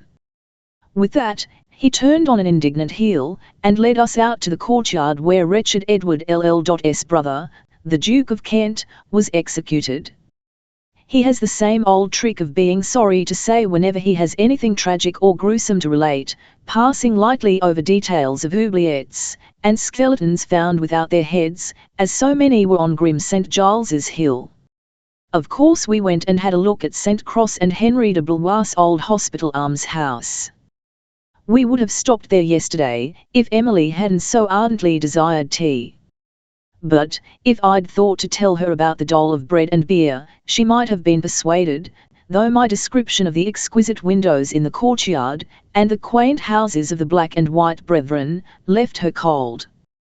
We all had some of the dole today at the portal, and Mrs. Centre took it as a compliment that each one was given so little. Tourists get tiny bits, you know, and beggars big ones, so she thought it would have been a sign that they disparaged the ladies' hats and frocks if they had been more generous. It would be difficult to disapprove of hers. She understands the art of dress to perfection. A pity we couldn't have been here earlier in the year, isn't it? For among the nicest new things in Old Winchester are the Winchester schoolboys. How they spurn the ordinary tourist they meet in the street, and how scumfully polite they are to any unfortunate straying beast who asks them a question, making him feel meaner than any worm. A foreigner must long to ask the consequential youths to kindly excuse him while he continues to breathe, for few strangers can sympathize with the contempt we English have, while still in callow youth, for everyone we don't know. But, let a newcomer blossom into an acquaintance, or mention a relative at Eton, and all is changed. The Winchester boys tum into the most delightful chaps in the world. I dare say I shall think Dick Burden a delightful chap when I know him better. At present, it's all I can do to put up with him for the sake of his aunt. And the fellow has such an ostentatiously frank way of looking one straight in the eyes, that I'm hanged if I'd trust him to go as straight. Talking of going straight, tomorrow morning early we leave for Salisbury, and when we feel like moving shall pass on toward the New Forest. Ever yours, Audrey Brendan to her mother. White Hart Hotel, Salisbury, the 24th of July. Dearest, I am particularly homesick for you tonight, because it's my birthday eve. 21 tomorrow, but passing for 19. And isn't it annoying, I went and blooted out in Winchester 2 days ago that I had a birthday hanging over me. I'm awfully afraid Sir Lionel thinks himself bound to give me a present. If he does, and I can't get out of taking it, I shall have to pass it on to Allen, of course, when I'm passing everything else on, including myself. I know you're thinking of me tonight, as you walk after dinner under the glorious chestnut trees you describe in the park at Champel-les-Bains. I wish you had an astral body. It wouldn't take up any room, or have to pay railway fares, or wait for invitations to visit, and it could easily be one of the party in Sir Lionel's car. So nice to have it sitting between me and Dick Burden. I wanted you dreadfully at Winchester, as I wrote you in the note I scribbled after seeing the cathedral. I wish I'd told you more about Winchester then, for now it's too late. All Stonehenge is lying on top of my Winchester impressions, and it will take them a little time to squeeze from underneath. They will come out, though, I know, none the worse for wear. And how I shall talk this trip over with you, when together again, and I know the end that's hiding behind the motor veil of the future. Mother, dear, when I shut my eyes tonight, I see Barrows, billowing prehistorically along the horizon, and I see Stonehenge, black against a red sunset, and silver in the moonlight. Also, I have begun to think architecturally, I find, through seeing so much architecture, and trying to talk about it intelligently, as Mrs. Centre contrives to do. Elle believes she fags it up at night, with a wet towel over her hair wavers. Do you know what it is to think architecturally? Well, for me, not apropos of Mrs. S at all, a made-up woman is well restored or repaired.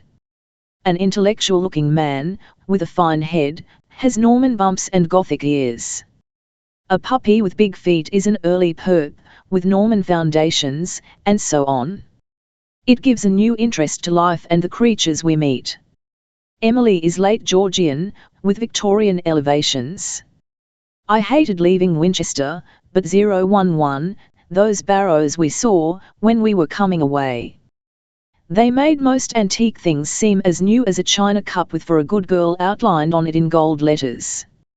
So many stupendous events have scattered themselves along this road of ours, as the centuries rolled, that it makes the brain reel, trying to gather them up, and sort them into some kind of sequence.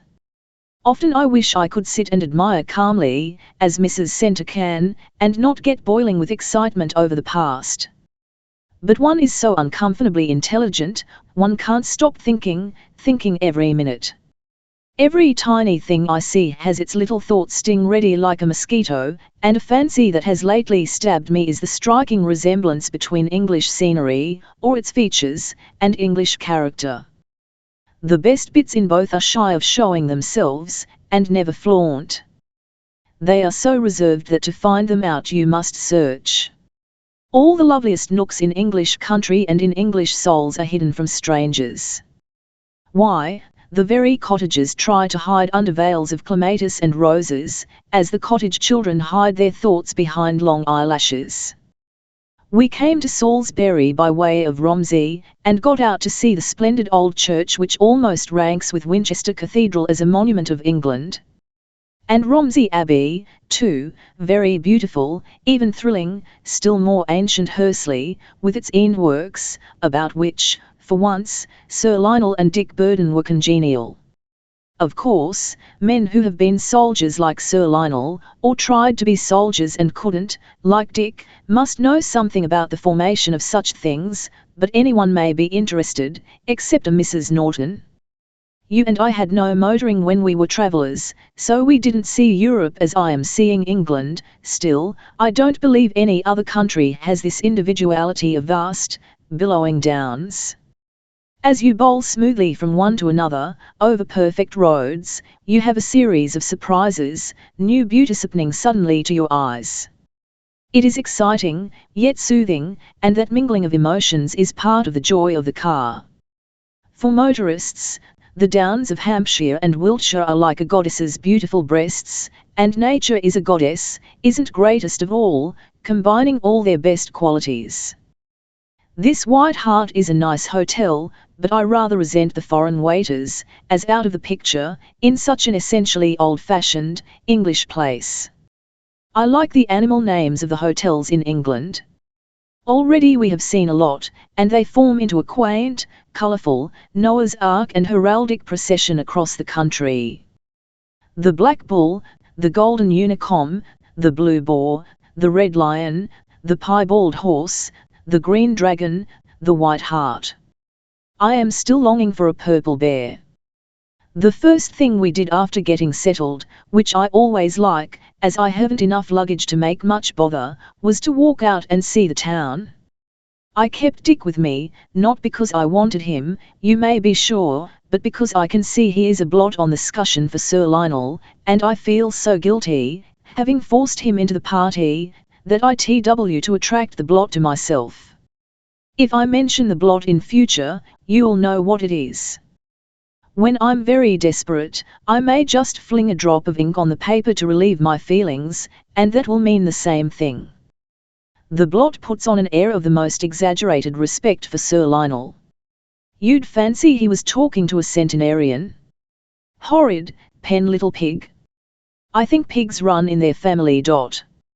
I know he does it on purpose to be nasty, and make Sir Lionel feel an old stager. Do you remember the pig baby in Alice's Adventures? He only does it to annoy, because he knows it teases. Not that it need, for Sir Lionel looks about 34. Nobody would give him 40 unless they saw it in books, and he is like a knight of romance. There. Now you have the opinion I have come to hold of Llywelyn's dragon. For me, the dragon has turned into a knight. But, of course, I may be mistaken. Mrs. Center says that no girl can ever possibly understand a man, and that a man is really much more complicated than a woman, though the novelists tell you it's the other way round. We started out, all of us, except Emily, who lies down after tea, to walk to John Halley's Hall, a most interesting banqueting room, which is now a china shop, but was built by a rich wool stapler, such a nice word, in 1470, as you can see on the oak carvings. But there was so much to do on the way, that we saw the hall, and the old George Inn, where Peppaeus lay in a silk bed and had very good of all. The antique furniture shops were simply enthralling, and I wanted nearly everything I saw. Travelling is good for the mind, but it develops one or two of the worst passions, such as greed of possession. We went into several shops, and I could have purred with joy when Sir Lionel asked me to help him choose several things for Grayleys, which he would have sent on there, direct. He seemed to care more for my advice than for Mrs. Center's, and I don't think she quite liked that, for she really knows a good deal about old English furniture, whereas I know nothing, only a little about French and Italian things. The streets of Salisbury, with their medieval houses, look exactly as if they had been originally planned to give the most delightful effects possible when their pictures were taken. Every corner is a gem, and Sir Lionel told us that the old rectangular part of the town was planned more or less at one time. Of course, the people who did the planning had plenty of time to think it all over, before moving down from Old San, which was so high and bleak they couldn't hear the priest saying Mass in the cathedral, because of the wind. Fancy! Salisbury used to be called the Venice of England, but I must say, if one can judge now, the simile was far-fetched. Lots of martyrs were burnt in Salisbury, it seems, when that sort of thing was in fashion, so no wonder they have to keep bloody Queen Mary's chair in Winchester instead of Salisbury, where they've a right to feel a grudge against the wretched little, bilious bigot of a lovesick woman. Sir Lionel has several well-known martyrs on his family tree, Mrs. Norton says, and she is as proud of them as most people are of Royal Barsinistus. I never thought martyrs particularly interesting myself, though perhaps that's an uneasy jealousy, as we've none in our family that I know of, only a witch or so on father's side. Poor dears, what a pity they couldn't have waited till now to be born, when, instead of burning or drowning them, people would have paid them to tell nice things about the past and predict lovers for the future. Witches were fascinating, but many martyrs probably marked out of sheer obstinacy, don't you think? Of course, it was different when they executed you without giving you a chance to recant, as they did with political prisoners, and do you know, they cut off poor witty Buckingham's head in Salisbury marketplace? So much for Buckingham. Where it came off, there's an inn, now, called the Saracen's Head. I wonder if it was chopped off in the neighbourhood, too, or if it's only a pleasant fancy, to cover up the Buckingham stain in the yard? Anyhow, they tell you there that in 1838 Buckingham's skeleton was dug up under the kitchen of what used to be the Blue Boar Inn. But even that isn't as ghastly a tale as another one of Salisbury, how one of Jack Cade's quilters was sent to the town when he'd been executed. I should have liked to know if it's still to be seen, but I thought it would be hardly nice to ask. We saved the cathedral for the last, and just as we were in the midst of sightseeing there, it was time for service, so we sat down and listened to music which seemed to fall from heaven. There's nothing more glorious than music in a cathedral, is there? Usually it makes me feel good, but this time it made me feel so sinful, on account of Llywelyn, and Sir Lionel and Dick, that I almost cried. Do you think, dear, that if I were in a novel they would have me for a heroine or a wicked adventuress? I hear me doots, but my one hope is, that you can't be an adventuress if you really mean well at heart, and are under 22. Maybe I'd expected too much of Salisbury Cathedral, because I'd always heard more about it than others in England, but it wasn't quite so glorious to me as Winchester.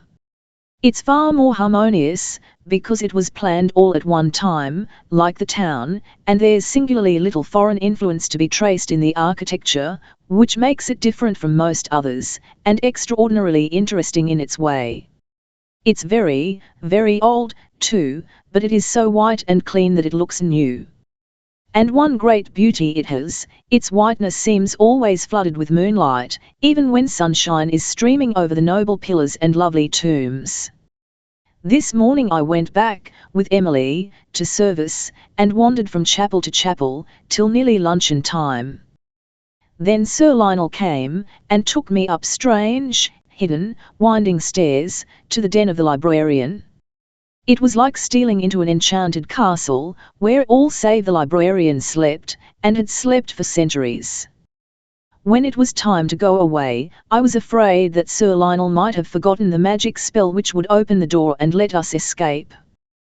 There were interesting things there, but we weren't allowed to look at the ones we wanted to see most, till we were too tired to enjoy them, after seeing the ones we didn't want to see at all. But you know, in another enchanted castle, that of the Sleeping Beauty, there was only one lovely princess, and goodness knows how many snorri boars. At 3, we started to motor out to Stonehenge, and Sir Lionel chose to be late, because he wanted to be there at sunset, which he knew, from memory, to be the most thrilling picture for us to caney away in our heads. Nobody ever told me what an imposing sight Old Sarum remains, to this day, so I was surprised and impressed by the giant conical knoll standing up out of the plain and its own entrenchments. I'd just been reading about it in the guidebook, how important it used to be to England, when it was still a city, and how it was a fortress of the Celts when the Romans came and snatched it from them, but I had no idea of its appearance. I would have liked to go with Sir Lionel to walk round the entrenchments, but he asked only Dick. However, Mrs. Centre volunteered to go, at the last moment, just as they were standing, and Emily and I were left, Flotsam and Jetsam, in the car, to wait till they came back. I wasn't bored, however, because Emily read a religious novel by Marie Corelli, and didn't worry to talk. So I could sit in peace, seeing with my mind's eye the pageant of William the Conqueror reviewing his troops in the plain over which old Sandlin gloomily towers. Such a lurid plain it is, this month of poppies, red as if its arid slopes were stained with the blood of ghostly armies slain in battle. But it was going back further into history to come to Amesbury. You know, dear, Queen Guinevere's Amesbury, where she repented in the nunnery she'd founded, and the little novice sang to her too late. Too late. When she was buried, King Arthur had 100 torches ever burning about the corpse of the Queen. Can't you see the beautiful picture? And when her nunnery was gone in 980, another queen, far, far more wicked than Guinevere, built on the same spot a convent to expiate the murder of her stepson at Corfe Castle. We are going to Corfe, by and by, so I shall send my thoughts back to Amesbury from there, in spite of the fact that Elfrida's nuns became so naughty they had to be banished. Nor shall I forget a lover who loved at Amesbury, Sir George Rodney, who adored the fascinating Countess of Hertford so desperately, that after her marriage he composed some verses in her honour, and fell then upon his sword. Why don't men do such things for us nowadays? Were the dear, dead women so much more desirable than we? Wasn't Amesbury a beautiful leading up to Stonehenge? It's quite near, you know. It doesn't seem as if anything ought to be near, but a good many things are, such as farms. Yet they don't spoil it. You never even think of them, or of anything except Stonehenge itself, once you have seen the first great, dark finger of stone, pointing mysteriously skyward out of the vast P lane. That is the way Stonehenge breaks on you, suddenly, startlingly, like a cry in the night. I was very glad we had the luck to arrive alone, for not long after we'd entered the charmed, magic circle of the giant plinths, a procession of other motor cars poured up to the gates. Droves of chauffeurs, and bevies of pretty ladies in motor hats swarmed like living anachronisms among the monuments of the past. Of course, we didn't seem to ourselves to be anachronisms, because what is horrid in other people is always quite different and excusable, or even piquant, in oneself, and I hastily argued that our motor, Apollo, the sun god, was really appropriate in this place of fire worship. Even the Druids couldn't have objected to him, although they would probably have sacrificed all of us in a bunch, unless we could have hastily proved that we were a new kind of god and goddess, driving chariots of fire. Anyhow, motor cars are making history just as much as the Druids did, so they ought to be welcome anywhere, in any scene, and they seem to have more right to be at Stonehenge than patronising little Pepeus. You remember Rold, in Holland, don't you, with its miniature Stonehenge? Well, it might have been made for Druids' children to play dolls with, compared to this. If the Phoenicians raised Stonehenge in worship of their fiery god, they had good reason to flatter themselves that it would attract his attention. And I do think it was sensible to choose the sun for a god.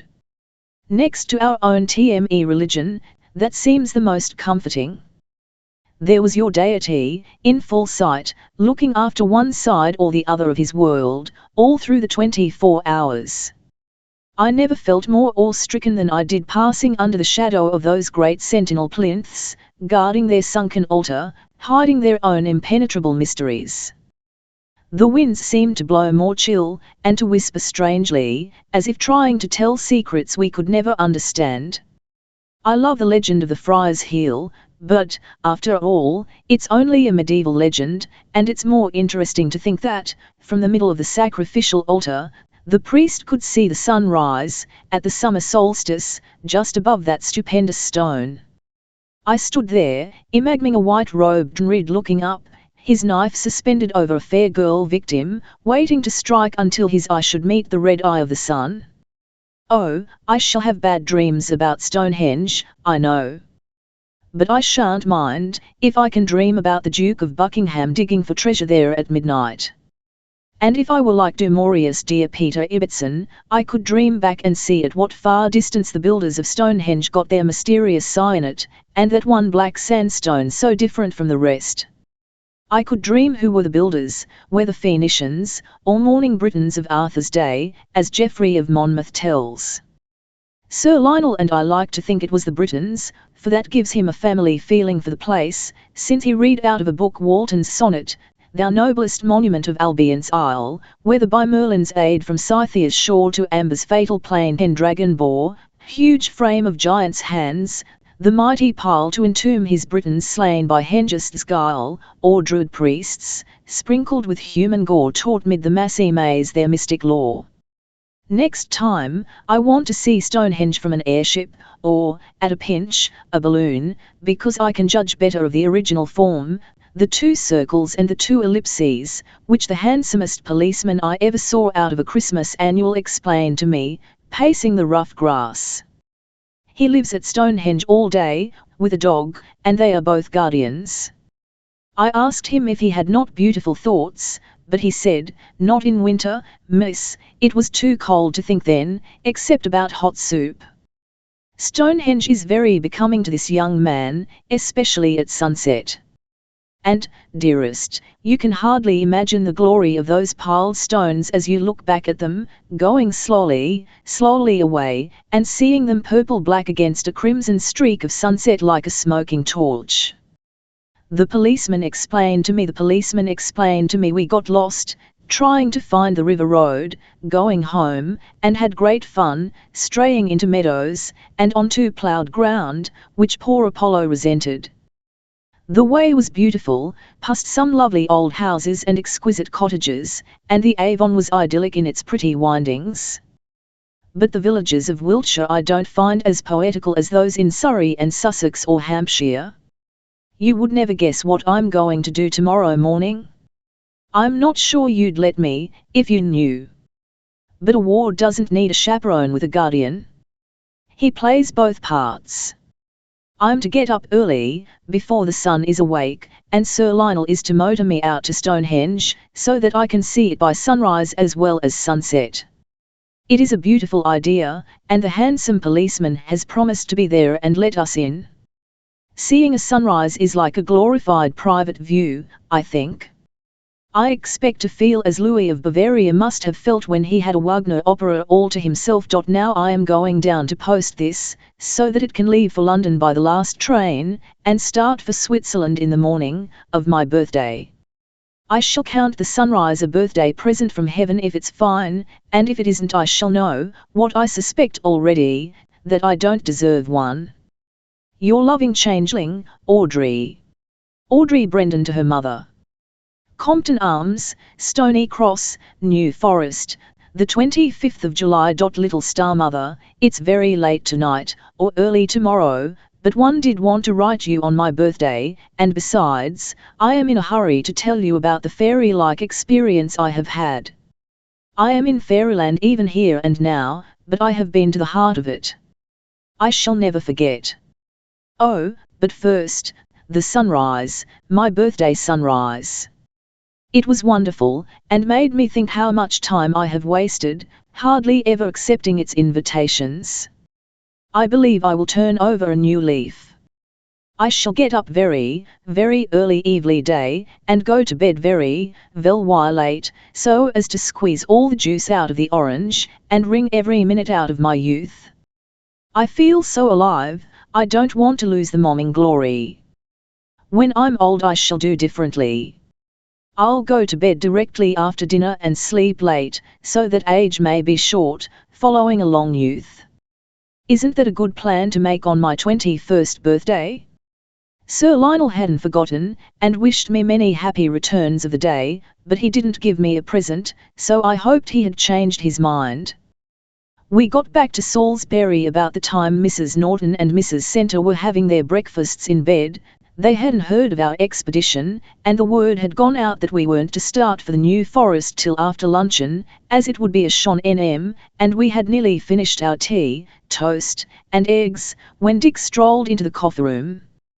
He seemed decidedly intrigued at sight of us together at a little table, talking cosily, and that detective look came into his eyes which cats have when a mouse occurs to them. He laughed merrily, though, and chaffed us on making secret plans. Dick hasn't a very nice laugh. It's too explosive and loud.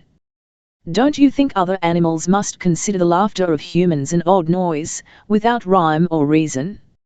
Also Dick has a nasty way of saying thank you to a waiter, with the rising inflection, you know, which is nicely calculated to make the servant feel himself the last of God's creatures.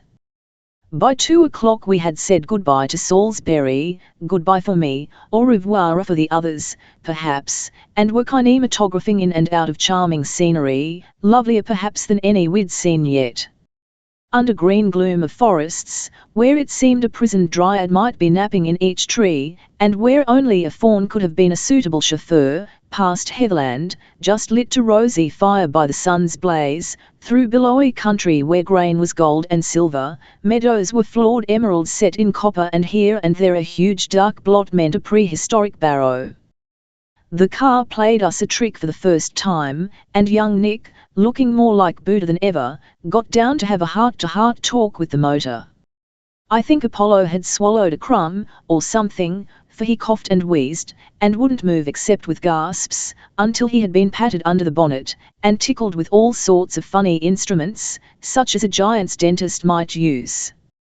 It was fun, though, for us irresponsible ones, while Sir Lionel and Nick tried different things to get the clum out of Apollo's throat.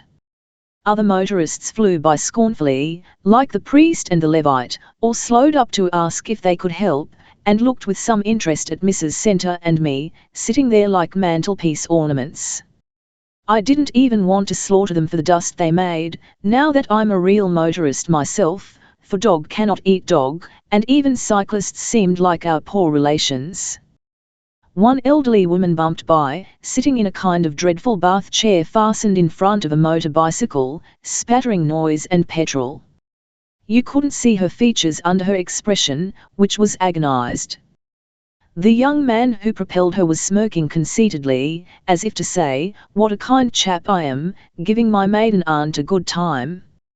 Presently a small car came limping along that had "We know it" printed in large, rough letters on a card, tied to a broken wheel.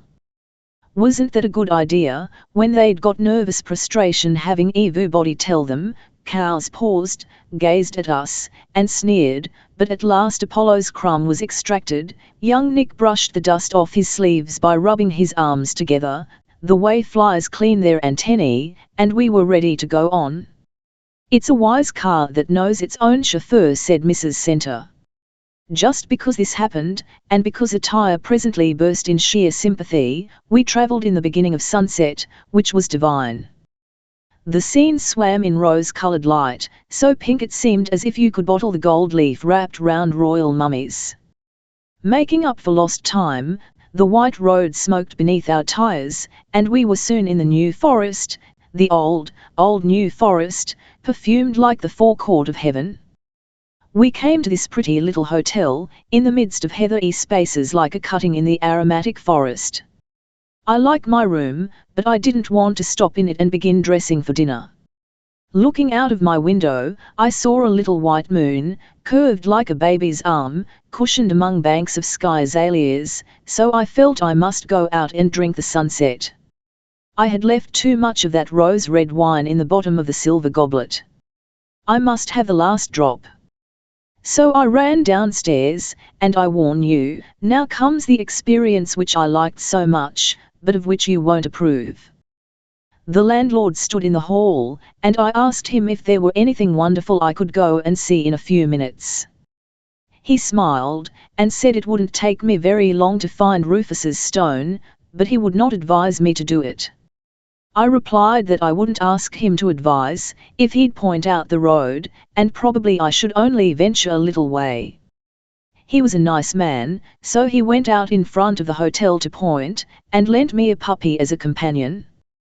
The puppy was no respecter of persons. All he cared for was a walk, so he kindly consented to take me with him, gambolling ahead as if he knew where I wanted to go. That tempted me on, and the way wasn't hard to find, for the puppy or for me. We played into each other's paws, and when I was lost he found me, or vice versa. The first thing I knew, there was the stone. Nobody could mistake it, even from a distance, and going down to it from the top of a hill, it was still light enough to read the inscription. This was my first entrance into the heart of fairyland.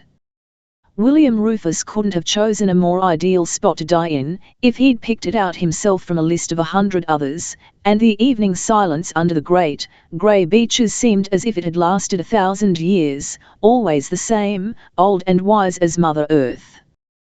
Then, suddenly, it was broken by the rustle and stir of a cock-pheasant, which appeared from somewhere as if by magic, and stood for an instant all kingly, his breast blazing with joyed orders in the sunset. Me he regarded with the haughty defiance of a Norman prince, and screamed with rage at the puppy, all his theories upset, because he had been so positive the world was entirely his. So it was, if he'd only stopped to let me assure him that he owned all the best things in it, but he whirred and soared, and thus I realized instantly that he was a fairy in disguise. How stupid of me not to have guessed while he was there. William Rufus couldn't have chosen a more ideal spot to die in. William Rufus couldn't have chosen a more ideal spot to die in. You know, the New Forest is haunted with fairies, good and bad. There are the Malfays that came because of William the Conqueror's cruelty in driving away the peasants to make the great deer forest for his hunting, and there are the good fays that help the cottage housewives, and the tricksters that frighten the wild ponies and pinch the cattle. I wouldn't have been surprised to learn that pheasant was Puck himself, for no doubt Puck has a hunting lodge somewhere in the New Forest. I meant to sit by the stone only 5 minutes, but the fairies put a spell upon my 5 minutes, and the first thing I knew, the sun was gone. So was the puppy, which was even more serious, for I was handicapped by not knowing his name, and no self-respecting canine thing would respond to shouts of dog or hear, pup, pup, pup. However, I tried both, running about to look for him, here and there, among the enchanted bracken that rustled with elf life, while the shadows came alive, and the rosy light died. Puppy, puppy, I implored, helplessly drifting, and then, to my surprise, can you find that you've lost a thing? Well, I don't know how else to express it. I found that I'd lost the path. If I'd only been able to remember whether the hotel were north or south, or east or west of Rufus's stone, maybe it would have been all right, but does any normal girl ever give thought to points of the compass? I yelled a little more, hoping the puppy would be gentleman enough to come back to a lady in distress, and luckily Sir Lionel heard my howls. He'd come out to look for me, on learning from the landlord that I'd gone to Rufus's stone, with the puppy, and he had met it, not the stone, but the puppy, looking sneaky and ashamed. Just then, my voice gave him an idea of my whereabouts, otherwise we should probably have missed, and if we had, I don't know what I should have done, so you mustn't scold at what happened next. Remember, the New Forest is not a French pension full of old maids, but fairyland, fairyland. He was in evening dress, without a hat, and I was pleased to see him, because I was beginning to be the tiniest bit afraid, and he did look so nice, and I was so glad he wasn't Dick Burden. But don't worry. I didn't tell him that. It seems he came downstairs rather early for dinner, and the landlord mentioned that I'd gone out, so he strolled along, thinking to meet me after walking a few yards. Even he didn't. He thought he'd better keep on, because it was too late for me to be out of doors alone. I was apologetic, and afraid it must be long past dinner time, but he said I needn't mind that, as he had left word for the others not to wait after 8:15. Then in a few minutes I began to realize that we might have an adventure, because when I called, and Sir Lionel hurried on in quest of me, he'd forgotten to notice the landmarks. It did seem ridiculous to have trouble in finding the way, so short a distance from the hotel, but you can't conceive how misleading it is in the New Forest. It's like a part of the enchantment, and if we had been in the maze of the Minotaur, without Ariadne's clue, we couldn't have been more bewildered than we soon found ourselves, tangled in the veil of twilight. I'll wonder if birds will cover us with leaves, I said, laughing, when we had made up our minds that we were lost. But it seemed more likely that, if any creature paid us this thoughtful attention, it would be bats. As night fell in the forest, they unhooked themselves from their mysterious trapezes, and whirred past our faces with a soft flap of velvet wings. I don't know what I should have done if one had made half of a house of my hair. Are you hungry? Sir Lionel wanted to know. I said that I was, but wouldn't harrow him up by explaining that I was ravenous. He didn't appear even to want to scold, though it would have been easy to hint politely that it would be my own fault if we didn't get any dinner that night, or, perhaps, breakfast next morning. Instead of being cross with me, he blamed himself for being stupid enough to lose me. I exonerated him, and we were extremely nice to each other, but as we walked on, round and round, seeing no lights anywhere, or hearing anything except that wonderful sound of a great silence, I began to grow tired. I didn't mean, though, that he should see it. I had enough to be ashamed of, without that, but he knew by instinct, and took my hand to draw it through his arm, telling me to lean as heavily as I liked. I held back at first, saying it wasn't necessary, and insisting, as I pulled away, his hand closed down on mine tightly. It was only for a second or two, because I gave up at once, and let him lay my hand on his arm as he wished. But, do you know, Mother, I think I ought to tell you it felt quite differently from any other hand that ever touched mine. Of course I haven't even shaken hands with many men since I've been grown up, though if you'd let me be a singer I shouldn't have thought any more about it than if I were President of the United States. One reads in novels of the electricity in a touch and all that, but there it generally means that you're falling in love. And I can't possibly be falling in love with Aladdin's dragon, can I? I don't suppose that can be. It would be too stupid and forward, and altogether unspeakable. But really, I do feel differently about him from any way I ever felt before toward anybody. I have always said that I'd rather be alone with myself than with anyone else except you, for any length of time, because I'm such good chums with myself, and enjoy thinking my own thoughts. But I do like being with Sir Lionel.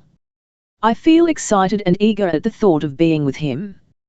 And his fingers on mine, and my hand on his arm, and the touch of his sleeve, and a faint little, almost imperceptible scent of Egyptian cigarettes mixing with the woodsy smell of the night. Oh, I don't know how to describe it to myself. So now you know as much as I do. But wouldn't it be dreadful if I should go and fall in love with Sir Lionel Pendragon of all other men in the world? In a few more weeks I shall be slipping out of his life forever, and not only that, but I shall be leaving a very evil memory behind. He will despise me. I shall have proved myself exactly the sort of person he abominates. I didn't think all that, however, as he put my hand on his arm. I just felt the thrill of it, but instead of worrying, I was happy, and didn't care how tired and hungry I was, or whether we ever got anywhere or not. As for him, he was too polite to let me know he was bored, and all the time we were looking for the hotel the night was so beautiful, so wonderful, that we couldn't help talking of exquisite things, telling each other thoughts neither of us would have spoken aloud in daylight. It was quite dark now, except for a kind of rosy quivering of light along the horizon, and the stars that had come out like a bright army of fairies, with millions of scintillating spears. I knew then, dearest, that he was no dragon, no matter what circumstantial evidence may have been handed down to Elaline as a legacy from her dead mother. That is something to have divined by the magic of the forest, isn't it, after I've been puzzling so long? There is now not the least doubt in my mind. So if I should be silly and sentimental enough to fancy myself in love, it can't do any harm, except to make me a little sorry and sad after I've come home to you. It won't be anything to be ashamed of, to have cared about a man like Sir Lionel, because I assure you I shan't behave foolishly, no matter how I may eventually feel. You can TN1 Street your Audrey for that. It was too dark to tell the time by a watch, but we remarked to each other that they must have finished dinner long ago, and Sir Lionel hoped this wouldn't spoil the memo of my birthday for me. Oh, no, said I, before I thought, it will make it better. I shall never, never forget this. Nor else, said he, in a pleasant, quiet tone. Then he went on to tell me that he had a little birthday remembrance which all day he'd been wanting to give me. It was a ruby ring, because the ruby was Julie's stone, but I needn't wear it unless I liked. He hoped I wouldn't mind his having disobeyed me when I said I wanted nothing, because he wished very much to give it to me. And having lived alone, and ordered his own and other people's affairs for so long, had accustomed him to having his own way. Would I be kind to him, and accept his present? I couldn't say no, under those stars and in that enchantment. So I answered that I would take the ring, knowing all the while I must soon hand it over to Elaline. Shall I give it to you now, he asked, or will you wait till tomorrow? I did want to see it, though it was to be only borrowed. Now, said Elle. Then he took a ring from some pocket, and tried to slip it over a finger of the hand on his arm. Oh, but that's the engaged finger, I burst out. Silly of me. I might have let him put it on, and changed it afterward. Beg your pardon, said he, almost as if he was startled. That will be a younger man's privilege some day, and then you will be taken away from you will be glad to get rid of me, I should think, I hurried to say, stretching out my other hand, and letting him slip the ring on the third finger. Should you think so? He echoed. I suppose you have the right to feel that, after the past. But don't feel it. Don't, child. That was all, and I didn't answer. I couldn't, for what he had said was for Elaline, not for me. Yet it made my heart beat, his voice was so sincere, and fuller of emotion than I'd ever heard it yet. Just then, into our darkness a light seemed to flash. We both saw it together.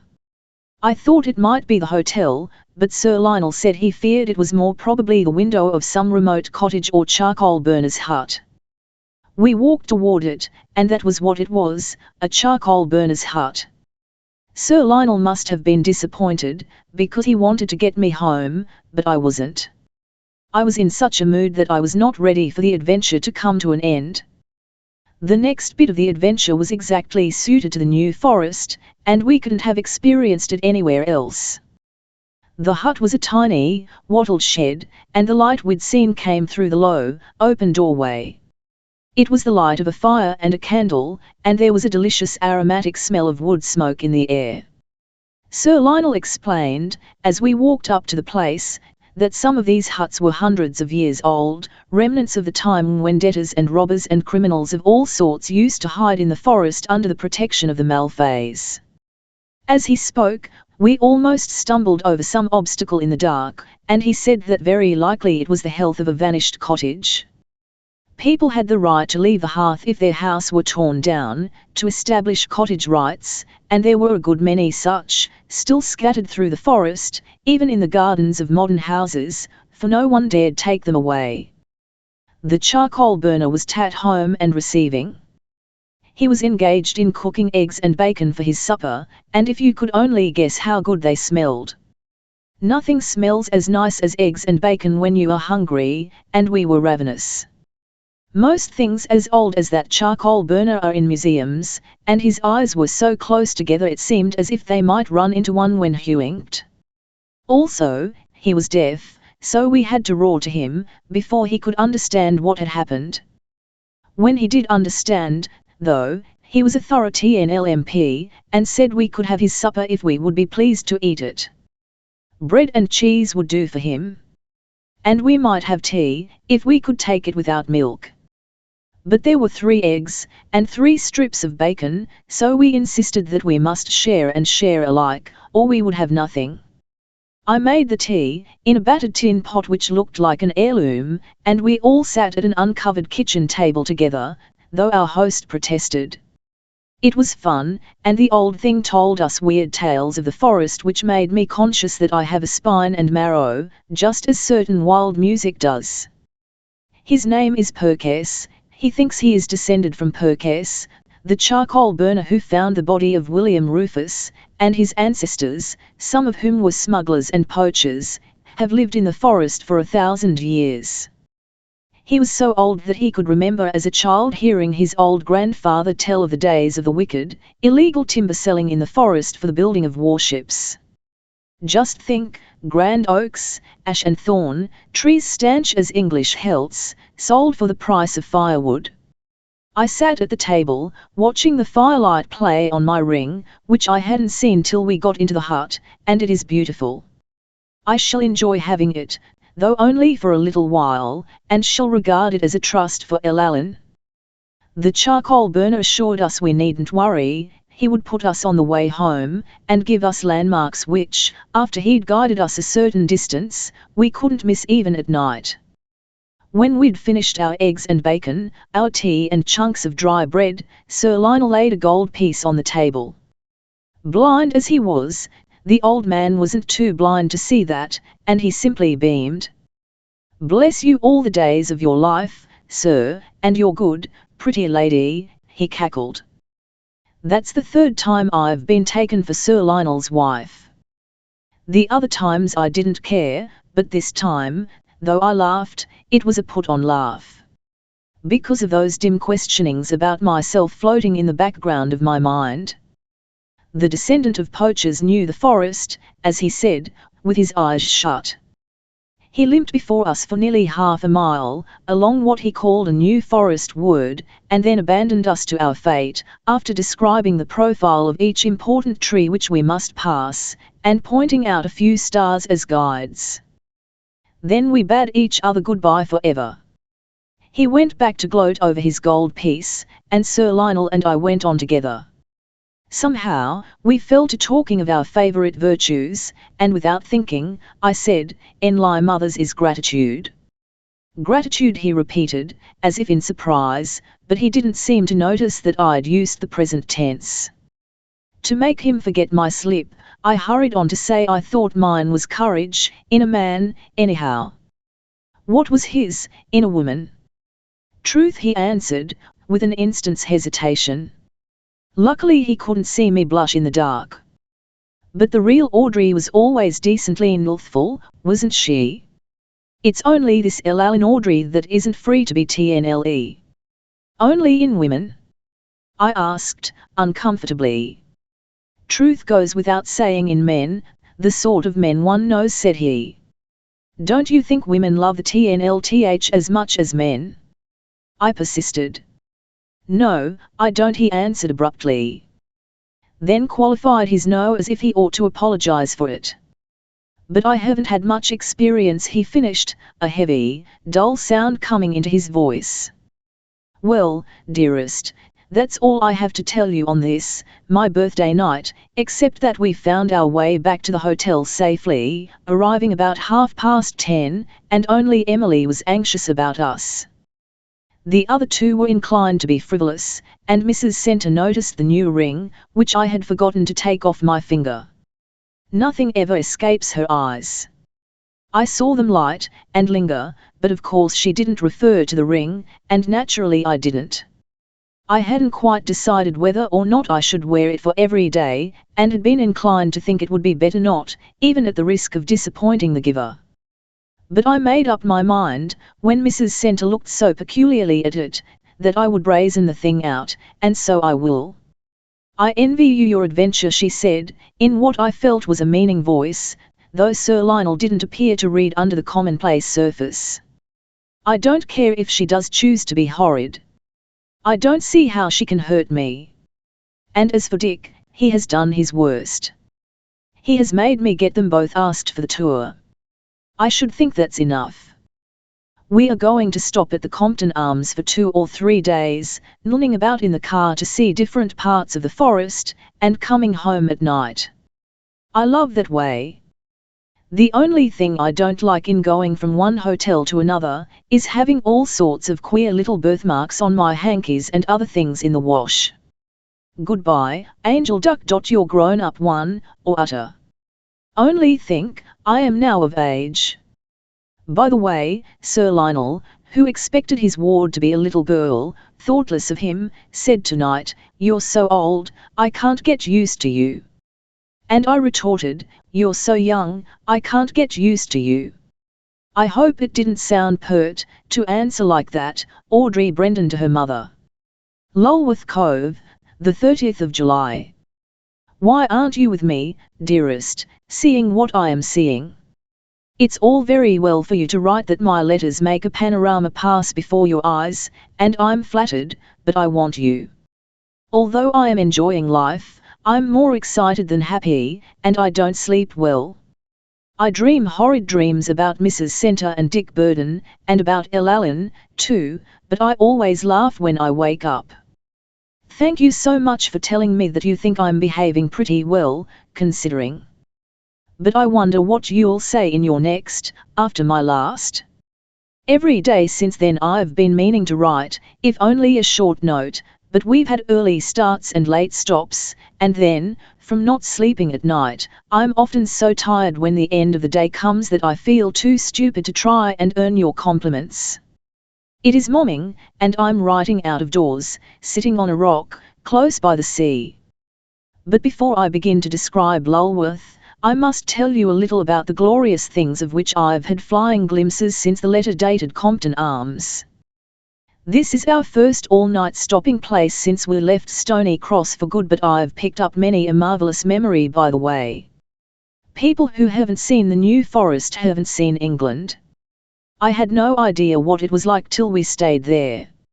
I knew from guidebooks that there were thousands of acres of woodland still, though much had been deforested, but I didn't know it hid many beautiful villages, and even towns. It's a heavenly place for motoring, but I'm not sure it wouldn't be even better to walk, because you could eke out the joy of it longer. Issued like a walking honeymoon, a whole round moon, in the New Forest, if it were with just the right man.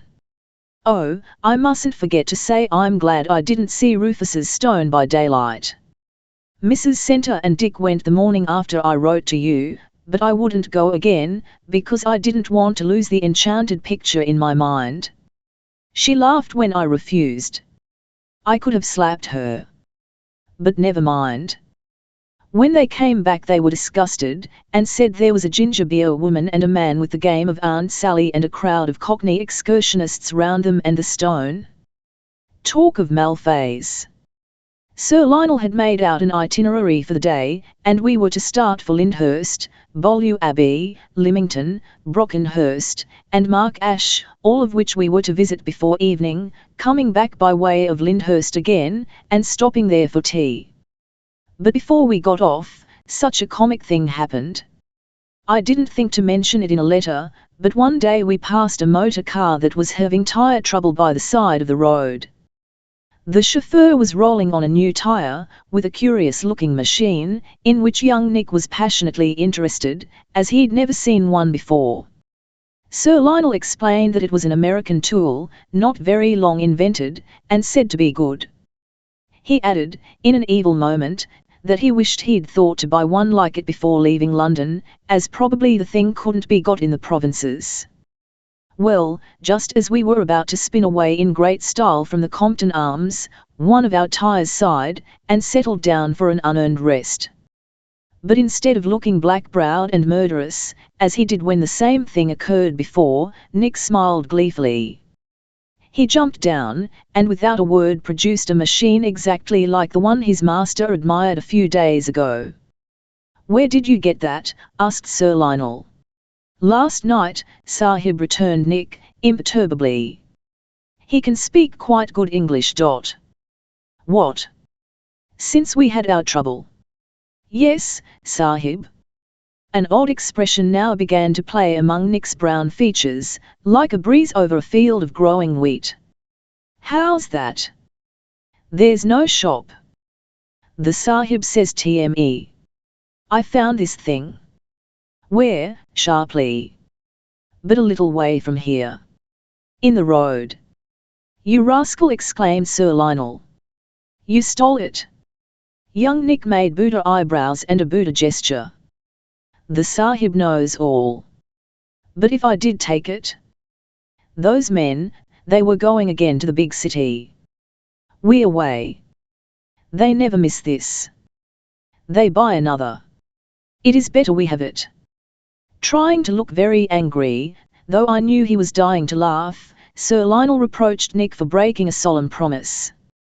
You swore you'd never do such a thing in England if I brought you with me. Now you've begun again, the same old game.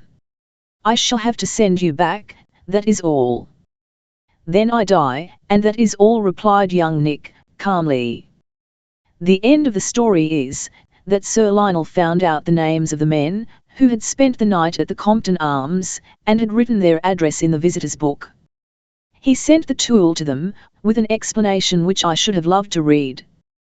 And it appears that, though Nick is honest personally, he is a thief for the car, and in Bengal took anything new and nice which other motors had and his hadn't. Now, Mrs. Norton is afraid that, if Sir Lionel scolds him much, he will commit harakiri on the threshold of the hotel, which would be embarrassing. And it does no good to tell her that harakiri is a Japanese or Chinese trick. She says, if Nick would not do that he might do something worse. Gliding over the perfect roads of the forest, Apollo seemed actually to float. I never felt anything so delicious, and so like being a goddess reclining on a windblown cloud. No wonder motorists' faces, when you can see them, almost always look madly happy. So different from hay motorists, as the blot says. They generally look grumpy. The little wild ponies were one of the forest's surprises for me. We met lots of them, mostly miniature mothers giving their innocent-faced, rough babies an airing, delightful beastkins. And I almost liked Mrs. Center for having a cousin who owns one of these ponies as a pet, a dwarf one, no bigger than a St. Bernard dog. It wears a collar with silver bells, follows her everywhere, thinks nothing of curling up on a drawing-room sofa, and once was found on its mistress's bed, asleep on a new Paris hat. The enticing rose-bowered cottages we passed ought to have told me that we were back in Hampshire again, if the New Forest hadn't seemed to a poor little foreigner like a separate county all by itself. It would be no credit to a bride to clamour for love in such a cottage, and turn up her nose at palaces. She might be married at the beautiful church of Lyndhurst, a most immediate jewel of a church, with an exquisite altarpiece by Lord Leighton, a Flaxman, and a startlingly fine piece of sculpture by an affluist named Cockerell, then, safely wedded, plunge with her bridegroom into the forest, and be perfectly happy without ever coming out again. I wish I had had the Forest Lovers to reread while we were there. I think Maurice Hewlett must have got part of his inspiration in those mysterious green walks which lead away into that land where fairy lore and historic legend go hand in hand. Lyndhurst, which King George III loved, is pretty, but we didn't stop to look at it, because we were coming back that way. After seeing the church which, though modern, I wouldn't have missed for a great deal, we spun on to Beaulieu Abbey, the home of a hero of motoring. There we saw a perfect house, rising among trees, and sharing with the sky a clear sheet of water as a mill tore. Once this was a guest house for the Abbey, now it's called the Palace House, and deserves its name.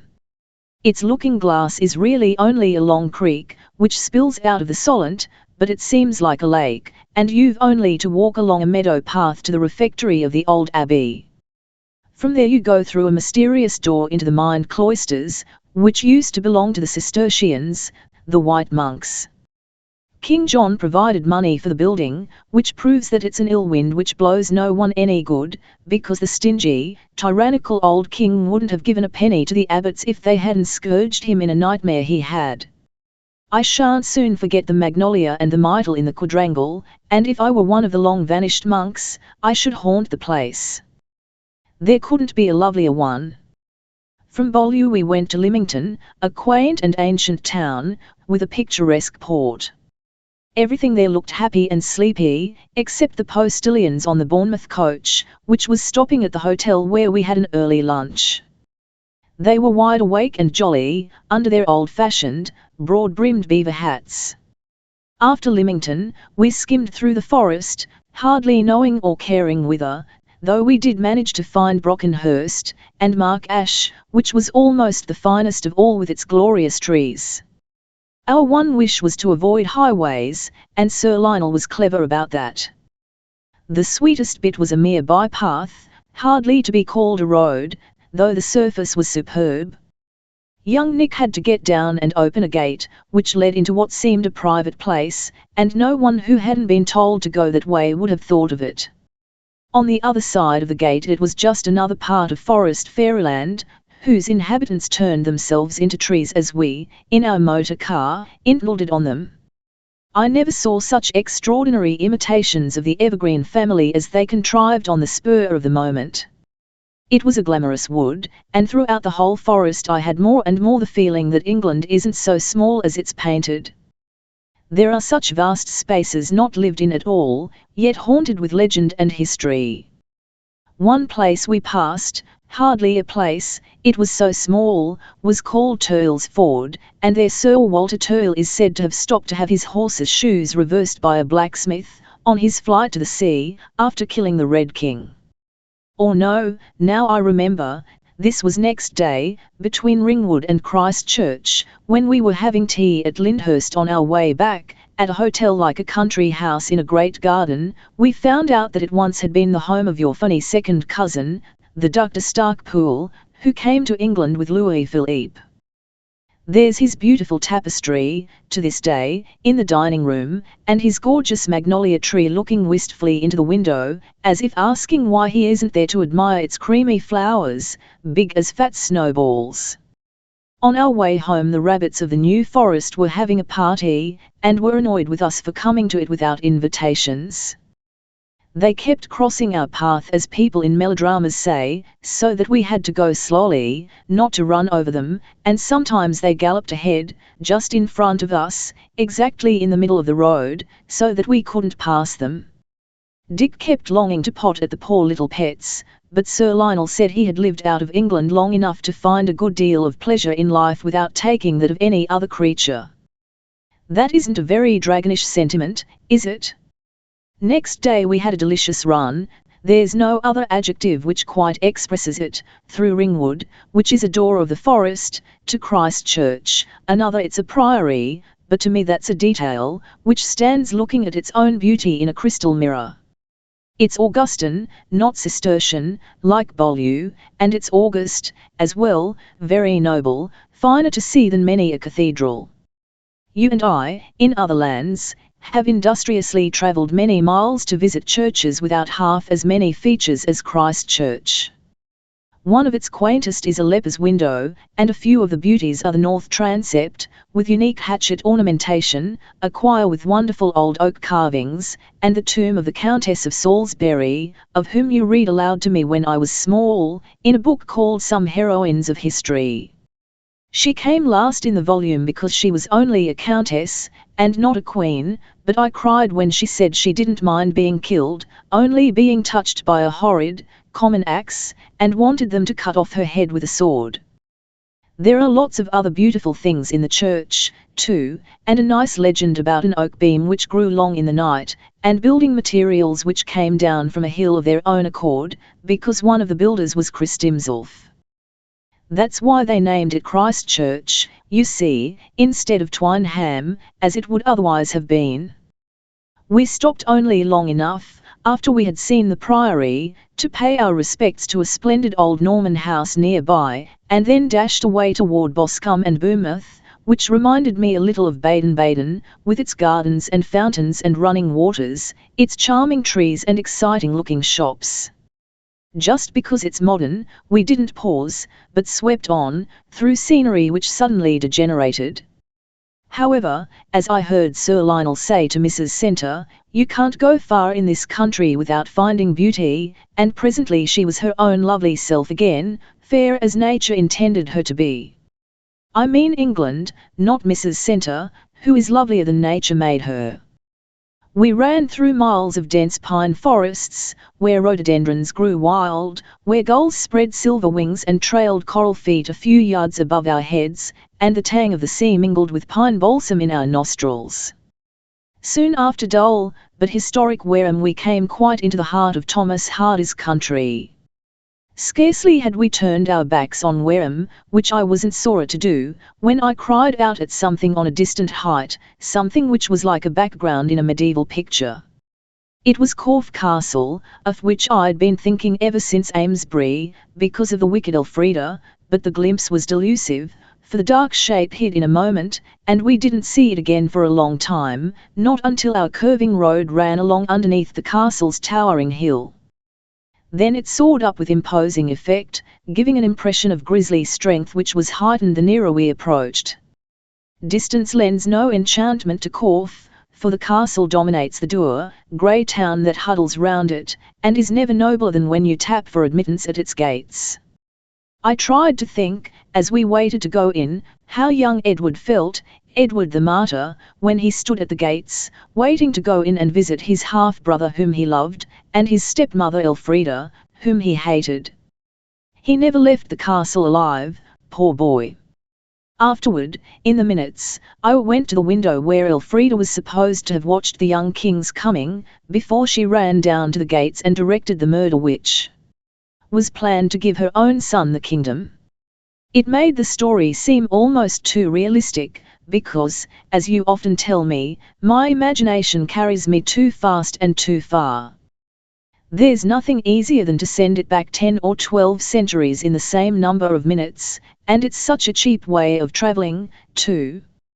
Corfe is in Dorset, you must know, a county as different from others as I am different from the real Ellal in Lethbridge, and the castle is at the very centre of the Isle of Purbeck, which makes it seem even more romantic than it would otherwise.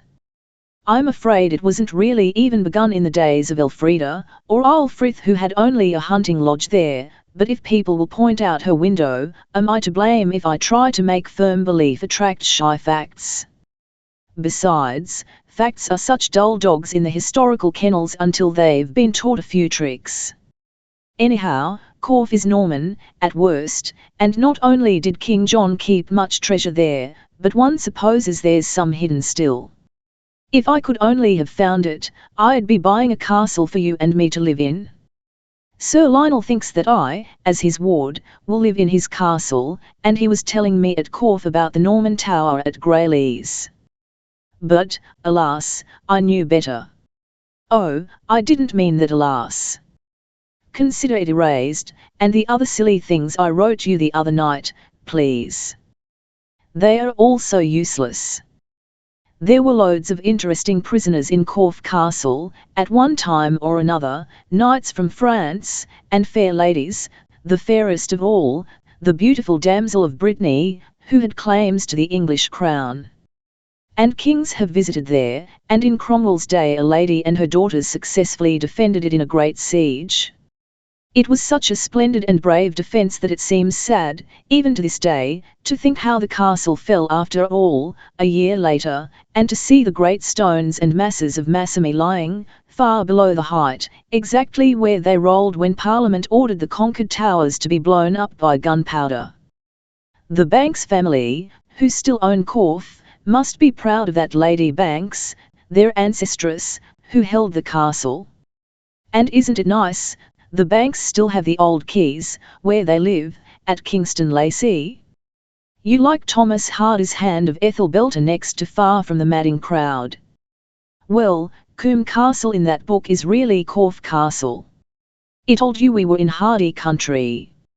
After Wareham, and not very far away, at Wool, is an old manor house of the Turbervilles, turned into a farmhouse now. You don't need to be reminded of what Hardy made of that, I know. We lunched at an interesting old inn, like all the rest of the ancient houses of Corfe, slate-roofed, grim and grey. Then we coasted down the steep hill to the plain again, making for Swanage. It was dusty, but we weren't sorry, because, just when we were travelling rather fast, on a perfectly clear road, a policeman popped out like a jack-in-the-box, apparently from nowhere. You could tell by his face he was a Trappist, as Dick calls the motor spies, and though Sir Lionel wasn't really going beyond the legal limit, he glared at our number as if he meant mischief. But that number plate had thoughtfully masked itself in dust, so with all the will in the world he could work us no harm after our backs were turned. Once in a while it does seem as if nature sympathized with the poor, maligned motorist whom nobody loves, and is willing to throw her protection over him. It would be like tempting Providence to polish off dust or mud, in such circumstances, wouldn't it? My face was a different matter, though, and I longed to polish it. Before we got to Swanage, it felt, even under chiffon, just as an iced cake must feel. Only the cake, fortunately for its contour, never needs to smile. We were going to Swanage because of the caves, Tillywim Caves. Did you ever hear of them, Parisienne Mamma? Small blame to you, if not, because one can't know everything, but they are worth seeing, and the Swanage harbour is a little dream. The town is good, too. Old world, and very, very respectable looking, as if it were full of long-established lawyers and clergymen, yet not dull, like Wareham, which was important in Saxon days, long before Swanage was bombed or thought of. It's Knoll Sea in the Hand of Ethelberta. Do you remember? And Alfred the Great had a victory close by, so close, that in a storm the Danish ships blew into what is the town now, as if they had been butterflies with their wings wet. We climbed up above the village, in the motor car, on the steepest, twistingest road I've seen yet in England, though Sir Lionel says I'll think nothing of it when we get into Devonshire, up to a high place where they've built a restaurant. Nearby we left the motor, and Emily, who never walks for pleasure, and for the caves. It was a scramble among dark cliffs of Purbeck limestone.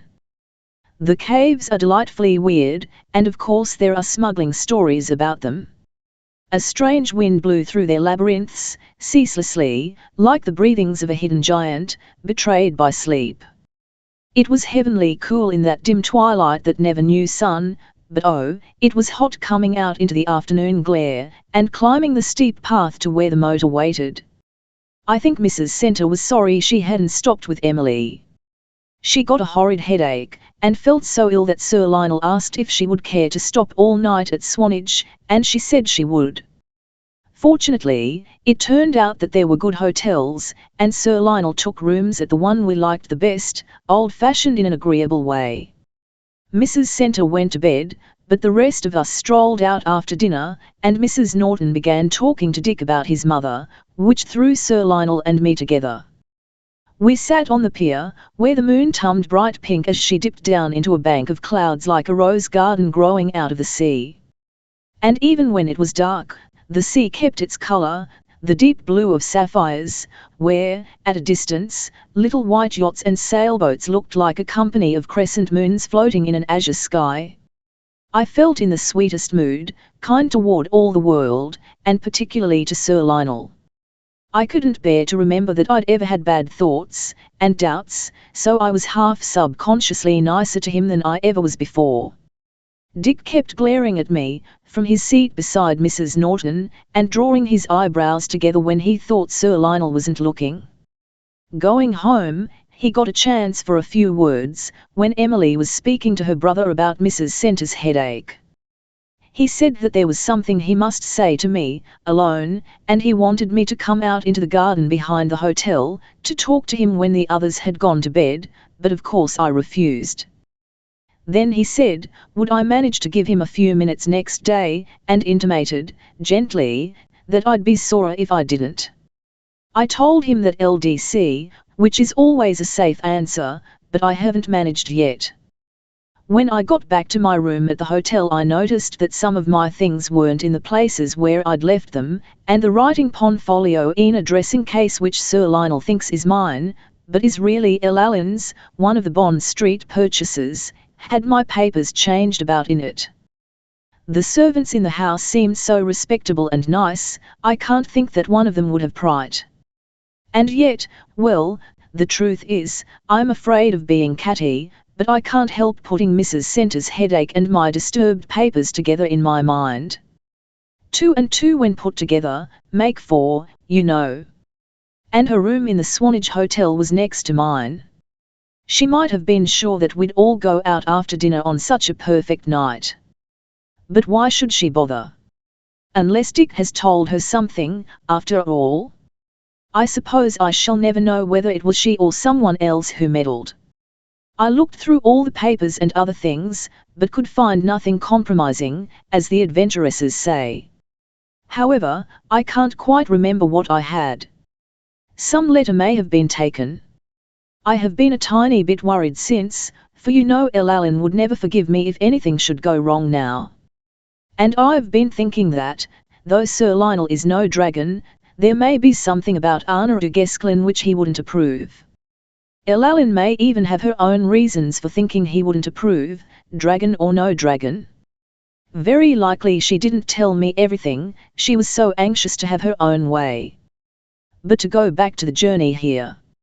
Almost each mile we travelled gave us some thought of Hardy, and acquainted me with the character of Dorset, which is just what I expected from his books: giant trees, tall, secretive hedges, high brick walls, mellow with age and curtained with ivy, stone cottages, solid and prosperous and old, with queer little bay windows, diamond-paned, Purbeck granite bursting through the grass of meadows, and making a grave background for brilliant flowers, heaths that Hardy wrote about in the Rhythm of the Heaths, and rolling downs. We took the way from Swanage to West Lulworth, and had an adventure on a hill. Sir Lionel is very strict with his little Buddha about examining everything that could possibly go wrong with the motor, and just before we started, I heard him ask young Nick if he had looked at the brakes after our descent from Tilly Whim. "Oh, yes, Sahib," said the brown image. "Oh, no," said the brakes themselves, on a big hill, as far from the madding crowd as Gabriel and Bathsheba ever lived. We'd got lost, and that was the way the car punished us. First of all, the motor refused to work. That made Apollo feel faint, so that he began to run backward down the hill instead of going up, and when Sir Lionel put on the brakes, they wouldn't act. It was the first time anything really bad had happened, and my heart gave a jump, but somehow I wasn't frightened. With Sir Lionel driving, it seemed as if no harm could come, and it didn't, for he steered to the side of the road, and brought the car up short against a great hummock of grass. All the same, we nearly tipped over, and Sir Lionel told us to jump. I shouldn't have stirred if he hadn't spoken. I should have awaited orders, but the others were moving before we stopped, and Mrs. Center fell down and bumped her knee. That made her hair come partly undone, and, to my horror, a bunch of the dearest little curls, which I always thought lived there, were loosened.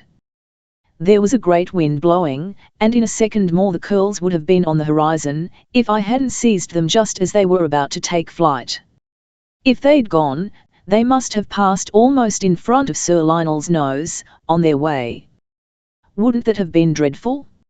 I should think she could never have looked him in the face again, for her hair's her greatest beauty, and she's continually saying things about its being all her own, and having more than she knows what to do with. But luckily his back was turned when I caught the curls, and stuffed them hastily into her hand before she was on her feet, nobody seeing except Dick. I suppose a nephew doesn't count.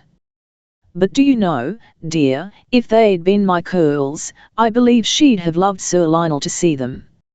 I don't like her a bit, but all the more I couldn't be mean. I reserve all my cattiness toward her for my letters to you, when I let myself go, and stretch my little nails in my velvet paw. I was sorry for young Nick.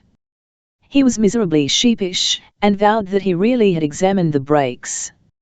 Sir Lionel just looked at him, and raised his eyebrows, that was all, because he wouldn't scold the poor little wretch before us. It was as much as the three men could do to get Apollo down on his four tires again, for, though he seemed as lightly balanced as an eccentric dancer trying to touch one eyelid to the floor, he was partly embedded in the bank by the roadside.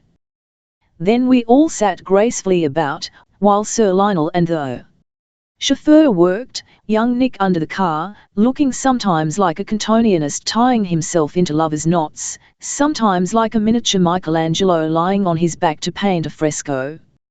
I hope, though, that Michael never had half the trouble finding his paints and brushes that Nick had to get at his Tommies and Jemmies, and dozens of strange little instruments. He lay with his mouth bristling with giant pins, and had the air of a conscientious dentist filling a difficult tooth. It was a long time before the brakes were properly tightened up and the four cylinders breathing freely again, but it would have been ungracious to be bored in such a glorious wild place, in such glorious weather. There was a kind of Walt Whitman feeling in the air that made me want to sing, and finally I could resist no longer. I burst out with those verses of his which you set to music for me.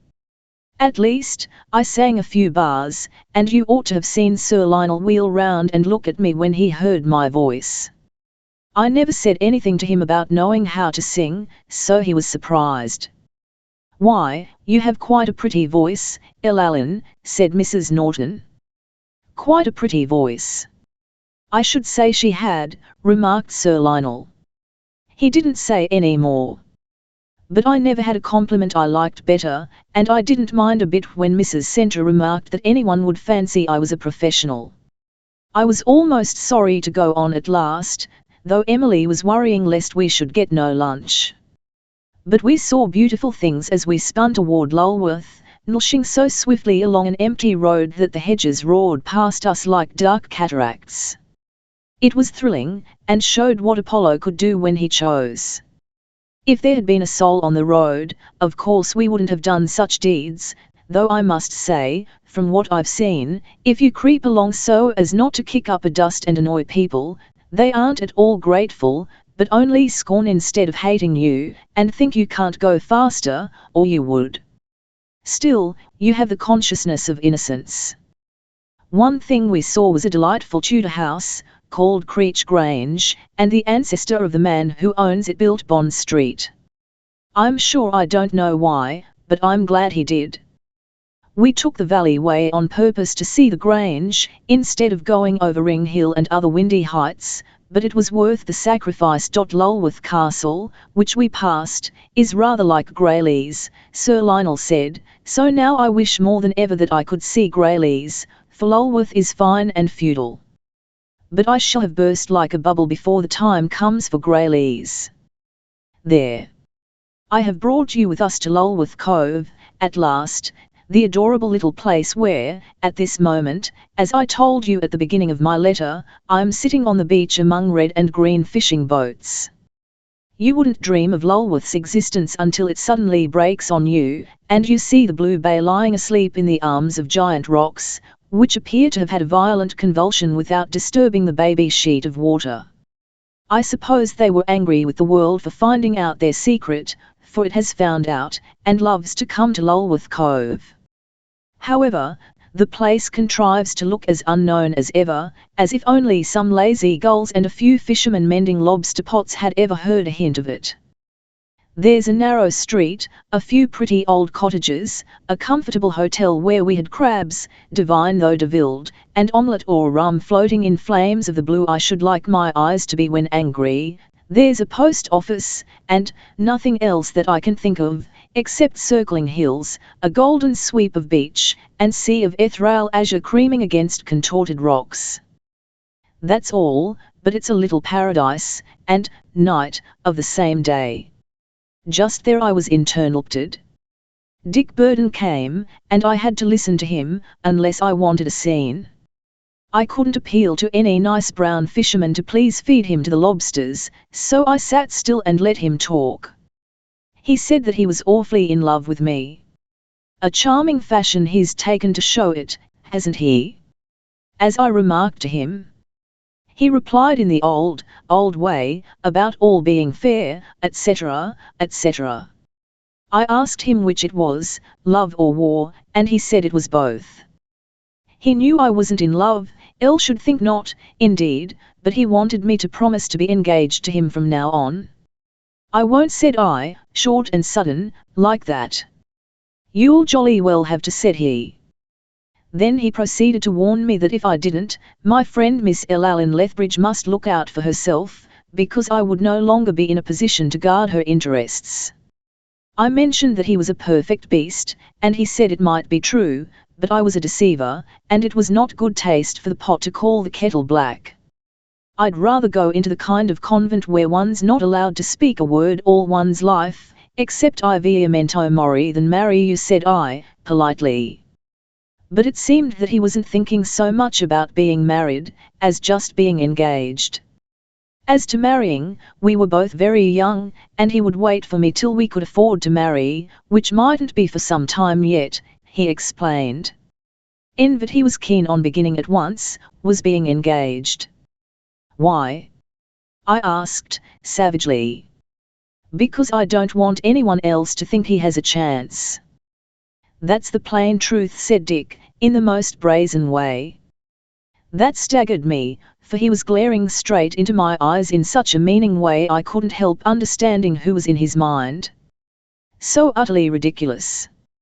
As if the person he meant would ever think of me. And Dick used to say himself that Sir Lionel Pendragon took no interest in girls, or any women except Mrs. Centre. I'd have liked to remind him of this, only I wouldn't let him see that I read his thoughts. Believe you must be mad, said shouldn't wonder, said he. Anyhow, I'm mad enough to go straight to Sir Lionel with the whole story the minute he comes back from his walk with his sister and my aunt, unless you do what I want. That won't be very nice for Mrs. Centre, I temporised, if she's enjoying this trip she was so anxious to take, for if Sir Lionel knows about Ellen the tour will probably break up, and he'll rush over to France. On the contrary, it will be nice for her, Dick resumed, percent cause many a heart is caught in the rebound. I said that this argument was too intricate for me, but it wasn't really. I knew quite well what he meant, though of course he is absolutely mistaken, as far as Sir Lionel's feelings toward me are concerned. But I had to think quickly, and I thought maybe he was right about his aunt. She would be a woman who would make any use of an emergency. And once she had compromised poor Sir Lionel, it would be too late, for I have an idea he'd be exaggeratedly honourable. You may smile at my saying she'd compromise him. But you know what I mean. I'm not sure I do, but anyhow, I couldn't bear to have her do it, especially if it could be prevented by me. I sat still a minute, reflecting, and then asked Dick what he meant by being engaged. He replied that he meant the usual thing, and I replied to this that nothing could tempt me. He saw I wouldn't go back from my word, so he promised, if I would be engaged, that he'd not TW even to hold my hand until I should be willing. All he would ask was, that he might tell his aunt we had a kind of a sort of an understanding which might develop into an engagement, and let her tell Sir Lionel. Nothing more than that, and why should I mind, when in any case there could never have been a question of my marrying Sir L. I said I did mind horribly, but not on that account, and I should never marry anyone. I was almost ready to cry, I felt so wretched. I don't think I was ever as miserable in my life, dear, though, when I come to argue it out with myself, I've pretended so much to please Allen, it oughtn't to matter, pretending a little more. Just then all three of the others came along, and seeing us on the beach, joined us. Dick put on a familiar air with me, as if he had rights, and I saw Sir Lionel glance from me to him, and draw his eyebrows together. I came indoors then, to my room, and didn't go out again till dinner time. I was half afraid Mrs. Centre might already have got in her deadly work, but if she had, Sir Lionel didn't say anything to me. Only it was a horrid dinner, in spite of nice, seaside things to eat. Nobody spoke much, and I felt so choked I could hardly swallow. Oh, I am homesick for you, dear. I hurried upstairs, as soon as dinner was over, saying I had letters to write. Tomorrow, early, we start for Sidmouth, in Devonshire, going by way of Weymouth and Dorchester. As I write, looking from my window, across which I haven't drawn the curtains, I can see Sir Lionel and Mrs. Centre strolling out of the hotel, toward the beach. There's a lovely blue dusk, which the sunset struck into a million glorious sparks, and then let fade again into a dull glow, like ashes of roses. They look a romantic couple walking together. I wonder if they are talking about each other, to each other, or about Dick and me? I feel as if I should have to Lionel, don't believe it. It isn't true. But of course, I can't. I think I shall go to bed, and then I won't be tempted to look out of the window. Always your own loving Audrey. Please write at once, and address Post Restant, Torquay. Sir Lionel Pendragon to Colonel Patrick O'Hagan. Knoll Park Hotel, Devon, the 2nd of August. Evening Stmouth.NIY. Dear Pat, I am a fool. By this time you will soon be receiving my first letter, and saying to yourself, he's on the way to being a fool. Well, I am already that fool.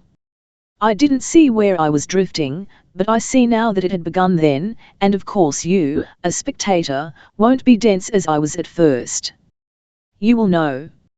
I didn't suppose this thing could happen to me again. I thought I was safe.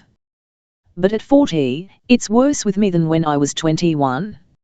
I don't need to explain. Yet I will say in self-defense that, fool as I am not going to let anyone but you know that I'm a fool. Especially the girl. She would be thunderstruck. Not that girls of 19 haven't married men of 40, and perhaps cared for them. But this girl has been brought up since her babyhood to think of me as her guardian, and an elderly person beyond the pale where love or even flirtation is concerned. Imagine a daughter and namesake of Allen de Nesville being in the society of a man, and not trying to flirt with him. It's almost inconceivable. But Allen II shows not the slightest inclination to flirt with me. She is gentle, sweet, charming, even obedient, perhaps I might say daughterly, if I were willing to hurt my own feelings. Therefore, even without Mr. Dick Burden's oppressive respect for me, I must suppose that I am regarded as a generation behind. By the way, that young beast made me a present of a cane the other day. Not an ordinary stick, but an old gentleman's cane, with a gold head on it. He said he saw it in a shop at Weymouth, where we stopped for lunch, and thought it so handsome, he begged that I would accept it. His aunt laughed, called him a ridiculous little boy, and advised me to have "Thou shalt not" still engraved on a gold band, with my name and address. This was to soothe my amour-propre, but, while I wonder whether the thing really is a gift suitable to my years, I long to lay it across the giver's back. He gave it to me before Allen, too. What an idiot I am to care. I can laugh, for my sense of humor hasn't yet jilted me, if my good sense has. But the laugh is on the wrong side of my mouth. I feel somewhat better, having confessed my foolishness, which you would have divined without the confession. The girl doesn't suspect. I enact the heavy father even more ostentatiously than if I weren't ass enough to prefer a role for which time and our relationship have unfitted me. But it's rather curious, isn't it, what power one little woman can wield over a man's life, even the life of a man who is as far as possible from being a woman's man. Elaline de Nessville pretty well spoiled my early youth, or would if I hadn't freed myself to take up other interests. She burdens the remainder of my young years by making me, willy-nilly, the guardian of her child. And, not content with that, she, indirectly, destroys what might have been the comfortable contentment of my middle age. Women are the devil. All but this one, and she isn't a woman yet. The dangerous part is that I am not as grimly unhappy as I ought to be. There are moments, hours, when I forget that there's any obstacle dividing Elaline's future from mine. I think of her as belonging to me.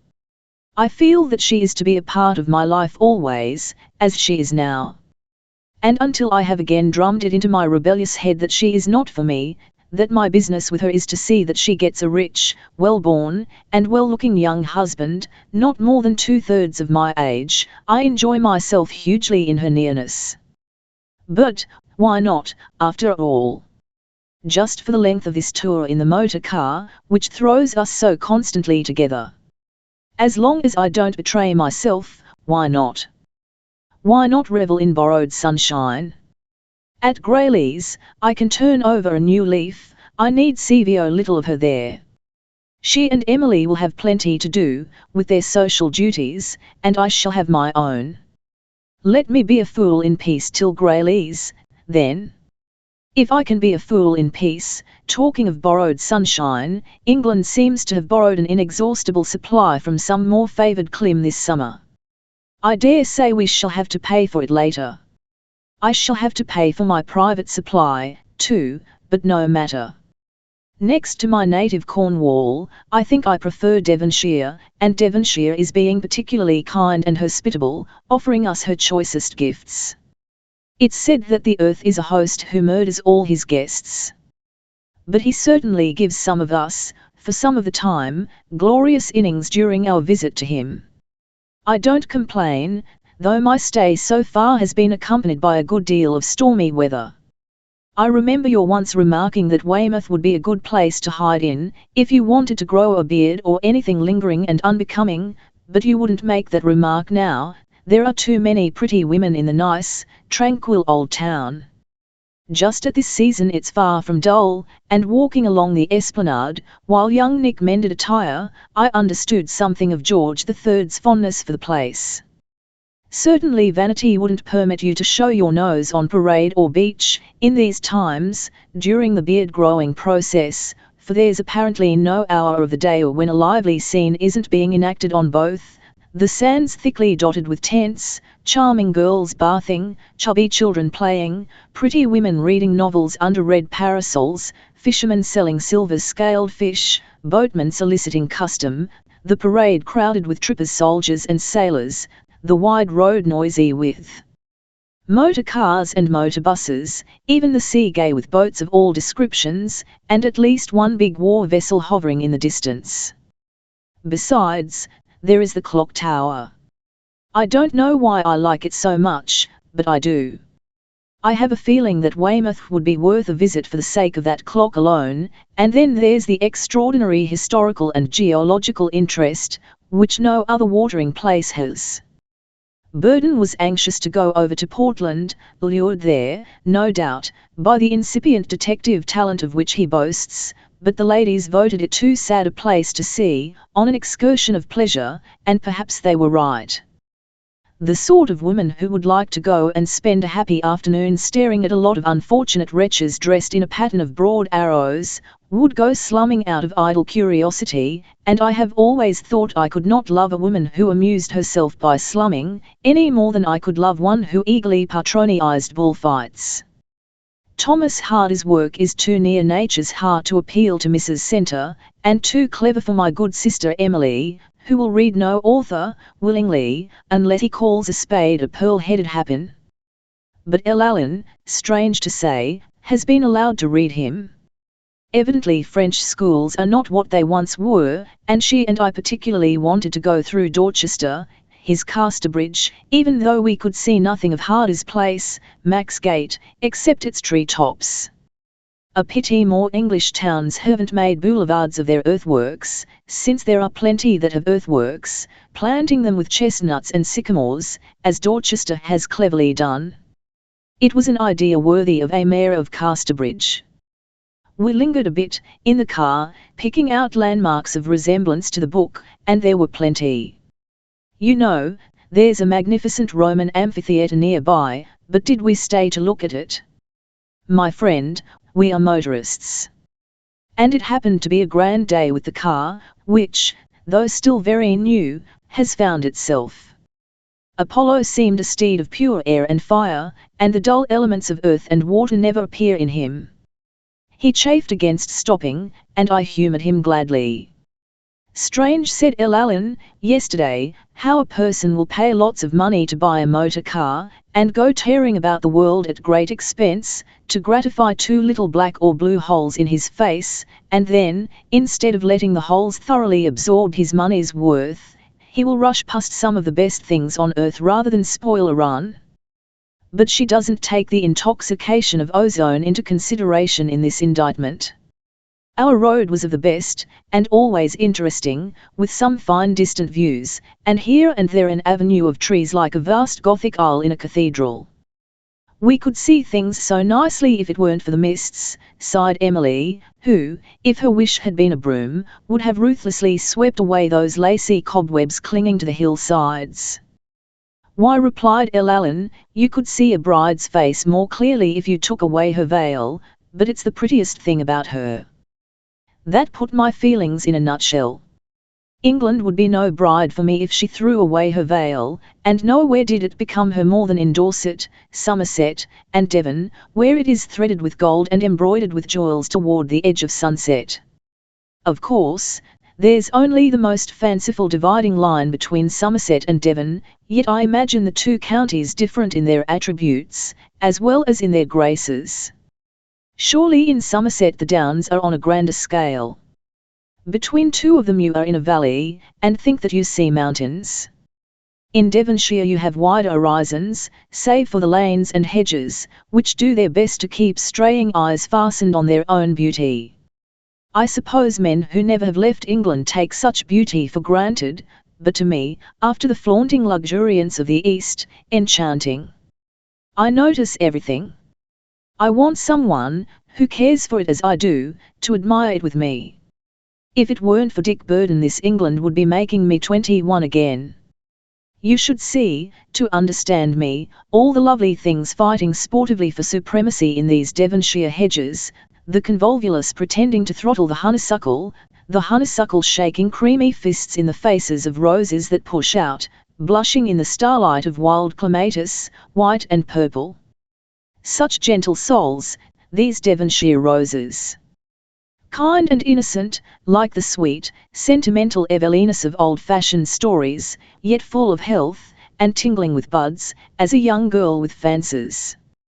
Devonshire seems to express herself in flowers, as sterner counties do in trees and rocks. Even the children one meets playing in the road are flowers. They are to the pretty cottages what the sweetbriar is to the hedges, and no background could be daintier for the little human blossoms than those same thatched cottages with open, welcoming doors. L. Allen, fascinated by glimpses through open doors, cold oak dresses set with blue and white china, ancient clocks with peering moon faces, high-backed chairs, bright flowers in gilt vases on gate-legged tables, all obscurely seen through rich brown. She would like to live in such a cottage with somebody she loved. Who will that somebody be? I constantly wonder. I should think less of her if it could be Dick Burden, or one of his type, yet Mrs. Centre hints that the girl likes his society. Can she? We had a picnic luncheon on our way to Sidmouth, lingering rather long. Once you have stopped your motor, nothing matters. If you're happy, you are as reluctant to go on as you are to stop when going. Then, as they all wished to travel by moonlight, I suggested that dinner also should be a picnic. We bought food and drink at Honiton, and the country being exquisite between there and Sidmouth, we soon found a moss-carpeted, tree-roofed dining room, fit for an emperor. Nearby glimmered a sheet of bluebells, like a blue underground lake that had broken through and flooded the meadow. Elalyn said she would like to wash her face in it, as if in a fairy cosmetic, to make her beautiful forever. I really don't believe she knows that would be superfluous trouble.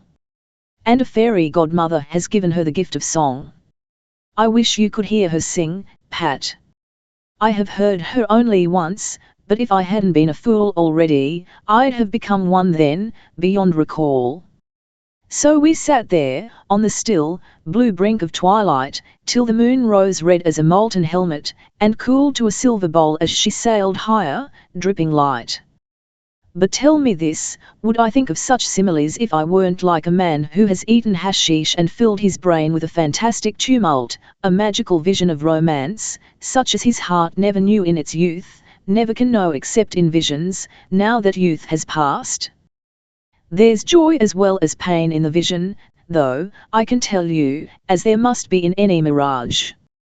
And it was in a mirage of moonlight and mist one why that we took up our journey again, after that second picnic, swooping bird-like, from hill to valley, on our way to the Knoll Park Hotel. It's an historic place, by the way, with an interesting past. Once it was a country house belonging to an eccentric gentleman, and at present it is extremely ornamental among its lawns and Lebanon cedars. As for Sidmouth the town, you have but to enter it to feel that you are walking in a quaint old coloured lithograph, one of the 18th century son, you know, that the artist invariably dedicated, with extravagant humility, to a marquis. If he didn't know a duke, there's no architecture whatever.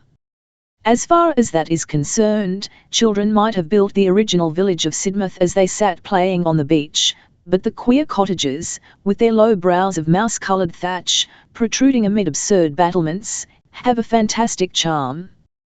They are most engaging, with their rustic framed bow windows, like surprised-looking eyes in spectacles, their green veranda eyebrows, and their smiling, yellow stucco faces, with low foreheads. The house where Queen Victoria stopped as a little girl is a great show place, of course, and is like a toy flung down against a cushiony hillside, a battlement doll's house, forgotten by the child who let it fall, while big trees grew up and tried to hide it.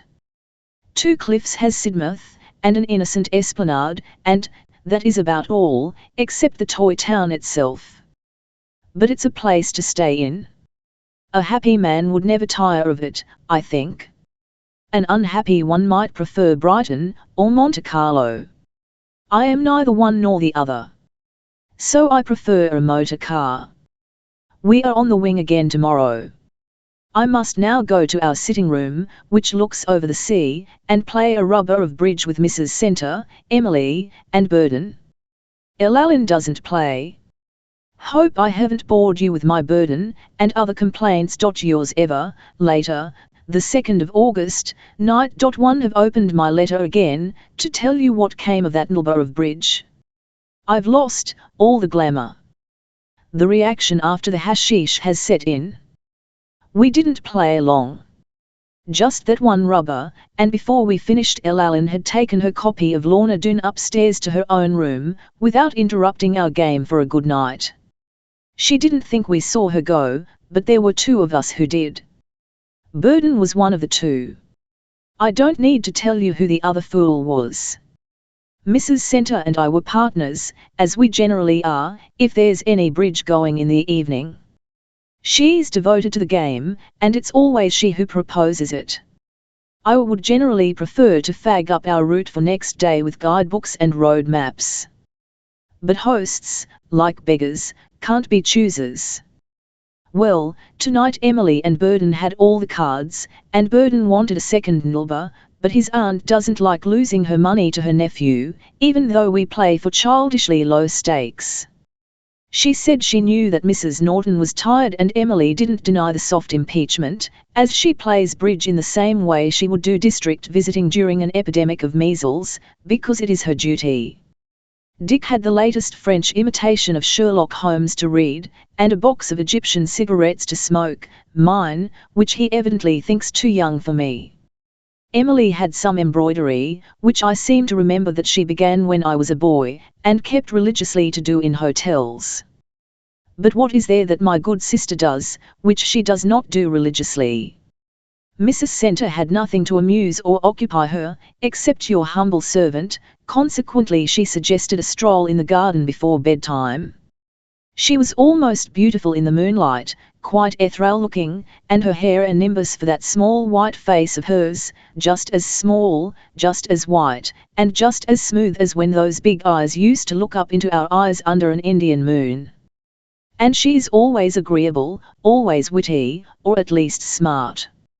Still, I must confess that I was ungallantly absent-minded until something she said waked me up from a brown study. He really is a nice boy, she was saying, and after all, it's a tribute to your distinguished qualities that he should be afraid to speak to you. I guessed at once that she must have been talking of her nephew. What is he afraid to say to me? I inquired. Afraid to ask you for Miss Lethbridge, she explained. I think just about that time an ugly black eyelid shut down over the moon. Anyhow, the world darkened for me. Isn't it rather old-fashioned, in these rapid days, for a young man to ask a guardian's permission to make love to his ward, said I, savage as a chained dog. She laughed. Oh, he hasn't waited for that to make love, I'm afraid, she returned. But he's afraid she won't accept him without your consent. He seems to be afraid of several things, I growled. Afraid to speak to me, afraid to speak to her. He is young, and love has made him modest, Mrs. Centre excused her favourite. He knows he isn't a grandparty. But if they care for each other. I have seen no reason to believe that she cares for him, said I, thinking myself, more or less, safe in the recollection of Allen's words at Winchester. I told you about them, I think. Ah, well, said Mrs. Centre, she cares enough, anyhow, to have entered into a pact of some son with the poor boy, a kind of understanding that, if you approve, she may at least think of being engaged to him in the future. You are sure she has done that? I asked, staggered by this statement, which I was far from expecting. Quite sure, unless love, in the form of Dick, is deaf as well as blind. He certainly flatters himself that they are on these terms. Since when? I persisted. By the by, I wonder if the inquisitors ever hit on the ingenious plan of making prisoners torture themselves. Nothing hurts worse than self-torture. Only since Lulworth Cove, or you would have heard of it before. You know, when we came back from our walk, and saw them sitting on the beach together, I said what a pretty picture they made.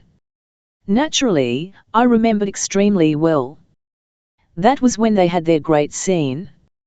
Dick begged me, as an old friend of yours, to say a word when I found the chance. And I confess, I've made the chance tonight. I do hope you won't think me impenitent and interfering. I'm fond of Dick. He's about all I have to be fond of in the world. And besides, just because I've never been happy myself, I want others to be, while they are young, not to waste time. I muttered something, I hardly know what, and she went on to talk to me of her past, for the first time. Said she had married when little more than a child, and had made the mistake of marrying a man she thought she could manage to live happily with, instead of one she couldn't manage to live happily without. That was all, but it had made all the difference, and if Miss Lethbridge had given her first love to Dick, I nearly said, hang first love, but I held my tongue, fortunately, for of course she meant well, and was only doing her best for her nephew. But how anyone could love that fellow passes my understanding. Why, it seems to me the creature's parents could hardly have loved him, unless he had had something of the monstrous hypnotism, as well as the selfishness, of a young cuckoo in its stolen nest. Yet the same hypnotism may influence birds outside the nest, I suppose. That's the only way to account for an infatuation on the part of Allen. If you are angry, Dick and I must go away, Mrs. Center went on. But he couldn't help falling in love, and to me they seem made for each other. I had to answer that of course I wasn't angry, but I thought any talk of love premature, to say the least. You won't actually refuse your consent, then, asked she. Much good my refusing would do, if the girl really cares, said LL shan't disinherit her, whatever she does. Mrs. Center laughed at that. Why, even if you did, said she, it wouldn't matter greatly to them, because Dick has something of his own, and she is an heiress, isn't she? Then, I don't know whether I was wrong or not, but I swear I made the answer I did without any mean or selfish motives, if I can read my own soul. If Burden were a fortune hunter, I wanted to save her from him, that's all. I told Mrs. Center that Allen had very little money of her own. I shall look after her, of course, I said. But the amount of the dot I may give will be determined by circumstances. I don't know that I mayn't have put this in a tactless way. Anyhow, Mrs. Center looked rather odd, huff, or distressed, or something queer, I couldn't make quite out. She said, nevertheless, that Dick did not care for Miss Lethbridge's money. He had fallen in love with her the first time they met. Nothing else mattered, as they would have enough to live on. But she had supposed the girl almost too rich for Dick. Wasn't Allen a relation of the millionaire family of Lethbridge's? She had heard so. I answered that the relationship was distant. That Allen's father had once been a friend of mine, and that her mother had been my cousin, though a French girl. Oh, said Mrs. Center, as if suddenly enlightened. Is she, by any chance, the daughter of a Frederick Lethbridge? What she recalled about Fred Lethbridge, I can't guess. She isn't old enough to have known him, unless as a child or a very young girl. But she certainly had some thought in connection with him which made her silent and reflective. I hope I have done Allen no harm, in case the girl really does care for Burden. I never had the intention of keeping her parentage secret, though at the same time it would pain me to have any gossip reach her. However, to do Mrs. Center justice, I don't think she is a gossip. She likes to say smart things, but so far as I have heard, she is never smart at other people's expense. And since her confidences to me concerning her past, I am sorry for the poor little woman. Not much more passed between us on the subject of Allen and Dick, except that I refused to recommend the young man to the girl's good graces. I had to tell Mrs. Center that, not even for the pleasure of pleasing her, could I consent to do what she asked. But I did finally promise to let Allen know that personally I had no objection to the alleged understanding if it were for her happiness. Nevertheless, I would advise her that she must do nothing rash. Mrs. Center not only permitted, but actually suggested, this extra clause, and our chaunts ended. Some things are too strange not to be true, and I suppose this infatuation of Allen's, if it exists, is one of them. And it must exist. There can be no doubt of it, since Mrs. Center has it from the boy, who apparently has it from the girl. What to make of it, however, that she told me only about 10 days ago, she didn't like him. Yet I am forgetting. We have it on good authority that 'tis best to begin with a little aversion. I ought to have known that a daughter of Allen de Nessville and Frederick Lethbridge couldn't develop into the star-high being this girl has seemed to me, and I must make the best of it that she's something less in soul than, in my first burst of astonished admiration, I was inclined to appraise her. After all, why feel bitter against people because they have disappointing shortcomings, if not defects, instead of the dazzling virtues that glittered in your imagination? Cream always rises to the top, yet we don't think less of it because there's nothing but milk underneath. Yes, if I find out that she likes this hypnotic cuckoo, I mustn't despise her for it. But I must find out as soon as I can. Pain. And you are at liberty to laugh at laughing at myself. Suspense is the one unbearable me, as I hope I shall soon be. Udrie Brendan to her mother. Osborne Hotel, Torquay, the 6th of August. Ma petite Minerve de Mere, 106.5. Thanks for your counsels and consolations. I needed both, and not a bit the less because I'm not unhappy now. I'm violently happy. It won't last, but I love it, this happiness. I keep it sitting on my shoulder and stroking its wings, so it mayn't remember when it's time to fly away. That letter I wrote you was silly. I was a regular crybaby to write it. But I'm so glad you answered quickly. I don't know how I should have borne it if the man at the post recent window had said, "Nothing for you, miss." I might have responded with blows. There was a letter from Allen, too. I'd sent her the itinerary as far as I knew it, and Torquay was the last place on the list. I was wondering if anything were the matter, but there isn't, though there is news.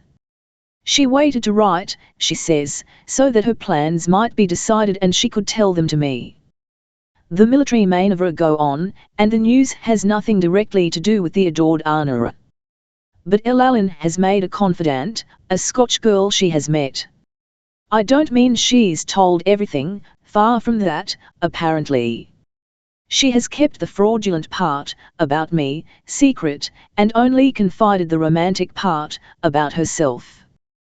What she says she has told is, that she's run away from cruel persons who want to have all her money, and to prevent her from having any happiness. That she's hiding till the man she's engaged to can take her to Scotland and have a Scotch marriage, at Gretna Green, if possible, because it would be romantic, and her mother was married there.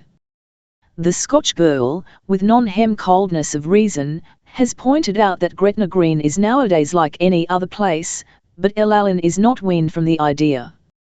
She appears to have fascinated her new friend, as she did Harold once, in spite of the northern coldness, and has received a pressing invitation to visit at the girl's house in Scotland until Anna can claim her. There is a mother, as well as a girl, but only a stepmother, and apparently a detail, for the girl has the money and the strength of will. The two are stopping in a pension near Madame de Blanchemaine's house. The girl is a Miss McNamara, with freckles and no figure, but engaged to an officer, and consequently sympathetic. She has advised Allen that, if she travels from France to Scotland with Anna on the way to be married, he mayn't respect her as much as if she had friends and chaperones, and a nice place to wait for him. Allen is too French at heart not to feel that this advice is good, though she adds in her letter that she, of course, trusts darling Anna completely, so she has accepted the invitation. The only trouble is, she wants more money at once. She must let golden louis run through her fingers like water, for I sent her nearly all Sir Lionel handed me before we started on the trip. I shall have to ask him for more, and I'll hate doing that, because, though I shall be gone out of his life so soon, I'm too vain and self-conscious, it must be that, to like making a bad impression on his mind while we're together. I shan't hate it as much, however, as I should, supposing that something which happened last night hadn't happened. I'm coming to that pan presently. It's the thing that's made me happy, the thing that won't last long. We left adorable little Sidmouth days ago, I almost forget how many, coming as far as Exeter along a lovely road. But then, everything is lovely in Devonshire. It is almost more beautiful than the New Forest, only so different that, thank goodness, it isn't necessary to compare the two kinds of scenery. Perhaps Devonshire, stripped of its bold, red rocks, drained of its brilliant blue sea, and despoiled of its dark moors, might be too sugary sweet with its flower-draped cottages, and lanes like green-walled conservatories, but it is so well balanced, with its intimate sweetnesses, and its noble outlines. I think you are rather like Devonshire, you're so perfect, and you are the most well-balanced person I was ever introduced to. Except Dad. I'm proud that his ancestors were Devonshire men. And oh, the junket and Devonshire cream are even better than he used to tell me. I haven't tasted the cider yet, because I can't bear to miss the cream at any meal, and the chambermaid at Sidmouth warned me that they didn't mix. Bits of Devonshire are like Italy, I find. Not only is the earth deep red in the meadows, where the farmers have torn open its green coat, and many of the roads are pale rose pink, dust and all, but lots of houses and cottages are pink, a real Italian pink, so that whole villages blush as you look them in the face. Sometimes, too, there's a blue or a green, or a golden ochre house, here and there a high, broken wall of rose or faded yellow, with torrential geraniums boiling over the top. And the effect of this riot of colour, in contrast with the silver grey of the velvety thatch, or lichen-jewelled slate roofs, under great, cool trees, is even more beautiful than Italy. If all England is a park, Devonshire is a Queen's garden. From Sidmouth we went to Budleigh Salterton, why either, but especially both, quaintly pretty, and rather Holland-like with its miniature bridges and canal. Then to Exmouth, with its flowering front, its tiny maison carrée, which would remind one more of Nims if it had no bay windows, and its exquisite view across Silver River, and purple hills that ripple away into faint lilac shadows in the distance. Then we struck inland, to Exeter, and at Exeter we stopped 2 days, in the very oldest and queerest but nicest hotel imaginable. I wasn't so very happy there, because the thing I'm going to tell you about in good time hadn't happened yet. But I'm not sure that I wasn't more in tune with Exeter than if I had been as happy as I am now. The scene why here suits my joyous mood, and the grave tranquillity of the beautiful old cathedral town calmed my spirit when I needed calm. I've given up expecting to love any other cathedral as I loved Winchester. Chichester I've half forgotten already, except some of the tombs. Salisbury was far more beautiful, far more impressive in its propensions than Winchester, yet to me not so impressive in other ways, and Exeter Cathedral STNLC me at first sight as curiously low, almost squat. But as soon as I lived down the first surprise of that effect I began to love it. The stone of which the cathedral is built may be cold and grey, but time and carvings have made it solemn, not depressing. I stood a long time looking up at the west front, not saying a word, but something in me was singing a Te Deum. And how you would love the windows. You used always to say, when we were in Italy and France, that it was beautiful windows which made you love a cathedral or church, as beautiful eyes make one love a face. This cathedral has unforgettable eyes, and a tremendously long history, beginning as far back as 900 and something, when Athelstan came to Exeter and drove out the poor British who thought it was theirs. He built towns, founded a monastery in honour of St. Mary and St. Peter, not having time, I suppose, to do one for each. And afterward the monastery decided that it would be a cathedral instead. But 200 and more years earlier, that disagreeable St. Boniface, who disliked the Celts so much, went to a Saxon school in Exeter. I wonder what going to school was like when all the world was young. I wandered into the cathedral both mornings to hear the music, and something about the dim, moonlit look of the interior made me feel good. You will say that's rather a change for me, perhaps, because you tell me reproachfully, sometimes, after I've thought about the people's hats and the backs of their blouses in church, that I have only a bowing acquaintance with religion. I don't know whether I mayn't be doing the most dreadful wrong every minute by pretending to be Allen, but it was begun for a good purpose, as you know, and you yourself consented. And though I have twinges sometimes, I did feel good at Exeter. Oh, it did me heaps of good to feel good. You have to live up to your feelings, if you feel like that. And I prayed in the cathedral. I prayed to be happy. Is that a wrong note for a prayer? I don't believe it is, if it rings true. Anyway, it makes me feel young and strong to pray, like Achilles, after he'd rolled on the earth. And I do feel so young and strong just now, dear. I have to sing in my bath, and when I look out of the window, also sometimes when I look in the glass, for it seems to me that I am growing brighter and prettier. I love to be pretty, because it's such a beautiful world, and to be pretty is to be in the harmony of it.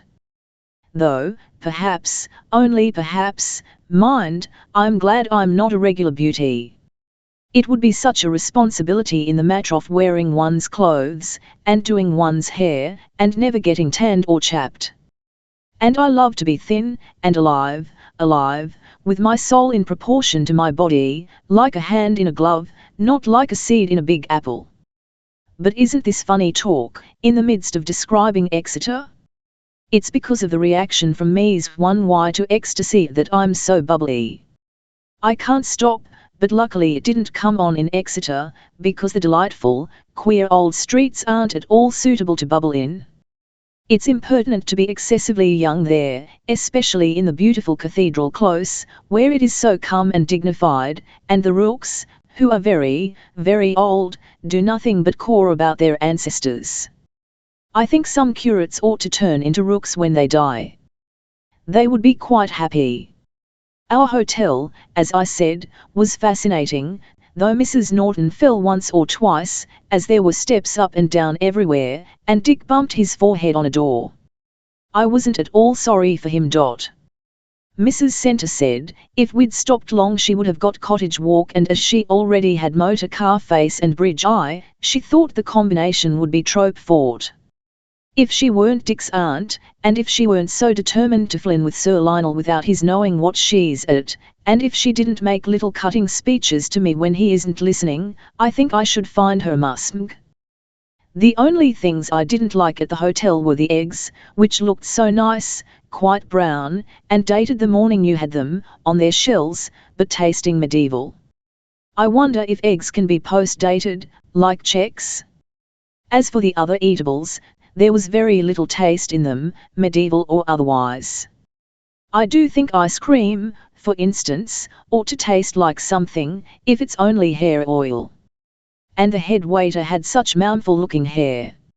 I never got a talk alone with Sir Lionel in Exeter, because though he tried once or twice, with the air of having a painful duty to accomplish, I was afraid he was going to ask me about Dick, and I just felt I couldn't bear it, so avoided him, or instantly tacked myself on to Emily or someone. I think Emily approves of minding to her, whenever threatened by man's society, because she thinks the instinctive desire to be protected from anything male is pretty and maidenly. She certainly belongs to the Stone Age in some of her ideas, though her maxims are of a later period. Many of them she draws, and quarters, from the Scriptures, at least, she attributes them to the Scriptures, but I know some of them to be in Shakespeare. Lots of people seem to make that mistake. Of course, in the car I never talk to Sir Lionel, except a word flung over shoulders now and then, for Mrs. Center sits by him. She asked too. Did I tell you that before? So the day we left Exeter things were just the same between us, not trustful and silently happy, as at the time of the ring, but rather strained, and vaguely official. It had rained a little in Exeter, but the sky and landscape were clean washed and sparkling as we sailed over the pink road, past charming little Starcross, with its big swanboat and baby swanboat, past Dawlish of the crimson cliffs and deep blue sea, if I were a bluer, just as good a word as would buy Dawlish as an advertisement for my blue. It seems made for that by nature, and is so brilliant you'd never believe it was TNLE, on a poster, down a toboggan slide of a hill into Teignmouth, another garden town by the sea, and through one of England's many Newtons, Newton Abbot, this time, to Torquay. As we hadn't left Exeter until after luncheon, it was evening when we arrived, but that, Sir Lionel said, was what he wanted, on account of the lights in and on and above the water, which he wanted us to see as we came to the town. He has been here before, long ago, as he has been at most of the places, but he says that he enjoys and appreciates everything more now than he did the first time. It was like a dream all the way from Newton Abbot, where sunset began to turn the silver streak of river in the valley red as wine. There just one ugly interval, the long, dull street by which we entered Torquay, with its tearing trams and common shops, but out of it we came suddenly into a scene of enchantment. That really isn't too enthusiastic a description, for in front of us lay the harbour, the water violet, flecked with gold, the sky blazing still, coral red to the zenith, where the moon drenched the fire with a silver flood. The hills were deeper violet than the sea, sparkling with lights that sprang out of the twilight, and on the smooth water 100 little white boats danced over their own reflections. We begged Sir Lionel not to let young Nick light our lamps, for they are so fierce and powerful, they swallow up the beauty of the evening. But I do think, where there are lots of motors about, it would be nice if people had to be lighted at night, and especially dogs.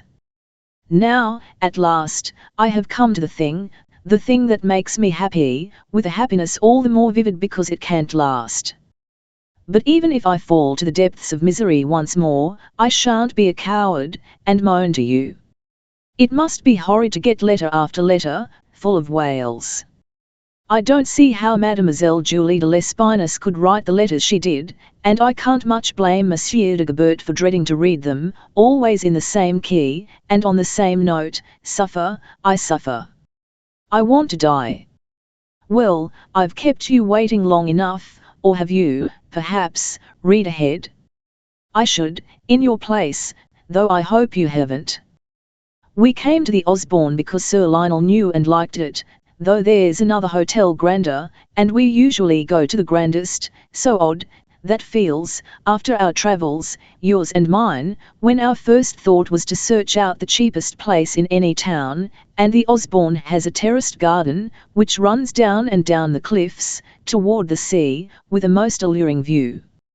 Mrs. Centre had luggage come to meet her here, and she appeared at dinner in our private sitting room looking quite startlingly handsome, in a black chiffon dress embroidered in pale gold, exactly the colour of her hair. The weather had turned rather cold, however, since the rain at Exeter, so, gorgeous as the moonlight was, she wanted to stop indoors after dinner, and proposed bridge, as usual. That was the signal for me to slip away. I'd finished Lorna Doone, which is the loveliest love story in the English language, except part of Richard Feverel, so I thought I would go into the garden. I felt moderately secure from Dick, because, even if he really is in love with me, he's as much in love with bridge, and besides, he's afraid of his aunt, for some reason or other. As for Sir Lionel, it didn't occur to me that he might even want to come.